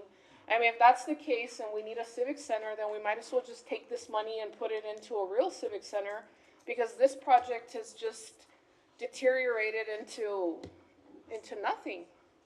Yeah, Mayor, if I may. Yes, go ahead. Just quick, are we using the same contractor and the same architect that we were using in 2023? That's the same consultant it was awarded the whole project, the entire project. It's still awarded with the same project, and it's still current using, The same consultant, yes. your consultant right now? Yes. And why have we already saw deadlines, or have they missed deadlines? Turning in projects, or why is the reason? Quick question, like a open question. Why is it that we're still using those people if it's already been almost, what, 3 years? And we haven't gotten, or any results? Why are we still using those kind of people? I'm just, is there a particular reason, that you say, I know you just started, but maybe management is. Yeah, and let me step in a little bit too, Mayor and City Council. And so, let's utilize the 2023 date as kind of the movement forward, because that's where we started moving funds and said, this is where we're gonna commit to. Now, really quickly, backing that up, the Civic Center sale, because that money was tied to the sale of the Civic Center, had to go to a project that is considered a gathering place. It has to congregate people to some level. That's where the monies had to be kind of used for the same purpose of what it was. And this, so if, for those of you that can understand that. So now, from 2023 forward, we ended up bringing in a consultant to look at different uses. So from that point, we started with the vision of developing out this facility for a lot of different types of uses. What were the best uses for that? So in 2024, the end of 23 and into 24, we were working with a sub-consultant with this in order to figure out what are we going to try to utilize this place for. The design that was my concern with that is that this was going to change the Plaza Theater from its current type of use right now. It would put in a retractable floor, and it would go over the top of the chairs on the main floor. So some of those chairs would come out. They would be movable kind of chairs in and out. But this retractable floor would convert it over to a banquet facility as well too. And so, and that's where those costs go from just a renovation or a restoration of the project up to that. But during 2024, there was a lot of conversations with exactly what are we intending to build. And so this is the design, this is essentially that final design, and it was ready for last year's budget. So in February of this year, my concern was that when you see these projects creep that much, and we went through the bond referendum and all these other conversations, when we approved that budget in October, we kept it at that $8.7 million at that point in time. Mayor, might be heard, I'm sorry. But that is why, so that's how, what we did with the time. Can I just, wait. I just want to ask you, Mr. Nev, creep, can you explain what you mean by project creep? Project creep is that when you take your vision and you've seen this, I mean, we've talked about it at the sports complex, we talked about a lot of different projects, because if we're not careful, it's like, if we could do this one additional thing to this project, then we can make it even better than what it is. That's a project creep. And so it can happen with almost every one of our projects. I think that's what we hear from, well, even with the Webb County, with the Life Downs and everything that's happening out there is so, but I won't talk about our cousin. No, so the idea though is that the vision of it just continues to expand out, and the idea for the Plaza Theater from its earlier conceptions and everything wasn't a restoration. It was something new for that downtown area, and so that's really where it kind of got moving, and then it evolved from what that is. And so Okay, so. we tried to put too many activities in it. It was just a restoration of what we're gonna do it, or what we're gonna do. So let me ask you, when do we start the Buena Vista? The construction of Buena Vista, what was back in, I'm just trying to refresh, reference something. Do you have a, 22? So it's 22, but we started from the scratch, all the way from the bottom to the building. So that we, right, you know where I'm going with this, Mr. Dos Santos, is that we started from the ground up and it finished 22, 23, we started 24. It's 3 years. And it's, right now, we're restoring, and it's gonna take us another 3 years, which is gonna be 6 years to restore. And we're still going in circles in the same direction. I understand we want to, give life back to downtown area, but we're going in circles once again. So $8.7 million, just having them there, going in circles. Yes, we're gonna add this. Yes, we're not gonna add this. But we're gonna open Buena Vista hopefully by Saturday. You know, God willing, we're gonna open it by Saturday. But it's because we've been after like, hey, where are we at with this? Bringing in updates. And that's where I'm going with management. It's like, do we have to be like giving us updates every time, every day, or every meeting, calling you guys, calling the management, saying, hey, we gotta put this in the agenda because I want an update. We wanted this in the agenda. It's gonna be 6 years, you know what I'm saying? And at the end of the day, it falls back on all of us. It just doesn't fall back on management. It doesn't fall back on city council. It falls back on all of us because we decide as a government body. They gave us, you know, they gave us their 2 cents for 6.9 million that we all agreed to, but we have 8.7 million just standing there, and they're been waiting for the same thing, because you can see it on social medias all the time. And the Theater Plaza when it's gonna be finished, and the Theater Plaza when it's gonna finish. So, for me, I'm seeing the Buena Vista finished within 2 years, 3 years. But mind you, I'm sorry, I'm just saying that we've been putting it on paper, making sure we're getting updates. If we don't pay attention to this is what it's telling me. If we don't pay attention to the projects, it won't get done. And it bothers me because it feels like, hey, I'm not micromanaging, but I am getting the calls. So that's what I'm trying to figure out. Or do we have to put it on the agenda every 2 or 3 months to make sure we get an update, to get an, you know, something? I'm just trying to put it out there because at the same time, we do see it. And Mayor and City Council, I want you to know that this project has been moving, and whether it goes slow or fast, it has been moving all along. I mean, I think we had a ribbon cutting for Congressman Cuellar's funds after I got here. So I mean, so it moves. It has been moving. The challenge we have, though, is that it continued to evolve the concept and the process in order to do that. And I think it goes into the longer-term conversations on convention centers and civic centers that Laredo has had for a number of years as well. And I think that's the point. Our recommendation, or at least my recommendation, based upon where we were at, is to get this project done. And utilize these funds in order to do a restoration project for this. To be honest, and this is my point of view, we should never sell the civic center. We should have never sold the civic center. That's my point of view.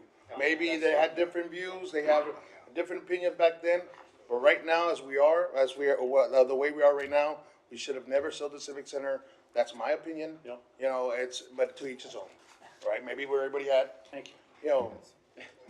I like the idea. All right. Let's go back. Mayor. Council. I just have a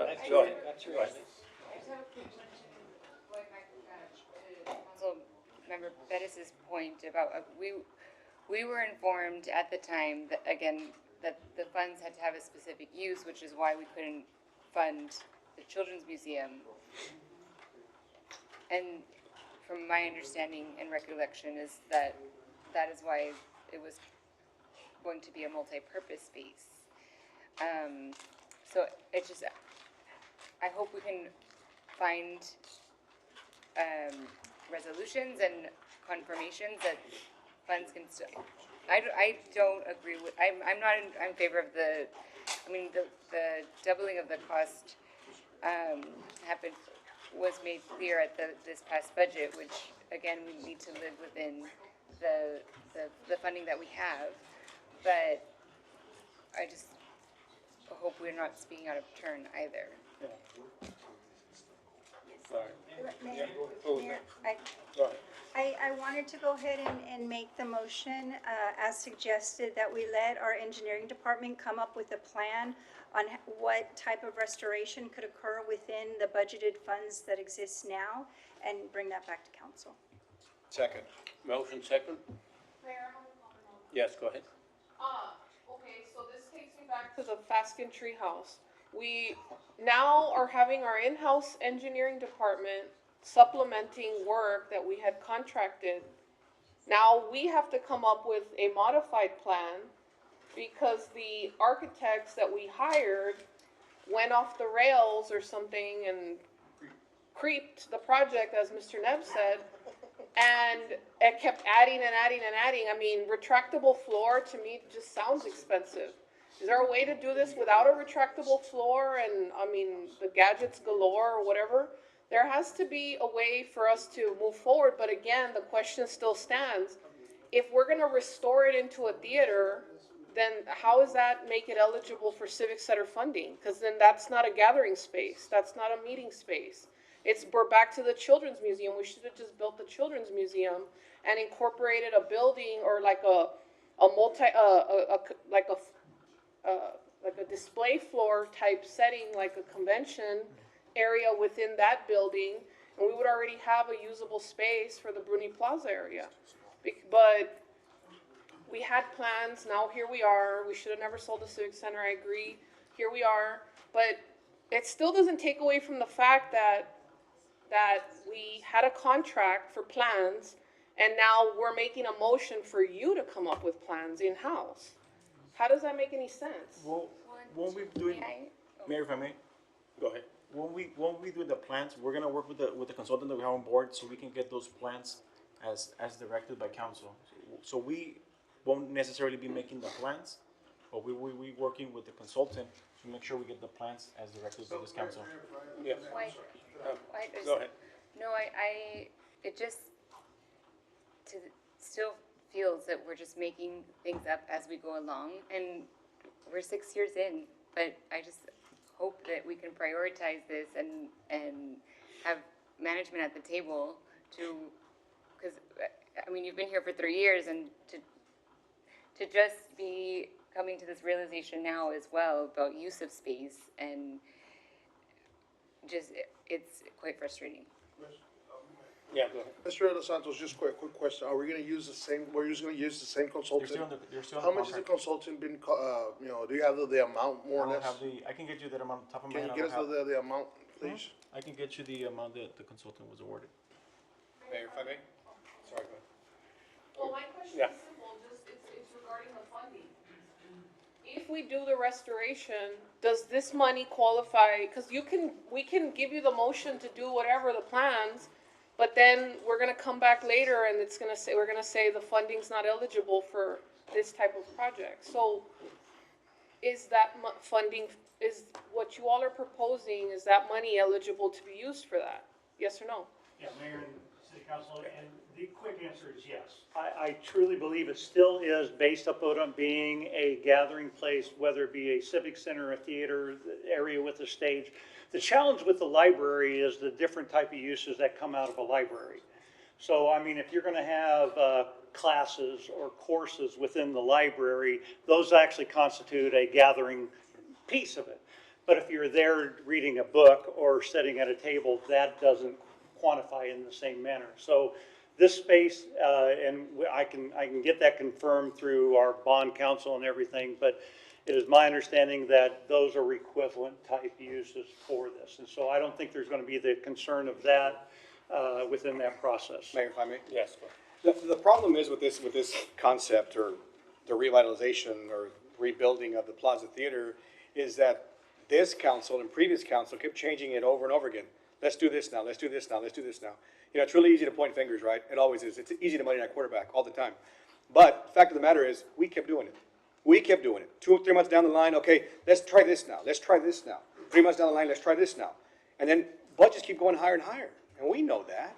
So we're at this point now, so please accept the motion. And please go through with it. Just bring us back what we can afford for $8.7 million. And then we'll go from there. Yeah, go ahead. How many times, can you also bring me back, how many times within these 3 years have we changed the scope of the work? I just wanna see how many times we have changed the scope of the work. Maybe we have, it's a lot of times, but just, if it was just a minor, a suggestion, something different, I don't think if we changed something, it should have taken a whole year or months just because we made a change. And I don't think it's because it was something different, you know, we added a floor, we added something, I don't think it would take a whole year to modify. So I'm just saying, you know, I see plannings different times and we see they bring them back to planning and zoning and building within months. So I'm just saying. Architecture. No, and to Councilmember Marquez's point, it's like, who caused the delays? Who was asking, because I not once have even said to change anything on the project. I don't remember conversations on council where we've said to change anything. All I remember is those meetings where we talked about canceling the children's project, and then the architect had to work, we had a workshop with the architect, and they talked about the plans, and we're working on the plans, and they weren't even finished. Okay, so who specifically has been asking for changes? What were those changes? When did these discussions happen? Because as far as I knew, the architect was over there designing and the money was already allocated. And here we are now, the money, you know, today's dollars are less than yesterday's dollars. So our buying power has decreased. And we want to say that it's management's fault, but they're working off of our directives. So who's exactly the one that has been changing things? Because I personally have not changed anything at all. Mayor, if it's appropriate for the city council, I would love to bring back a legitimate timeline of the activity. I don't have that all with you. I'd be guessing at some of the information. I would rather put it together completely. I would just ask that we move the project forward, and I'm happy to provide the timeline. If I can amend the motion, I'll accept the motion just without him, bring him back for the next sir. city council, meeting, that timeline. There's not a motion. I think, Ruben did it. I thought you Ruben did it. I made the Yeah, motion. she made the Oh, motion. okay. Yeah. So the So I motion, second, right. right, the motion is, the motion is to move forward with engineering to make those plans and then bring back those plans. No, and I to- agree with them, At the you know, cap of I'm just- 8.7. Yes, include a within timeline. the budget. Within the I'm budget. just amending, you know, to bring me back that time frame. We'll bring that timeline back with that as well as all the rest We of it. do have a motion and a second. All in favor? Just clarification, I don't think there's a need for an amendment because it's just a direction. Yeah. So we can vote on the original motion. All right, motion and a second. All in favor? Aye. Opposed? I'm against. One opposed. Okay. Motion passed. Thank you. Next item. We need to recess. Motion to recess the Laredo City Council and convene as the Laredo Mass Transit Board. Second. Motion second. All in favor? Aye. Opposed? Motion passed. Motion to approve 110, 111, 112, and 113. Motion second. All in favor? Mayor, I do have a question. Yes, go ahead. Maybe I'll just add, hello, Mr. Garza.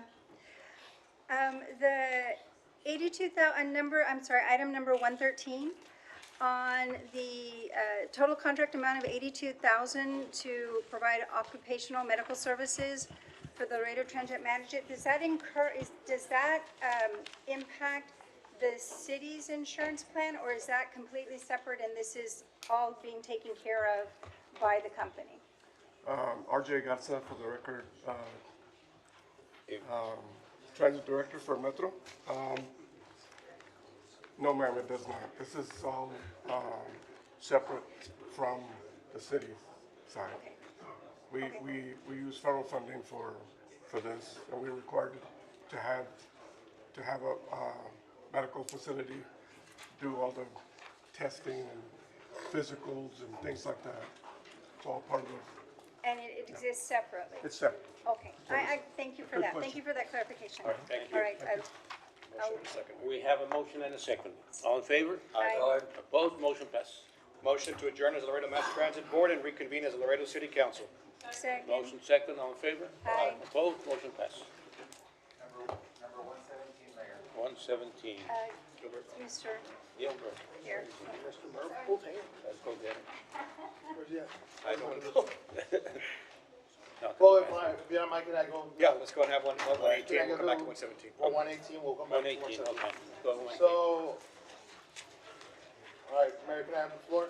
Yes, go ahead. Discussion and possible action to adjust street cuts performed before utility departments to ensure timely street repairs either by in-house or outside contractor and any other matters incident thereto. Where is it? The reason I'm bringing this up and this item up is I know that there's a lot of work going out there. There's a lot of pipe bursting. But, and there, I know what, along with the pipe bursting, you're changing out lines and you're changing out valves, putting pressure on lines to test the valves, to make sure the lines are good, clear, and, you know, they're flushed out, proper chlorine is going out, you know, and the works, air doesn't get into the system and the works, right? The reason I'm bringing this up is there's a lot of work in my district, or maybe it's just not only my district, it's all around City of Laredo. And the problem is that you're seeing these cuts where, let's say there's areas that they're broken and we changed out the line because it burst, but it's the after effect. Yeah. There's patches, there's potholes, there's a bad, I'm sorry to say, but it's a horrible job, and it's coming from, I see it. There's areas that they're still under construction because you might be going back to it. I'm not gonna put the utility, the people that work for utilities out there and say they don't they don't work hard. I see them day and night. They're out there in the cold, they're out there in the heat, they're out there being, you know, working hard. And I understand they're tired. Sometimes they want to get relief or they don't get relief because there's not enough staff, which I understand. And that's why I'm bringing this concern, because I'm not the only one getting it. I'm also, you know, getting calls from different people saying, hey, what's going on with the streets? I understand Public Work has their time frame that they pave, and they have their schedule and how many roads they're gonna pave and all that, which I understand. But at the same time, I just gotta address it and say, I've seen so many patches of when the line busted, or when the line breaks, we go in there, we do a great job on fixing it, but it's the after fact that we leave these patches horrible. Some of them are patched, they go in, you see potholes, they start looking to sinkholes. Not the other day, I gave a call to Mr. Chavez to let him know, hey, we're gonna have this problem. Mr. Valdez was there as well. And I'm not trying to say that our people don't do a good job. What I'm saying is, how can we help? What is it that you need so we can provide, or management, I'm saying to direct management to give you that help. So Councilor, again, thank you and apologize again you're absolutely right. I think you brought this probably a month after I joined and we said we're gonna deal with it. You are right. What we have is what we call cold patch. Cold patch means after they finish, there's a hole, they fill it with dirt, it's still wet, it's not compacted. When you put anything there, as the pictures, I think you even sent those pictures to the ECM. Yeah, but we have them cross the city. You're absolutely right, and they subside and they're not great. So we tried, I think 3 months ago, to bring a contractor to do hot pavement. And we were not able to secure anyone local or even within the valley. And then the good news is we actually just, for the next council meeting, we already got an RFP. We have 2 local contractors who we actually asked them to test and try to see, we are doing it differently from the cold batch to the hot mix pavement. And this is what we have today. This is a pilot that we just did last week. These are the ones we are doing with the new contractors from Laredo. Future-wise, once the council approves those 2 contractors, they're local, we have them per square feet, we will be able to do that quality of work. Now, this is how we're gonna move forward, and again, appreciate the push. We need that kind of feedback to know, the teams know that. It's just we are not paving company, and we've discussed that before. I think I just want to make sure you are aware and the council is aware of the cost implications. So the first one, yes, we have 2 contractors, so future ones are going to be using the asphalt or the hot mix, which is perfect. But right now, the city of Laredo have more than 1,500 street patches. 1,500. It's massive. It's everywhere. Some of them, I don't know how old. Some of them could be fixed. Some of them need complete repairs. Now, if we did the math based on us taking priorities, including existing breaks, because we want to start doing from today and try to use that, plus some of the heavy ones or the safety ones, the ones that have public issue, we're looking around $6 to $8 million of our capital going into that pavement. It's just part of the fact. If you're going to do a line break, it's not just the line break, it's everything above it. So we're looking at around 6 to 8 million of capital infrastructure money that has to go to fix those streets. Now, to also mitigate the issue about pipe bursting, that this current project is coming to an end. They finish around 40,000 feet. So the project's coming to an end, and the new one is coming to the council actually on February 17. The new one, as part of the conditions of the RFP, is to have them also do pavement, not patching. So it still comes from the utility budget, but at least we're not the one who are going after them and fixing that issue. So to answer your question simply is, we are going to use those two contractors. We're going to move from cold batching to hot mix. And especially the areas where we release that circulate the water. Correct. So there's areas, especially like, and I can't remember that road. It's right next to Laredo College South. At that area, when I'm sorry. 83. No, it's it's right next to Laredo College. The one it takes you to Laredo College Heights, which they call it College Heights. Once they release that, once that water starts circulating, you start seeing those potholes. You start seeing those craters start forming and on the asphalt. I have some areas and in Ireland, it's Ireland, but it's Ireland. There's still plates, like regular metal plates. I don't know if it's the cities, or if it's the pipe bursting, or they're gonna go back on to work on them. There's still construction equipment out there, and notifying, just be aware, right? But at the same time, you see all these patches and you see these potholes after they finish the construction. So that's why it's good to see this project that's coming to a point that you're gonna cover the half of the whole We're gonna street. use that mix. I was gonna make a suggestion, but I was No, like, no. appreciate the feedback. So, Yes, go ahead. Dr. Torek, just a question and a concern also, it's on the same line, questioning. Gale Street, for instance, we just spent money there paving it last year, at the beginning of '25. And pipe bursting has caused 6 or 7 potholes, right, that have opened up because of pipe bursting, and I understand that. But then these little holes, or what's cut out there, is between 2 to 4 feet, give or take, 2 to 4 foot diameter, give or take. And some are smaller, some are bigger. And the holes that are being covered there, or the cut is being covered there, is becoming a huge pothole. So the $100,000 that we spent on paving Gale Street has really gone to nothing now. So what you're showing us on the pictures you were showing us shows that you're resurfacing in its entirety. Is that what we were to expect, or is it only in certain areas? So if I'm talking about a 4x4 space that was cut up and open and put asphalt over it, and it didn't cover the hole correctly or properly, or it doesn't look right, are you gonna be able to cover the entire width of the street, or is it just that particular area?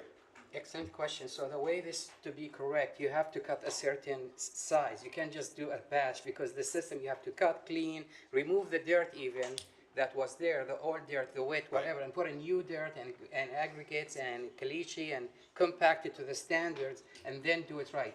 Now, the question to us, how much we can do, because we don't want to pave the whole street, because we will not have the money to do that. So right now, we're looking at a quarter of an area, small enough to, let's say you have 11 by 20 feet.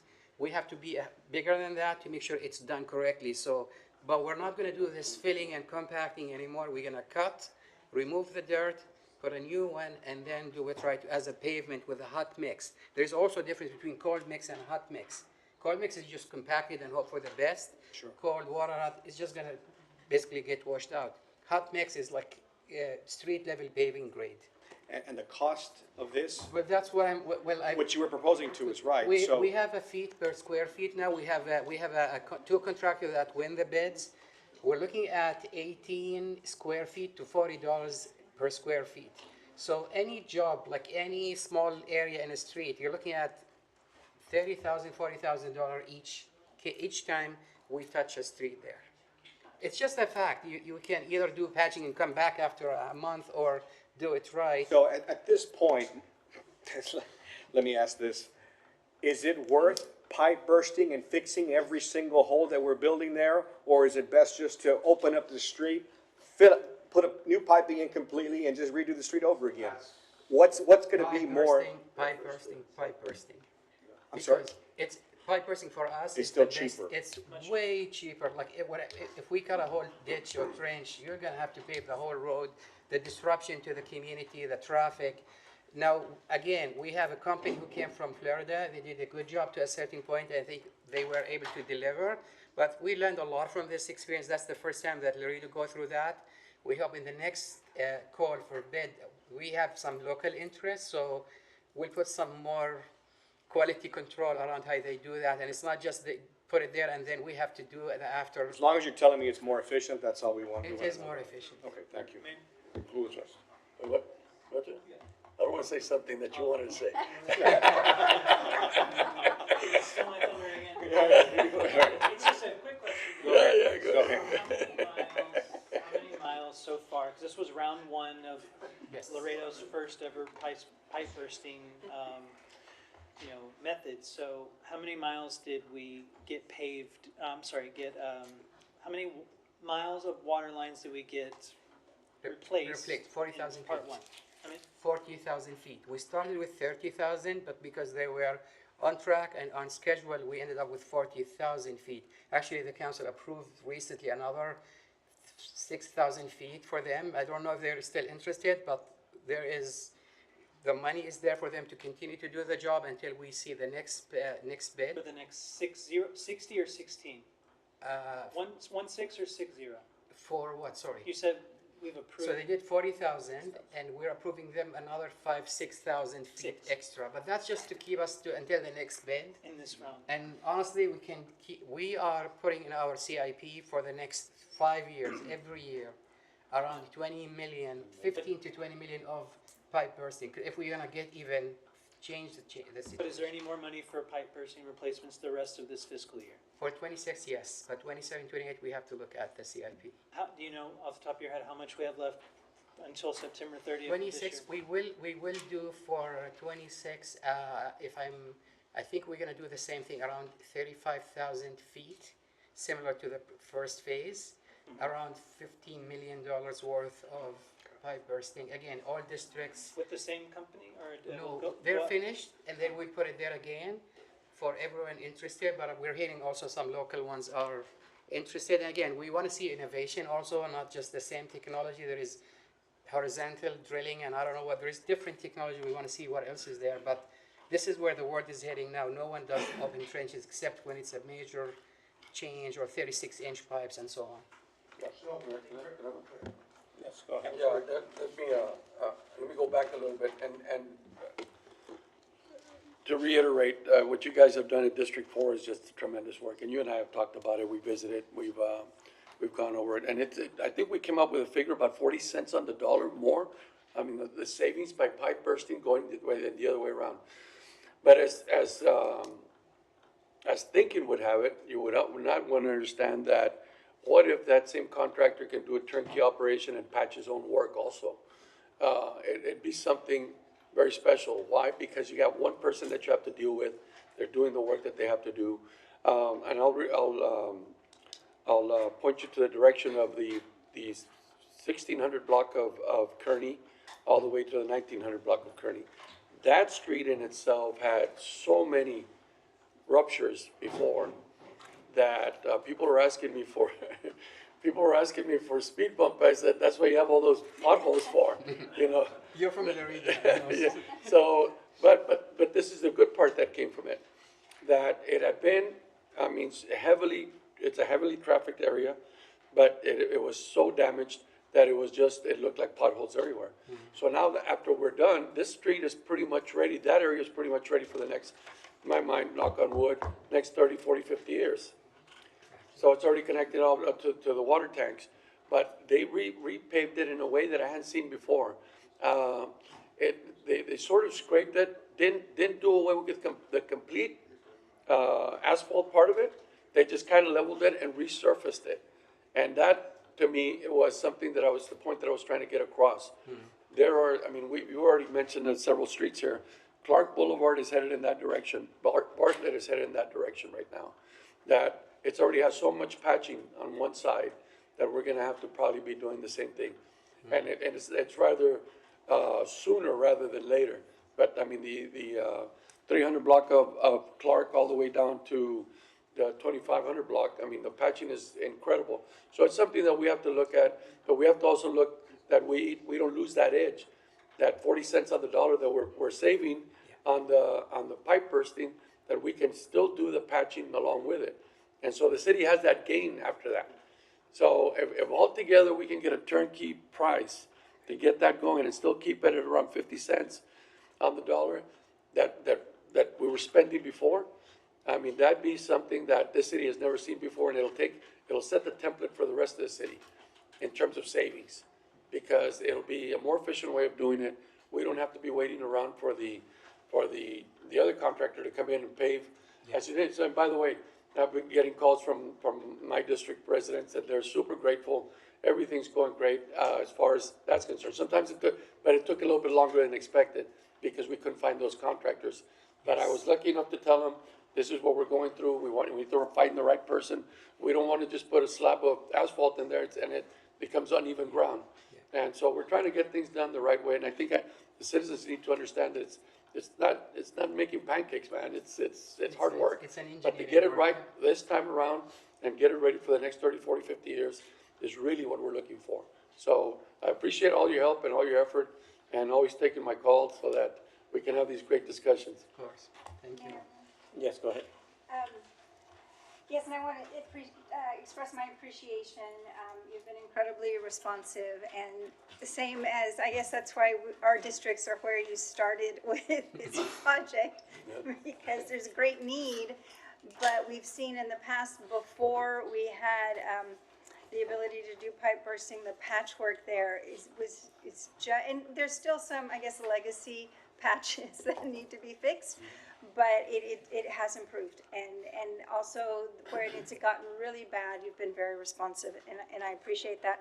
I wanted to ask you about the comparison of the cold asphalt mix versus the hot mix, because you said that the hot mix lasts longer, so it is valuable in that way. Yes. Is there a tremendous price difference between the two types? The cold mix is really like us put it. It's just pile of asphalt with whatever, and then they go there and compact it, and we leave basically. But it is like a gum, you know. Any heat change difference, cold, hot. You don't merge it with It doesn't. the It existing. doesn't.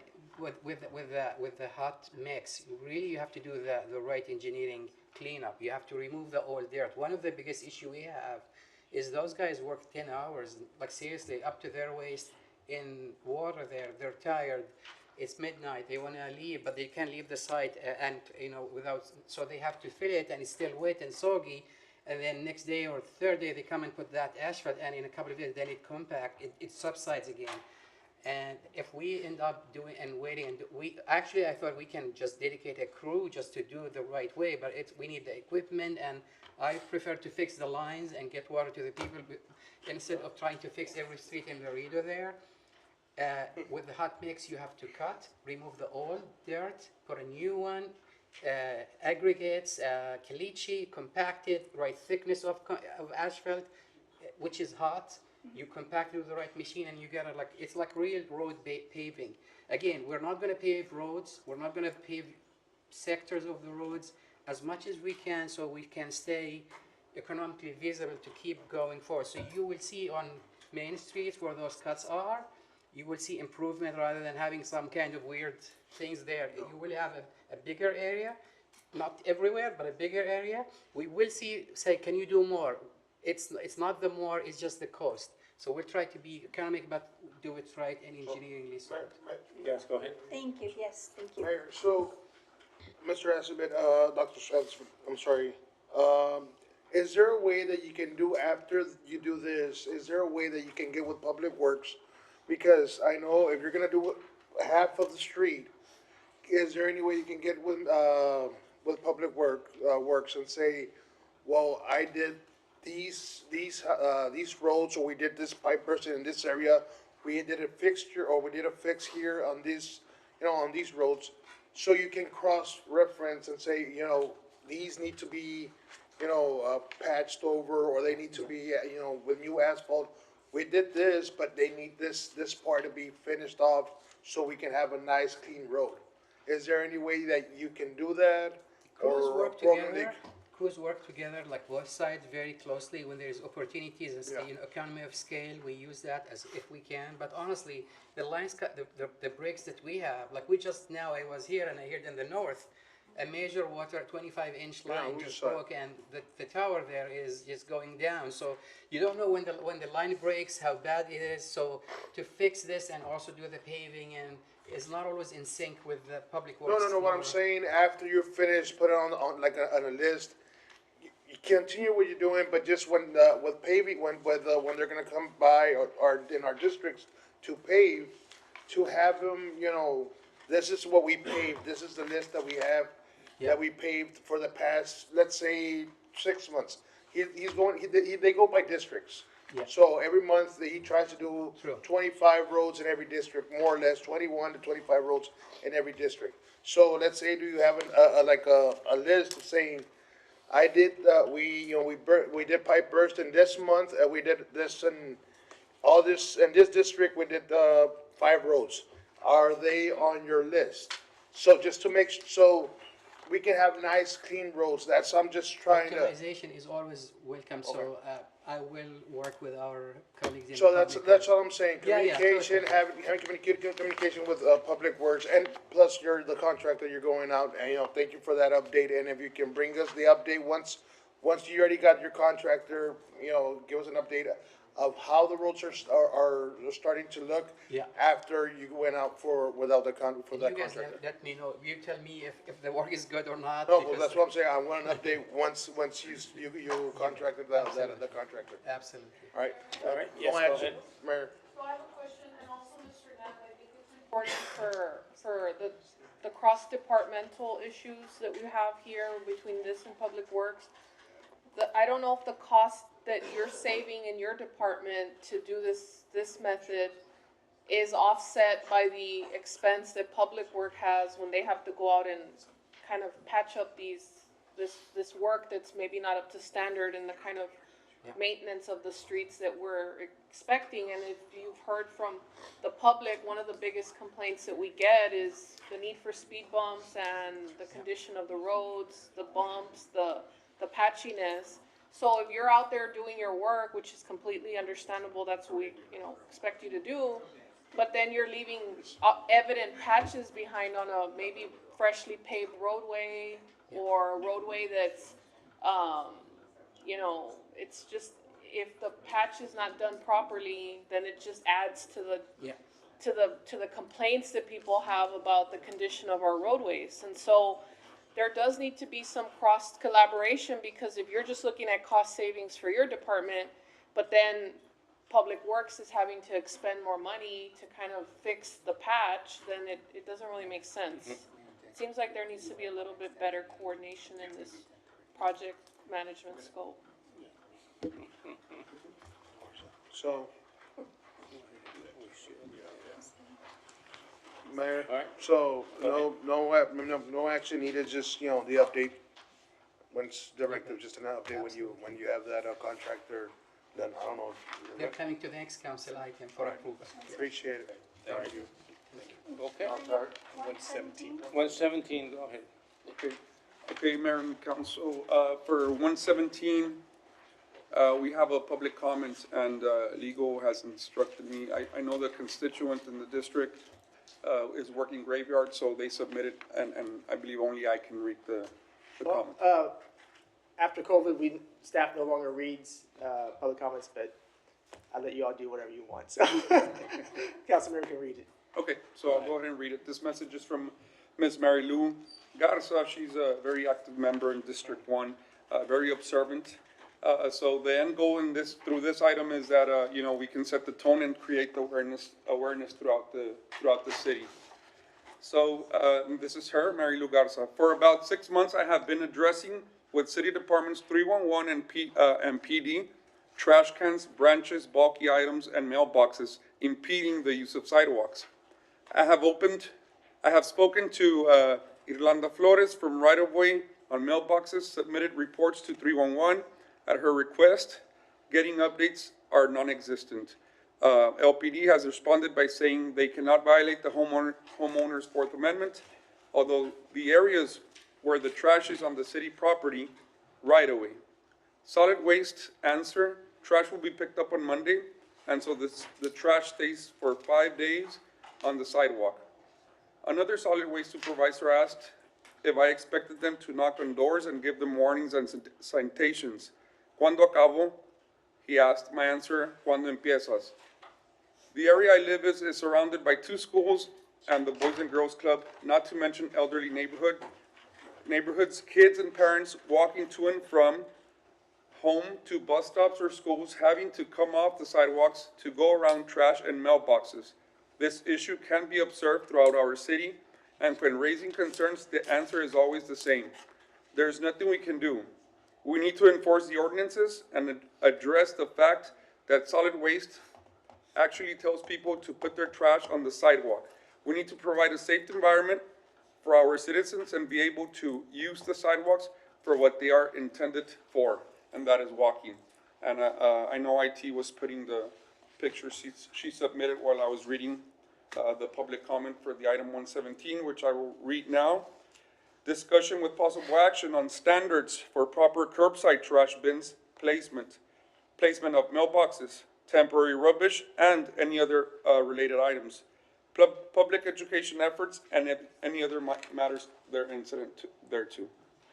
So with this item, can we bring up the Director for Solid Waste?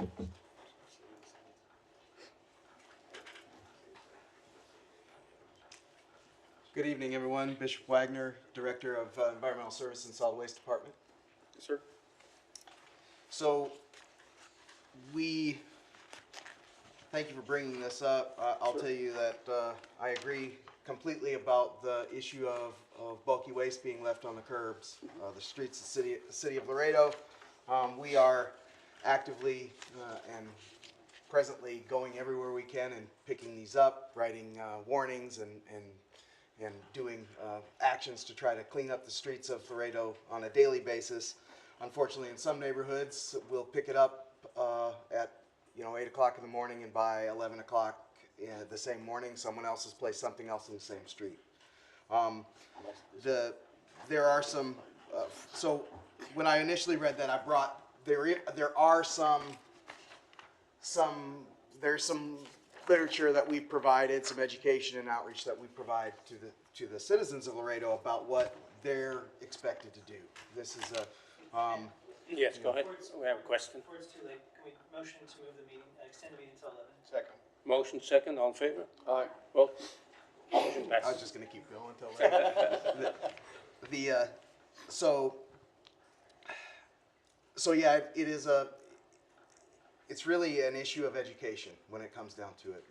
The department is investing money in advertising on radio, billboards, other advertisement, and including educating our staff to be consistent in the messaging when they come to the public with these calls and these concerns on both things, about what we do and what we don't do. Because there's a history of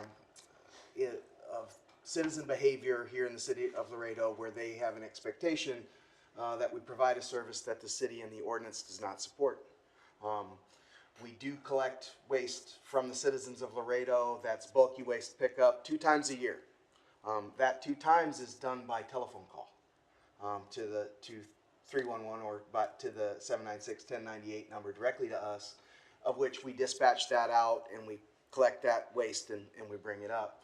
What's happened historically is that waste gets deposited on the curb with the expectation, and then a call will come through, hey, why do I have this waste sitting on my curb? And eventually it gets picked up. Brush is much the same way, and some of those bags that we saw in the photographs, that was lawn clippings. Lawn clippings are not to be placed in plastic bags and set on the sidewalk. That's not where they go. They should be taken to the landfill facility and used with our brush, collected as brush, where we can use them for the organics management process. I would prefer them be put in the green containers over being placed on the street in bags, because the bags just constitute that as variable waste. And then from a collection standpoint, our drivers have to physically get out and pick up this material and throw it in the back of a truck. And a lot of times, if this material is wet, it's heavy, it's a challenge, collection challenge. Yes, go ahead. Yes. We do offer that service on Fridays though, right? For free, the lawn clippings? Lawn clippings is a service that has not been, by ordinance, is not provided. It's something that has been probably done for many years.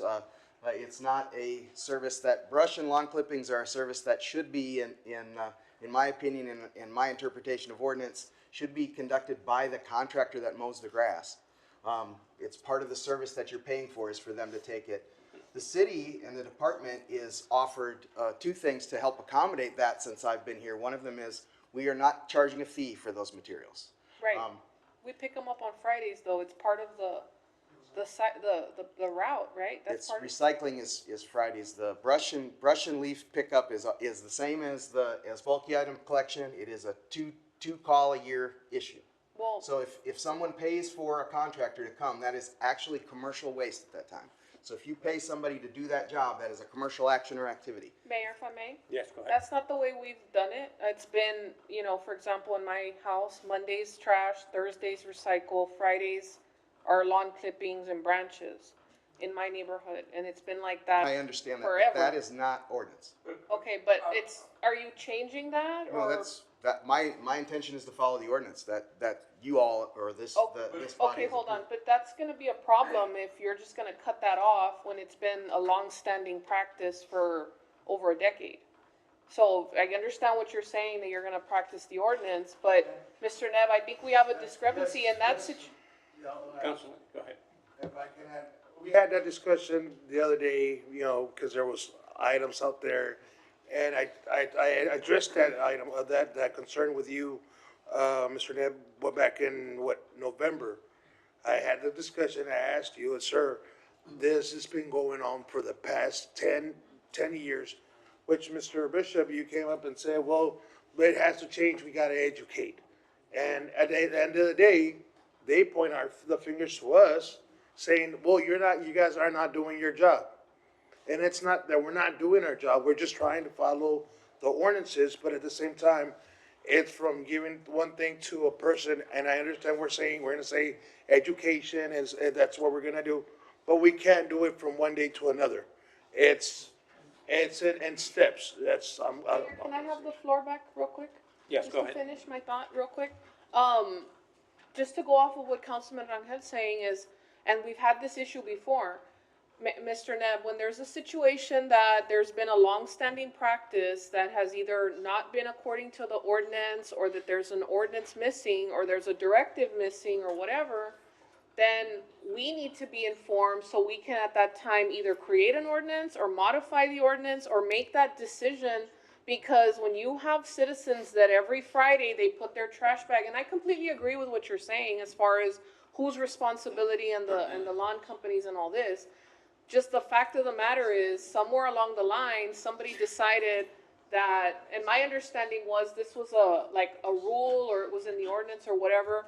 So this is news to me that that's not the way it is.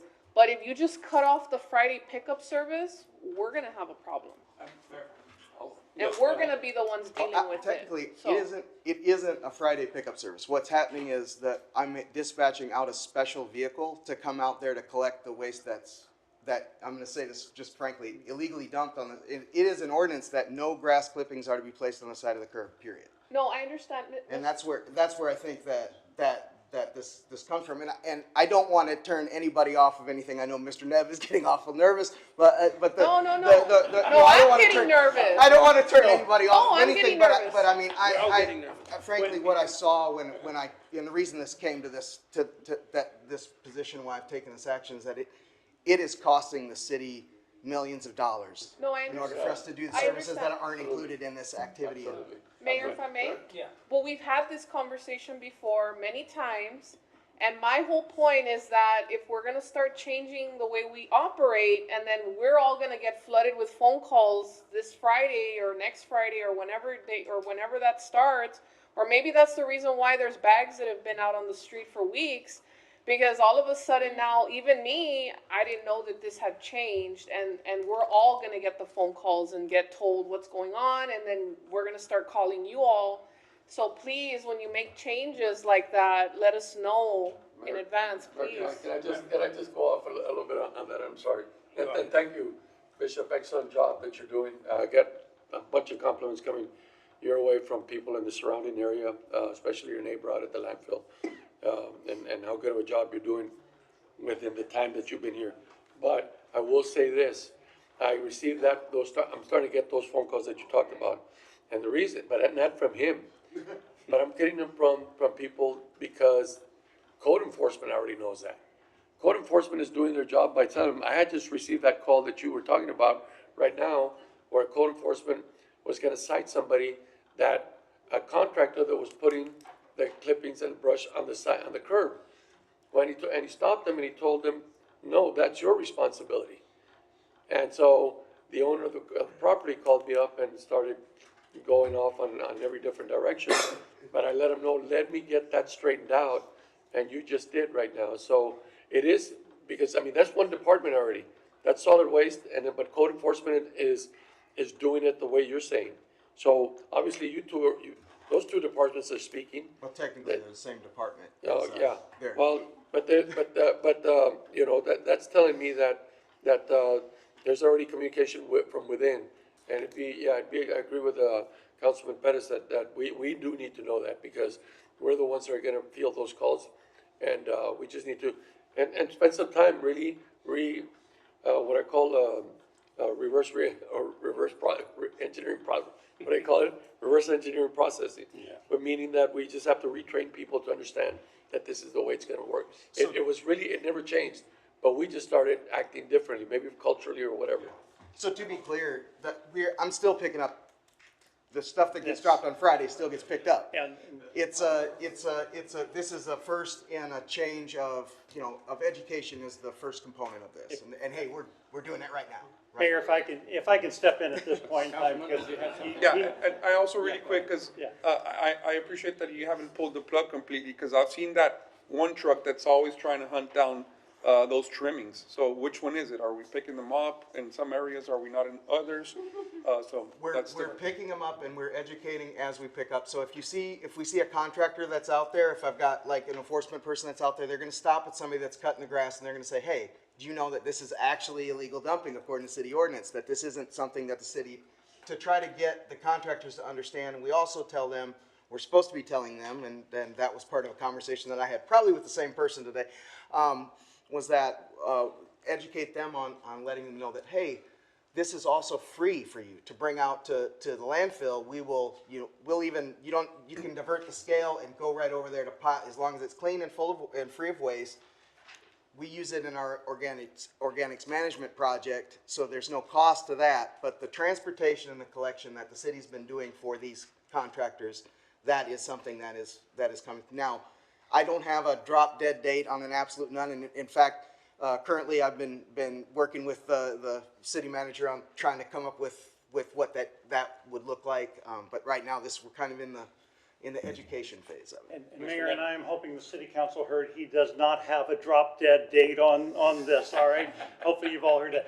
And the nature of what Mr. Wagner is doing, of course, is to identify all of this stuff, because we have a lot of cleanup that we have to do with cleanup and solid waste.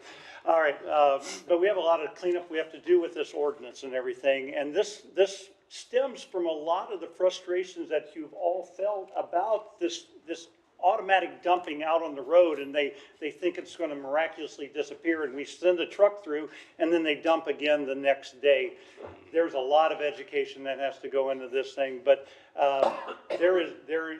I'll guarantee you that nothing is going away until we've had the conversation with the council, because we also have the ability to put in a formal Friday pickup. We can put that into the ordinance. We just need to make sure you understand what the cost of that service is. And so those conversations are coming, they're getting closer and closer. But that, in our minds, I think that's why we implemented the, essentially the faster pickup, where we will actually have our solid waste drivers go out, and when they see illegal dumping in an area, they'll do an affidavit with the code enforcement in order to go a little bit faster, because the concern that each of you have as elected officials, if that trash sits there for 5 days, it's trash. It's just, it keeps everything trashy. The idea is that we pick it up first, but then we have to take it to court, right? I mean, we have to go and argue that it should not have been dumped there. And a lot of the offenders of that rule are doing it intentionally. I would say that a lot of businesses out there, like the apartment complexes and everything, when somebody leaves, they just put it out there. And then when somebody else leaves, they put it out there. They are not really allowed to do that. They're supposed to call and set up that pickup. And so the cost of all of our users are helping subsidize that whole thing. And so we can't hold our costs in check if we're allowing for all that pickup. I think that's what Mr. Wagner's trying to say as well too. But there will be no change within those services. It is to identify what is an ordinance and what is not, and then bring it back to you to have that conversation, because I think this is what we're doing with the solid waste rates as well too, is looking at how those funds are being spent. All right, I'll stop there. You have a comment? Yes, I have a question. Thank you, I've been waiting. Regarding the apartment complexes, do you see code enforcement having to go and put, I guess, a warning and fines to the owners of the apartment complex? I mean, they have to police the people that live in those apartment complexes? I would say that statistically, the majority that we've seen so far are multifamily units that don't have appropriate receptacles for the business that they conduct. So an apartment complex that has the Willie and Billy's that a residential would have, they also have a cyclic environment where, month to month, people move out. When they do, they leave things behind, and those things end up on the curb, and we have to come and pick them up. So a lot of what we've been doing it's been about a month now, has it? So since we've been doing this approach has been really to identify. My first rule is we get a number, we get an address, and we go there and we talk to them and try to interact with them out there. Either it's the driver, or it's myself sometimes, or it's our code enforcement folks on that education point to say, hey, this is, this isn't what you're supposed to do. We contact through the information that we have from the water bill and the billing, the owner of the property, and we say, hey, this is something there. Can you have this picked up for us so we don't have to send somebody out there? Or would you like us to use this as one of your 2 collection days? So there's an interaction that happens in there to try to avoid this, but the reality is that this is not just an eyesore. This is a health and safety issue. So the problem of this waste being on the side of the streets, these mattresses, the vectors that get attracted to the material that's left out there, the waste that's put in bags that gets tore up by dogs, all of these things contribute to an unhealthy system for us to have. Is there a way to, Go ahead, Councilman. thank you. Is there a way to engage now that we have so many companies that have been licensed to collect trash, is there a way to get them involved in this education campaign so that they can take some of that outreach out of the city's hands? Because it'd be beneficial to them in order to drum up new business, while at the same time the city is letting them know, it is illegal for you to continue to allow this dumping, and you will continue to get fined if you don't encourage your residents to change behavior. And then it becomes the private waste management company reaching out to the apartment complex, and they can figure out some type of education campaign for the residents who live there. I would love for it to be a system where the city could remove itself from the business of interacting with business in business. I want business to take care of business in that way, and to create a field where that happens naturally. What's happening now is business is making money off of the money that the taxpayer pays to the city for the services that we provide. And we're being placed in a position where, outside of ordinance, we are providing services well above and beyond what would be even excessive in most other cities.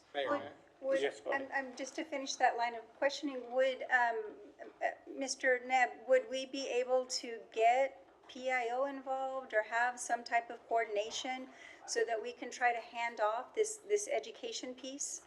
And it's encouraging their business, but then we are relieved of the time and effort to try to educate these business owners, the apartment complex owners where the trash collects. Yeah, and Mayor and council member, I think we can get to that level. The challenge we have is how we classify some of these multifamily units and where they stay underneath the city's umbrella for that responsibility, because, you know, we don't do any commercial pickup.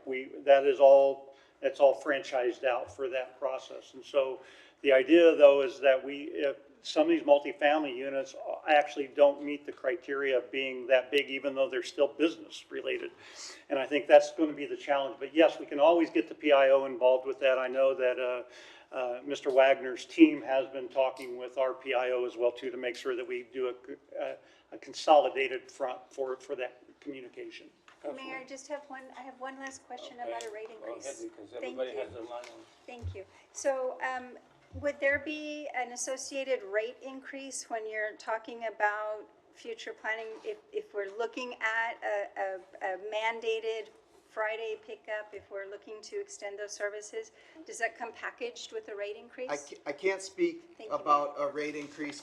I will say that we are at our absolute limit of what we can afford to do with the equipment and the manpower we have now. So we're stretched up and beyond, and we're trending in the wrong direction with the revenues in it. I appreciate that. Thank you. Councilman, who was first? I've been waiting, so. Go ahead. So, Go ahead. Yeah. just to clarify, and maybe management can do this, or what do we do? I understand the process, we give you a call, but what's the process we're gonna take when we see, couches, mattresses, and areas that do not belong there, areas that are vacant, or they're between houses? Are we just make the call, or are we just gonna leave it there for 3 or 4 days until they do the investigation? Because honestly, it does look bad, and it does fall on us, and then just give us just tell me what is it? And thank you, and Mayor and council member. So when you see it, just do the call. The idea is to not let it sit even on an open lot anymore. The idea is to go and address it. The whole idea is to get the trash out of there. And what we're hoping for is it's almost very similar to graffiti. If you just make graffiti disappear, you don't talk about it, you just make it go away, and that will help prompt less graffiti. The same thing happens on there. This is illegal dumping on these open lots. We need to get the trash out of there first. So what we're doing, and that's why we've done the affidavit process, is that we're going to do all of our investigation up front, get the trash out of there as quickly as possible, because if it sits there, it's going to breed more trash and garbage. So please make the phone call on that. The challenge we have with open lots as well too is that when we file it in there, if we can't find the actual perpetrator that has dumped it there, it is actually the property owner's responsibility, even though it's an open lot. And so that's where we'll have the conversation. But I would rather get it into the system and work it through. And so, but the idea is that the trash should be removed first, so the phone call happens. Mayor, can I? Mayor, you were first. Yeah. Okay. Okay, so look, I think we're off on this thing, because we've had this conversation before you got here.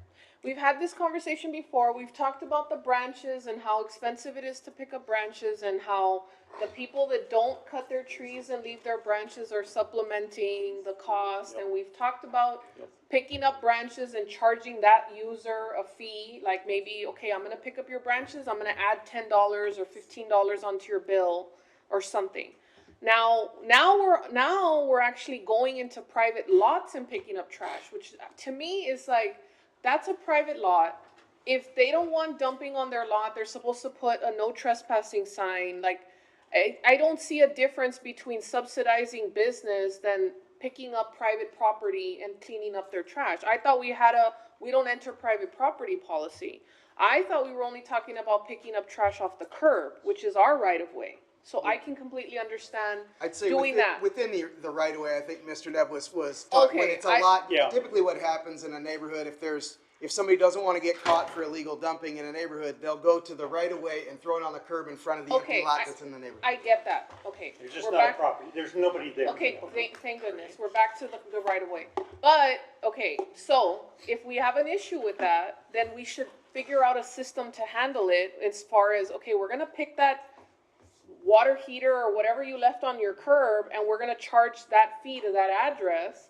And it's up to you to appeal it and say, hey, I didn't dump it. You know, show me the cameras where somebody came and dropped it off and we'll waive it and we'll look for that person or something. But to just go in there and clean it and then try to educate the person and knock on their door and by the way. They and- get a warning. So if we pick up something, we contact the property owner and they get a warning by mail, a telephone call and a warning by mail. The way it works is initially you get a warning. If we go and pick it up, you're getting a warning. If it's the first time you've ever committed that, as per drafted in the ordinance, then if we have to do a repeat to that, then it escalates to a citation, and citations can have But is that quite a part of hefty- the ordinance? Yes, that's part of the ordinance, and the ordinance is also supported by TCEQ requirements and regulations when it comes to illegal dumping. The escalation behind what we do, and we have, in ordinance, we have a citation and a fee that can be associated with that once it goes to I court. understand that, but you're converting, somebody put something on their curb erroneously to now you're illegal dumping in front of your house, right? So we've jumped pretty far. I think we need to take it. I disagree, though. I think that we need to be firm and connected with the fact that we're here where we're at is because we haven't been consistent in the messaging that it is not okay for people to throw things that are, when we provide 2 96-gallon collection containers or more if you want one, if you want to pay it, for people to throw their material, and we offer on Saturdays free disposal at the landfill for any of that material, then any other materials that end up on the streets that become a burden or a health and safety issue to the public, block our sidewalks, create an environment where we can attract vectors. We need to be consistent in that messaging to the public that this is not acceptable. No, I understand what you're saying, but let me finish if I may, please. When Councilmember Gonzalez brought it up, he was talking about trash cans blocking the sidewalk. So are we gonna start picking up trash cans off the sidewalk too? So, I mean, I understand the education and changing public behavior, but you're coming from a city out of Laredo, right? And you're adjusting to Laredo way of doing things that might not be the same as what you're used to where you were. And we've all been doing things this way for a very long time. And if we need to adjust an ordinance, then that's a conversation that we all need to have, because believe me, this is not the first time we've had this conversation. Mr. Neb, this actually shouldn't have come up as Councilman Gonzalez's item. This should have been a staff report that he is noticing that there's needs for modifying an ordinance or something, and we need to kind of collectively decide what direction we're gonna take. Now, when it goes back to lawn clipping, I understand what you're saying that, hey, Mr. Gardner, take your lawn clippings all the way to the dump, or now you're gonna have to invest in a big trailer where you already have a big trailer that has your mower and all your equipment, but now you're gonna have to pile trash on top of it, or you're gonna have to buy an additional trailer so that you can specifically haul. That's gonna cost everybody more money. That's gonna cost them to go all the way over there, which I completely understand. But that's not the way we've been doing things lately. In all these years, we've always had the lawn clippings on the lawn on Fridays. I don't consider that illegal dumping. I know you're saying technically it's illegal dumping, but I do think we need to have that conversation, because if you start going over there, knocking on doors or telling these people that don't hire gardeners, for example, that they're illegally dumping in front of their house, they're gonna get really upset, they're gonna call us, and then if we hadn't had this conversation tonight, I would be blindsided with these calls that I'm pretty sure we're gonna start getting. So we do need to have this conversation at a workshop and collectively decide with your recommendations, of course. But I just wanna make sure that we, really consider all this stuff, because it's gonna be a problem. If I may just orient, for discussion purposes, what the ordinance provides. So, 14-3, Ds and Delta, as far as, trees, grass, clippings, concrete, ashes, so forth, it just says that it shall be disposed of at the expense of the owner or the person controlling the property, in a method directed by the city. So it is a bit vague there, right? And then as far as the, going back to the item, the sidewalk where it's put it under 14-3B Bravo 9, it says that, no city employee is supposed to enter private property, right? It's what we know. And yet, it also says on the other extreme is that no refuse recyclable containers shall be placed in the middle of the street.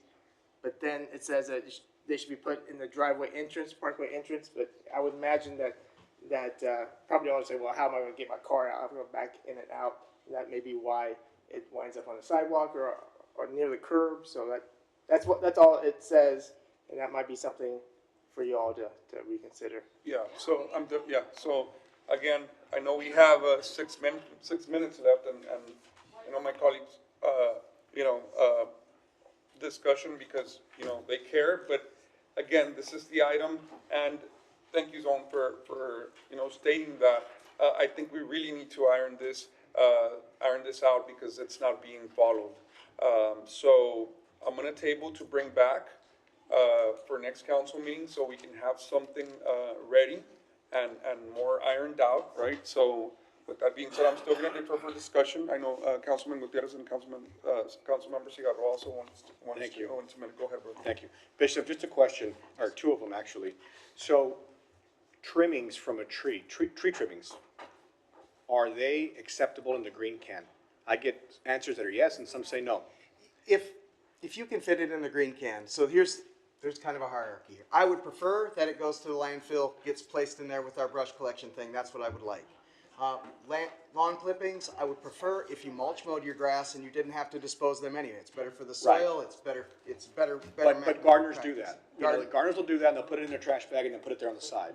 So are those acceptable in the green can? They're going to end up, if they go in the back, yes, and I'll tell you why. Because if they go in the bag right now, they're going in the back of a rear load truck, and they're ending up in the landfill anyway. Okay. Because Siri is saying yes. You ask Siri, it says Laredo will accept them there. Laredo I want to make will sure, accept them. because If I've it's had in the other green answer can as and well. the can lid shuts, we're picking them up. And then another question is, at what point does a gardener at a home become a commercial hauler going to the landfill 3, 4, 5 times a day and having an issue? Because they're not commercial at that point, but they're gonna need a commercial account if they're going 3, 4 times, 5 times a week. No, it's an excellent question, but I think, and it brings a really good point. A commercial hauler and a commercial license holder in any other trade are two totally different things. So the franchise and the commercial haulers that we have, their sole job is to pick up waste and put it down again. That's all they do. Right. A lawn care professional's full-time job is to mow and cut grass and do all of the cleanup. The waste that's generated by that purpose is secondary to their primary purpose. Therefore, they are able to come across and pay full gate rate at the landfill as a transaction, and they can come through as many as a private individual could come through if they were cleaning a house. They're gonna be charging the consumer, of course, the difference every single time. That makes them commercial automatically. As soon as they charge me for picking up my grass clippings after they're cutting my grass, my lawn, and they're gonna be charged at the landfill every single time they go in, they're commercial. How is that any different? Well, even though it's secondary. Because their job isn't primarily to haul waste. Their job is primarily to cut grass. Now, if you all you wanted to change that in ordinance where they couldn't go in there, then a way behind that would be they would contract with somebody that was a franchise that had a container, they could drop that stuff in there and haul it out that way. But I mean, the essence is that if you hire a company to come in and paint your house, they don't leave the paint cans behind.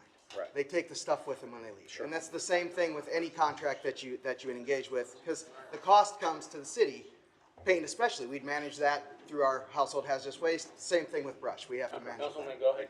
Okay, yeah, so let's keep in mind, as per what zone read, it's not making sense through our city and no, they're not following, because it's impossible. So what's happening, kids are still walking to school, elderly are still exercising on the sidewalks, so let's bring this back ASAP, next meeting, so we can iron this out and maybe iron the ordinance as well. I'll second that motion. Yes, go ahead. I just wanted to share that we've done something the same way this whole time doesn't mean it's the right way to go forward, and I appreciate the efforts of your efforts and look forward to the next conversation. Mayor, All right, anybody else? So I just wanted to agree with Councilmember Perez about the idea of bringing this back to a workshop. Would Councilmember Gonzalez agree to that? And I don't know if we need a motion, but could we direct the city manager to create a workshop about these issues? And we can deal with the education efforts that we'll need and the potential for what it would cost. We're happy to bring it, regardless of the directive, to bring it forward. There will be a lot of other items that are forthcoming in our workshops. So, I mean, there's a lot of work that's being done. Appreciate all everybody. So thank you. Any other items? Motion, second, all in favor? Mayor, oh, We have a motion and a second. okay. Discussion? We're tabling your items, dude. Oh, no, it's about 108, there's a legal issue with I was gonna motion to bring back 108 and table it due to a legal issue that. Okay, motion, amended, motion amended. All right, I'll drop All right. my motion. Okay, just Okay, motion to thank bring you. back 108? Second, all in favor? Aye. Motion passes. Motion to table 108 due Second. to a legal issue? Second. Okay. Motion second, all in favor? Aye. Opposed, motion passes. Motion to adjourn. Motion second. All in favor? Aye. Meeting adjourned.